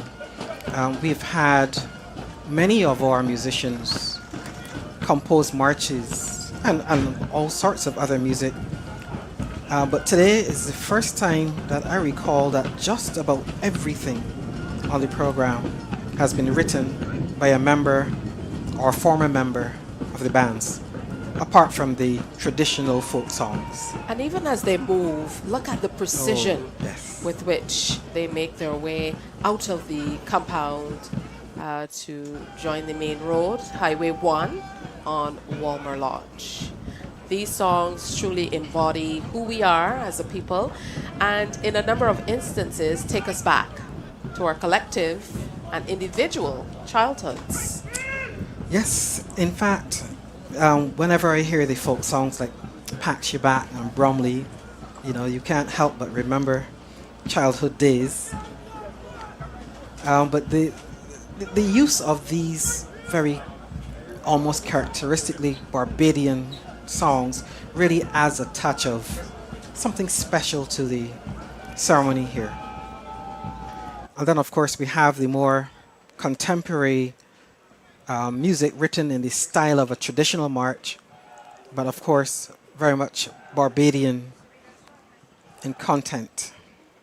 Oh, and there they go. These are your first shots of them making their way. This is the front of the Usain Bolt Sports Complex, a part of the University of the West Indies CAFL campus. And again, the spectators have set up at various vantage points on both sides, lining the road as they pass through. And what's that chant we can hear, Major Taylor? Seems to be coming from the troops. Of course, it's in the distance as we make our way along. We're going to try to bring you continuous coverage as well. But as you know, once you're on the move, then there are many possibilities. I think that chant is the troops trying to buoy themselves up, get ready for the journey. Absolutely. It It's been a long is time. quite a spectacle, and to my mind, actually part of the ceremony, that march through the streets. Another great one, struck up by the band of the Barbados Police Service. Proud Barbadian.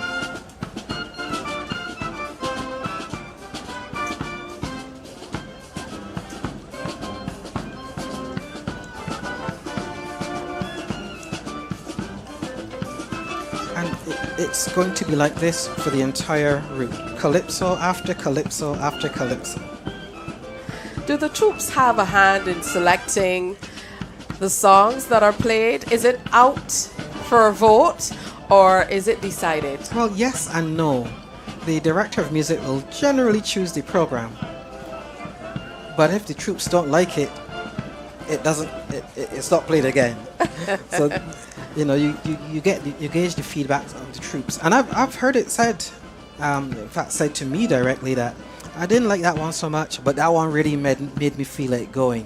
So it is a real motivation for the troops, and that's one of the important duties of the band, not just on parade, but also it's the heartbeat. It's the heartbeat of the troops. Absolutely. You know what they say? They say music is the heartbeat of dance, but dance at its core is about movement. So they all tie together. Yeah, the other interesting thing is that most of the calypsos, and sometimes the very latest ones, are all arranged by members of the band or former members of the band. And it's always beautiful to get a vantage point of areas that we often drive by, whether in public or private transport, and don't take that much note of. But in instances like this, where we have cameras and people making their way along, you tend to see things that you probably wouldn't on an average day zooming by the area.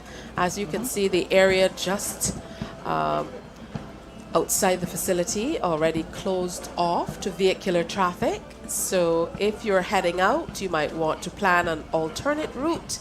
We are taking over Black Rock Main Road. What an interesting view with the mounted troop of the Barbados Police Service out front, leading the procession, as it were. And of course, these two Coast Guard men at the front of the parade, they are there because they know the route, and the parade commander will follow them. All right. So talk to us about these guys, because we saw them for the arrival of the dignitaries as well. They're usually strategically placed, seemingly to guide. Well, they function as car door openers for the dignitaries. And this is another duty that they will perform, which is actually leading the procession. They're typically members of the military police. But what an impressive spectacle, and colorful.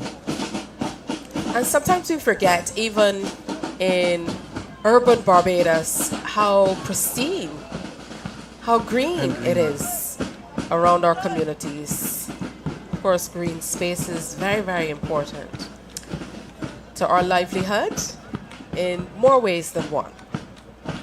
The rather impressive looking Guard of Honor leading, followed by the band of the Barbados Defense Force and the Barbados Cadet Corps. And they'll be followed by the Barbados Coast Guard and of course the Barbados Cadet Corps. And that is representative of the three distinct elements of the Barbados Defense Force. That is the Barbados Regiment, Land Forces, the Barbados Coast Guard, Naval Maritime Forces, and the Barbados Cadet Corps, the youth wing. All each with their own distinct command, falling under the overarching command of the force headquarters. And this area in and of itself bears so much significance in Barbados history, just outside the Lazaretto here in St. James. Much history tied to our past. So if you don't know the history, now's the time to go look it up. But this area is very significant for more reasons than one. And for people like me who can't quite comprehend what it takes to march hands inclusive and at this steady pace for such a distance, talk to us about what the troops are feeling at this time. I know you said the music helps to drive them. Well, but for members of the armed forces, this is a pretty easy one. This is a fairly easy march, at a pretty steady pace. But of course, these same smart-looking soldiers are the same soldiers who, when they don their combat gear, can put on a heavy backpack and run with a rifle for several miles. It is an interesting life of the soldier because the ceremonial duties are one responsibility, but of course you have your everyday job, and then there are times when the work is a little harder. So what accounted for that change that we just saw with the stick under the arms? Is that just a movement along the parade square? Well, the Guard of Honor, they're marching with their SLRs, the self-loading rifles, and they're not light. And every period they will change arms, given a specific command, just to keep things in balance. Now you would have heard a band strike up just behind us. Those are the unarmed detachments that are Yes. just leaving the complex following the departure of the armed. Yeah, one or two of the unarmed detachments. units, the scouts and the girl guides, etc., have their own bands or corps of drum these days. And they take great pride in marching their own troops to their own drums. And that, of course, was the band of the Girl Guides Association. As I told you, they're celebrating something major today as well. So on this day, they absolutely have lots to celebrate along with Barbados. So they will be looking forward to you spreading some love as they make their way. It was all started on November 30th, 1918. The first guide meeting was held at the Governor's House at Queen's Park. And our president, Her Excellency Dame Sandra, is the patron of the association. Today marks the 105th anniversary then of the Barbados Girl Guides Association. And here we are, just the mounted troop just passing outside of the service station on Walmer Lodge, giving you certainly a different view from what we're accustomed to. Happy anniversary to the Girl Guides. And I'm really enjoying these aerial views by the drone unit. Yet another facet of the Barbados Defence Force. Absolutely. So I know that these days, with the advent of that type of technology, you're able to look at areas because before this area, it was determined this route would be used. Obviously, you would have scouted the area as well. And aerial surveillance certainly makes that easier. And here we go, a different view. A different view. Of this area, but a gorgeous view. We also have coming up shortly the 120th anniversary of the Barbados Cadet Corps. Indeed. Share a little bit more about what's planned. Came into being in 1904 and has been continuously active since then. So next year we are planning a very big celebration where we will take the opportunity to showcase various activities of the Cadet Corps. And we most certainly look forward to that. Here the troops are. It's a different feeling to see them marching through the streets of Barbados. You'll note Even that more they- so than seeing them here on the parade square. That's where we expect to see them. For a lot of young Barbadians in particular, a lot of them see the military and the Barbados Police Service in a certain light, sometimes not in the way that we would like. So for them to see a display of these organizations in this way, celebrating Barbados on this most auspicious occasion. And no doubt inspiring to youngsters watching on. Absolutely. It truly is inspirational, if only. And as they prepare to march past a few churches in the Black Rock area, here they go with a strike up here with a little more oil in my lamp. Another This is a band of favorite Pathfinders of what we used to striking deem up. the breakaway churches, Pentecostal. All that's left for us to do is break out some tambourines and break out in song. But it's a true representation of who we are as Barbadians. There is always some measure of spirituality in whatever we do, and I think we should aspire to continue along that line. I completely agree. All right, and now because we've become so familiar with the various detachments, we can pick them out from these aerial views as well. We can indeed. As they go along. So we could see the toy soldiers or the Barbados Cadet Corps in their toy soldier uniforms, as they're so deemed, making their way just behind the The Guard of media Honor. And then, of course, we had the Coast Guard following and the Barbados Cadet Corps as And not to well. leave out the corps of women who were on parade today. Oh, the first of them are crossing the roundabout at the bottom of University Drive. Just like you, I truly am enjoying these aerial views. It's totally different. I didn't realize view. it was so pretty. It is indeed gorgeous. Sometimes you don't see the forest but for the trees. We're so accustomed to taking in our environment in a particular way that we don't recognize the beauty that others see when they come to our shores. But it's wonderful to see so many little ones along the route. A beauty each of us has a responsibility to maintain and protect. Oh, just look at that. And they're going to make that first turn. They're just passing the very popular Flash Zone Bar at Lower Black Rock. I suspect one or two of the soldiers are smiling as they march by.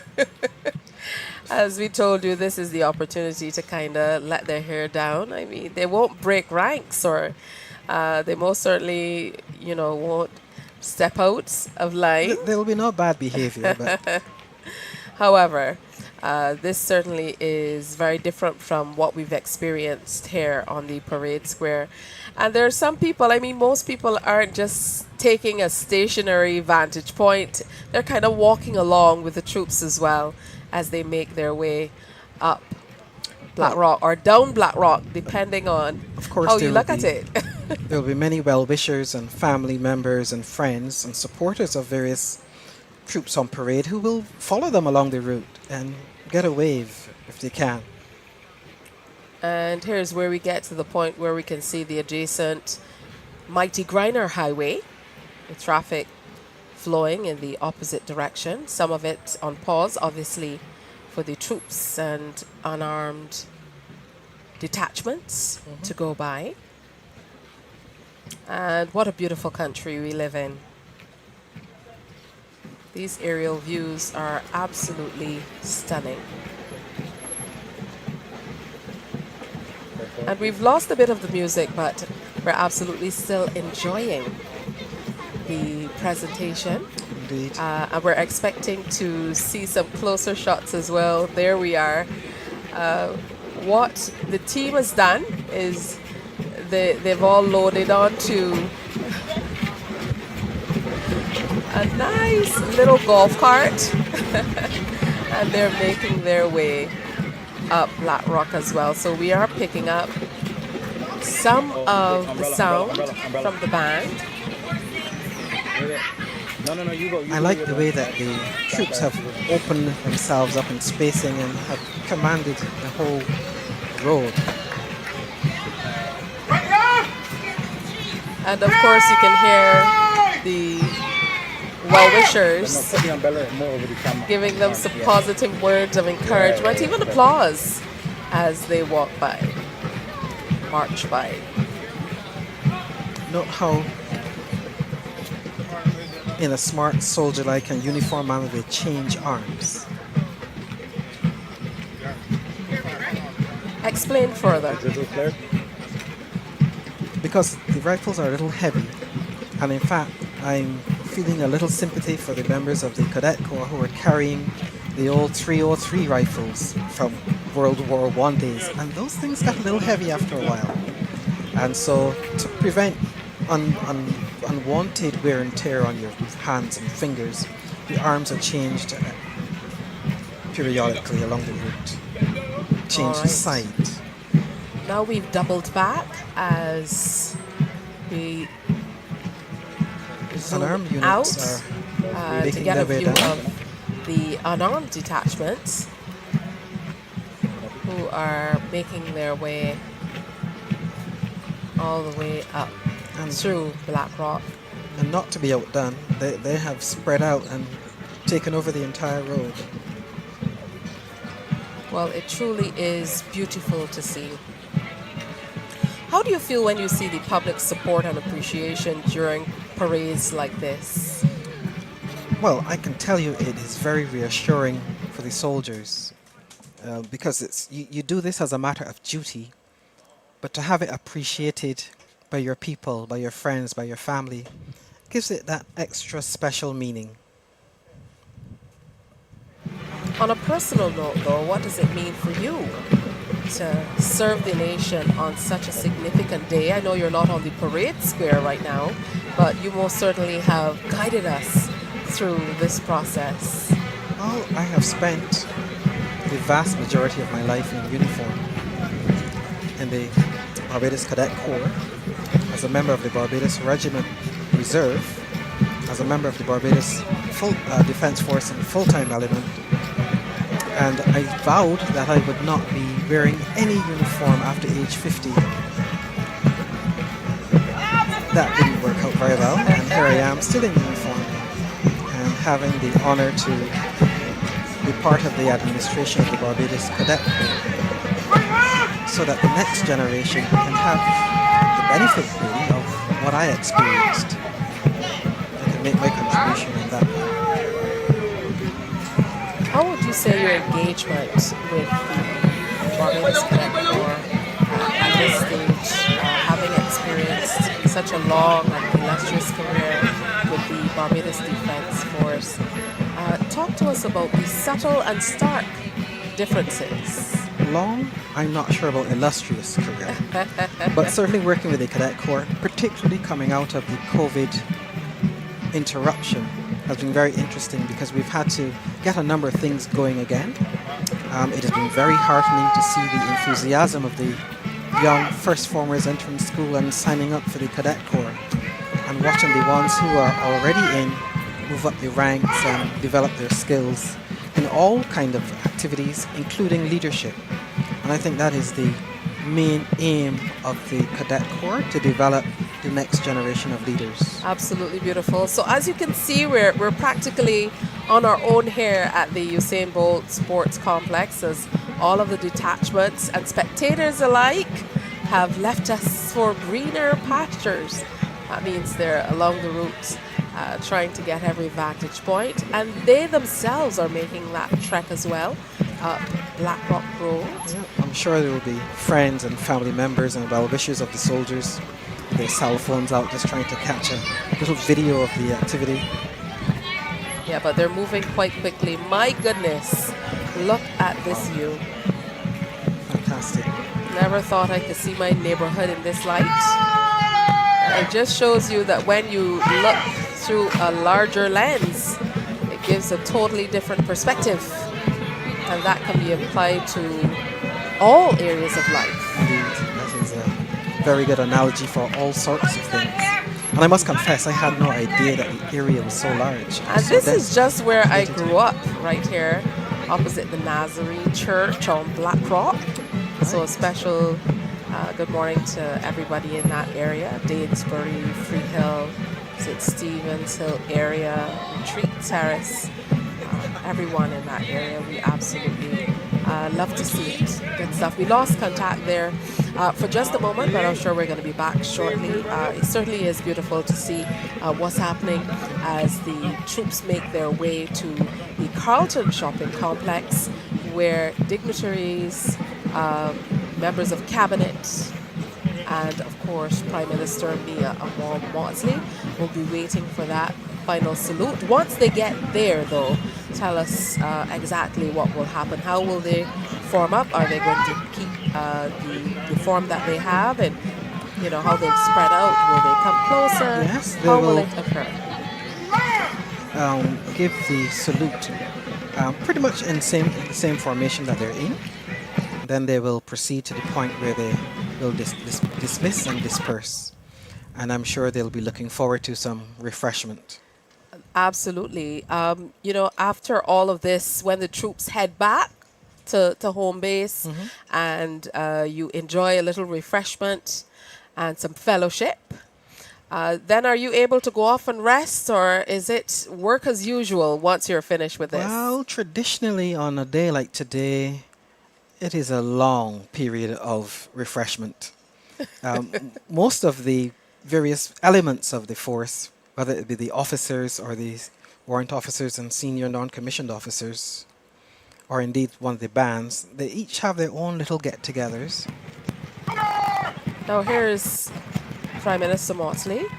She is already at Carlton, and she's taken this opportunity to have a long and what seems to be a meaningful conversation with a young lady who looks to be in the single digits. I don't know how many countries in the world where anybody can claim, "Ooh, I just got a hug from the Prime Minister." This is true.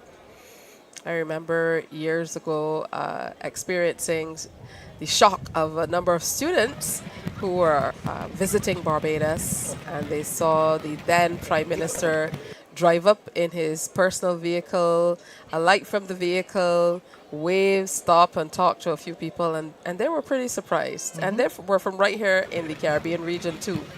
So we have a lot to be grateful for.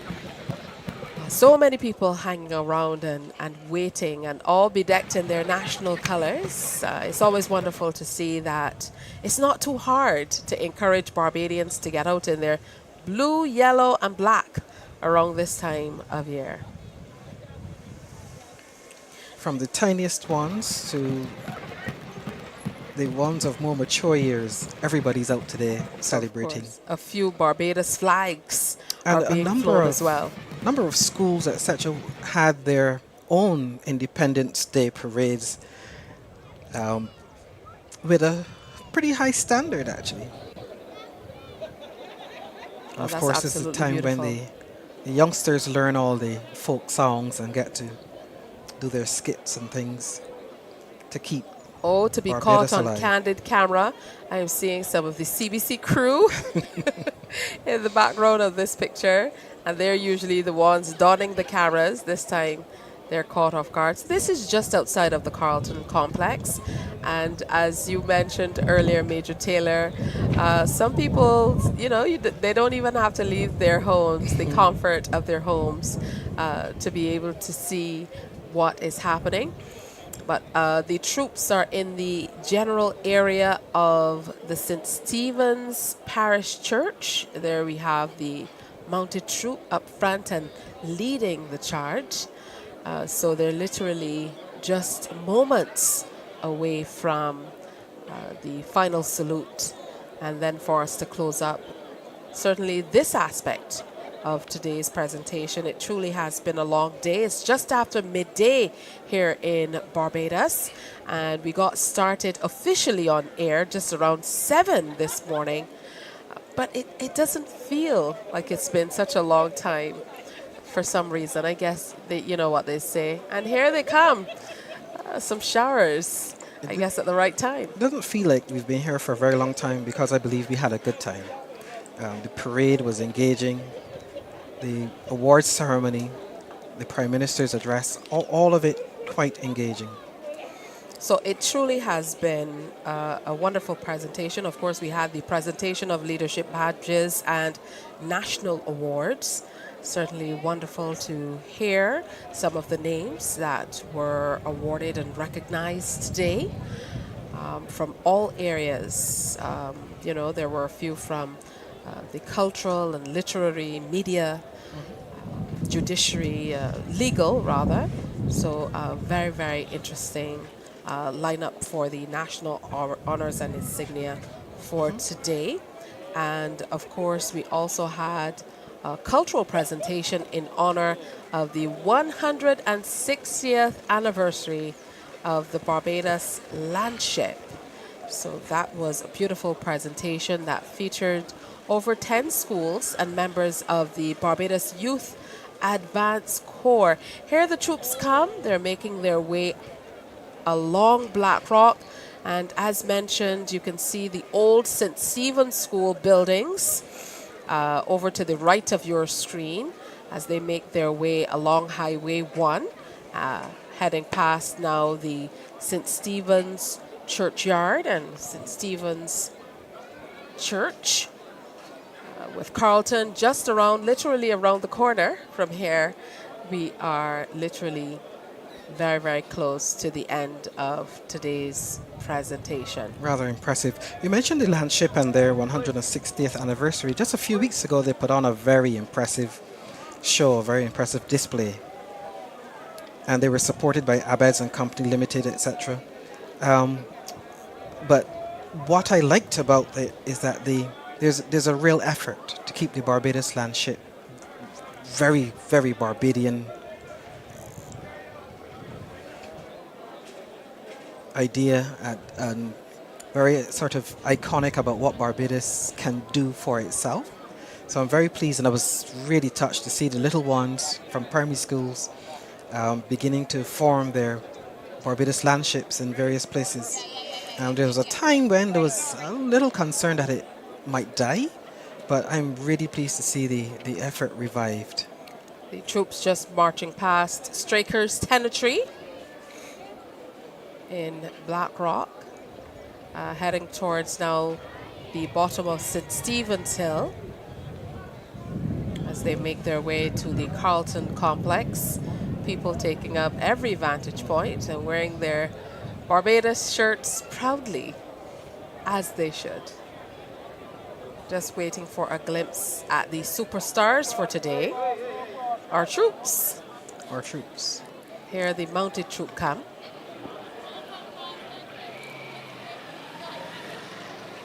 And in your experience with the mounted troop, have you had any interesting experiences? I know for me sometimes over the years, I certainly have seen a few of the four-legged members of the troop who have given quite a bit of trouble. I was hoping you wouldn't go there. I am terrified. No, not Major Taylor. And I used to be, of course, with a masked band right at the back where the horses exited the garrison. So they were passing right next to me. I held my breath all the way through it most times. And here the first part of the detachments are. First part's just making their way past the St. Stephen's Church at this point. Mm-hmm. Interesting to note that there were members of clergy in the honors today, as well as one of my colleagues from the Barbados Cadet Corps, Lieutenant Commander Carl Farley.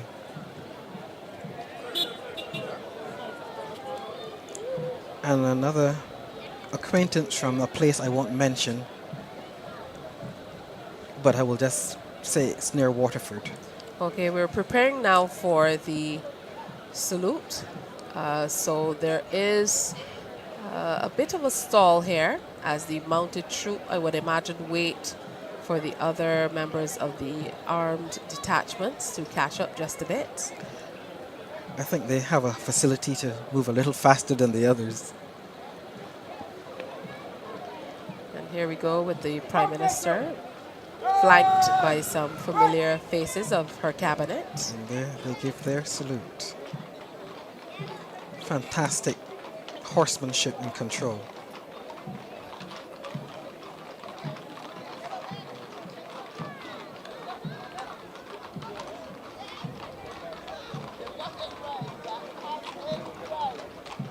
And immediately following them will be the parade commander and his guard of honor.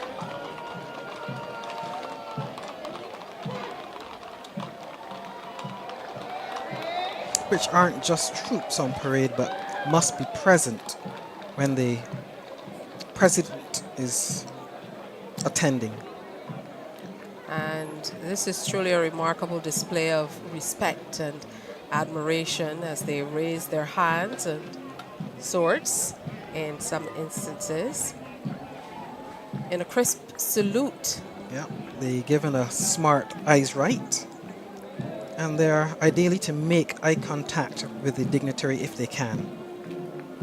A true reflection of honor, loyalty, and service. In this moment, the troops are truly the embodiment of bravery and patriotism as they continue after such a long time and still looking like they just started. drum majors of the band giving a smart salute themselves. And as has come to be customary, everybody with their cell phones out so they can capture this for posterity or to share, Here as the comes case the might be.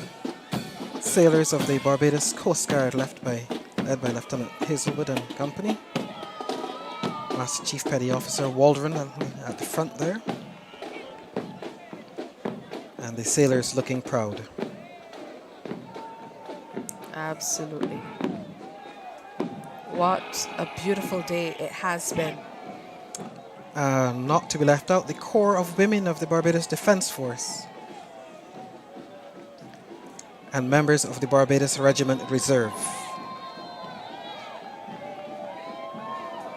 Tell us the differences. To be a part of the reserve, what do you need to do?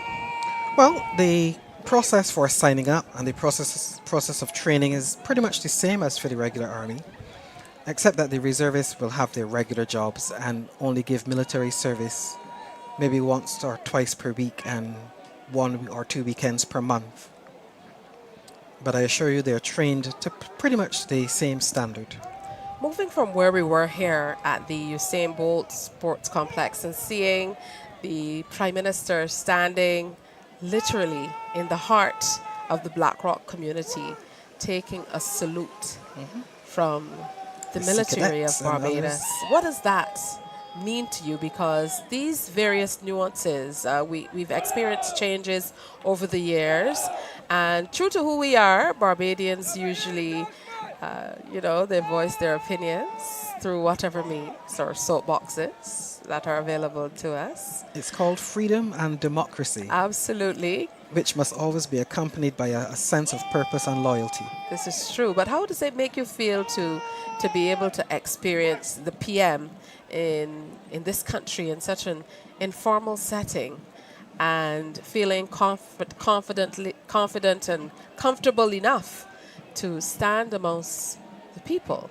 who put her in office? That's one of the beautiful to be things able about to take this salute. one of the beautiful things about Barbados, actually. You can do that. And here come the members of the Barbados Police Service.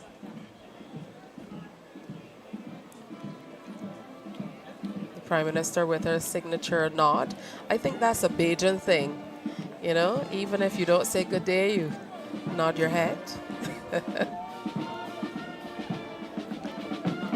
Quickly followed by the Barbados Police Service Band and the Barbados Fire Service. So this part of it is going by quite quickly.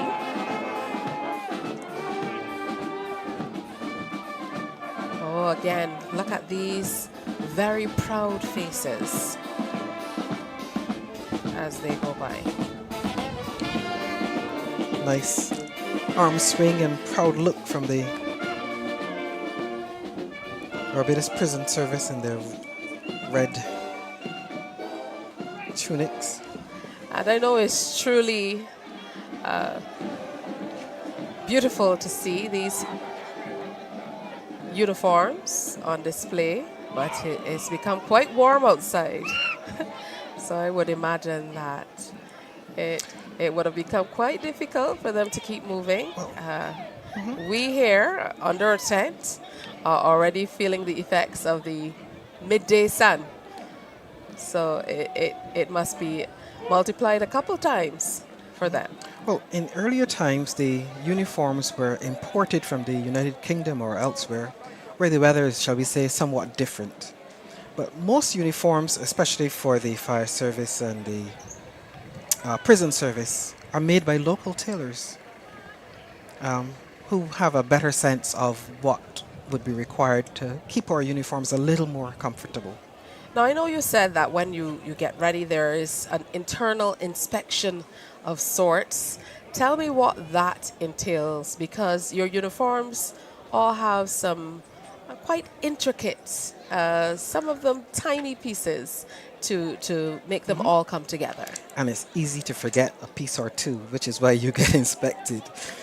So before they even depart the base, somebody will be looking them over to make sure that the buttons are on straight and you're wearing the correct belt and your cravat is sitting right and all of that. And then there will be another level of inspection just to make sure that the juniors have not missed something. And on it goes until everybody's satisfied that by the time the parade commander sees you, everything is just right.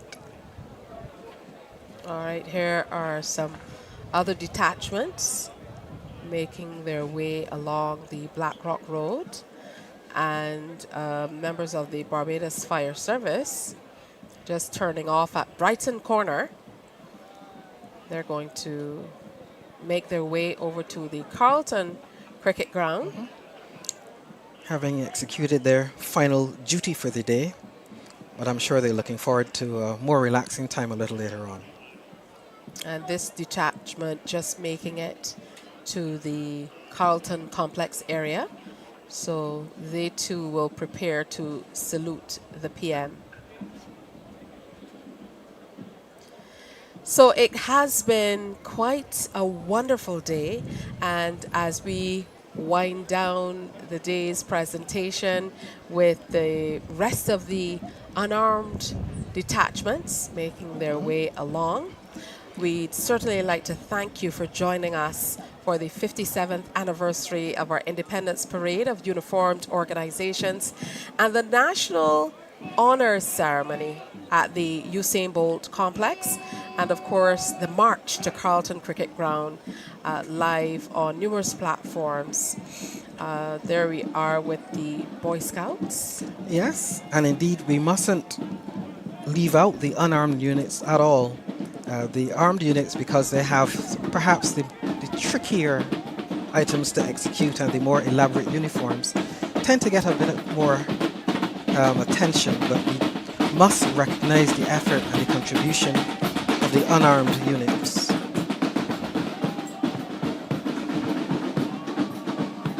And indeed thank them very much for their participation. And there are some others marching along alongside them. I think they may have some new members. The St. John Ambulance Brigade on parade. And that's a name we've been hearing for, as my mother would say, donkey years. They do very fine work across Barbados. Absolutely. And of course, the Prime Minister taking her salute. We see just behind her the Minister of Home Affairs. I believe the Minister of Labour was in close proximity as well. I also saw the representative for St. Michael Northwest, which is the area where we are. As a part of today's presentation, we also had students of the Good Shepherd School. That's just about a kilometer or so from this location, as well as the clergy who were present were from a church in the general vicinity as well. So truly heartwarming to see that we've truly embraced the community for this change, this move to the Usain Bolt Sports Complex. And here the troops are, Arriving still in form, arriving at the Carlton Cricket Ground. There seems to be a celebration of some other type planned. I don't believe the jumping tents and so on would be for those people making their way onto the field. Perhaps not.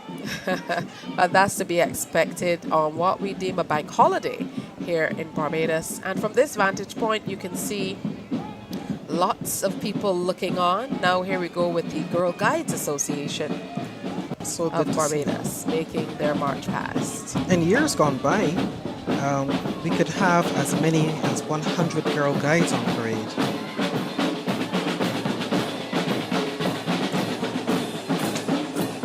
And what a pleasure that they can parade with their own corps of drums. Well, you learn something new every day. I certainly did not know that the Barbados Girl Guides Association had a band as well. So wonderful to see them on parade today. And we just have a few more to pass by. Of course, the Barbados Landship. And the students who did the cultural presentation here today. Some of those students joining them. Yep, These okay. students are from the Frederick Smith Secondary School. Where there is a landship growing. And following closely behind them are those members of the government security guards. I believe I saw them coming up next. Yes, indeed. Marching proud.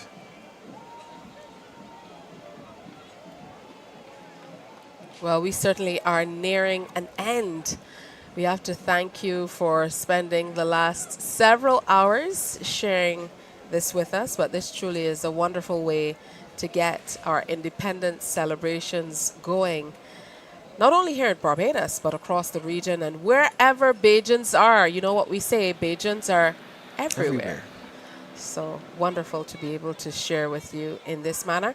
And we can already see some members falling out, so to speak. This is where you get to relax now and catch your breath for a moment. So, talk to us about what this now means before you move on to the feting and so on. I would imagine that you really want to take a breath here. Yeah, but the parade commander and the various detachment commanders will be telling their troops, thank you for your efforts, a job well done, that kind of thing, which is very important.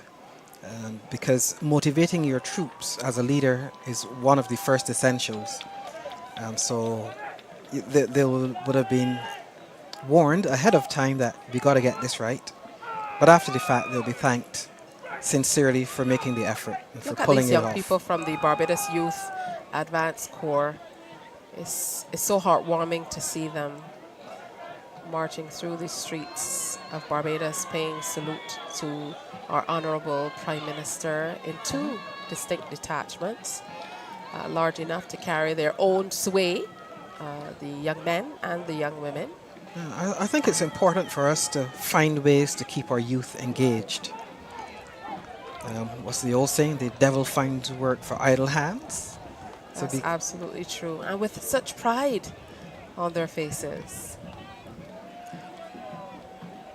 It truly is beautiful to see. I'm not sure whether it's my imagination, but it looked like the girls were a little extra something, a little more precise, I think.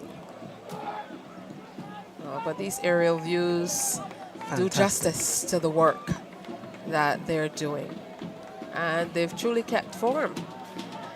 Now, I just saw through that last aerial view that they did, in fact, get closer as they're coming around the corner at the bottom of St. Stephen's Hill. Here they go, the Seventh-day Adventist Pathfinders and their band as well. Who played some very stirring music. And all of their music is naturally gospel-type music. But they're able to adapt it very, very well for the march. And the Pathfinders do a lot of community work as well. Wonderful to see them as a part of the presentation.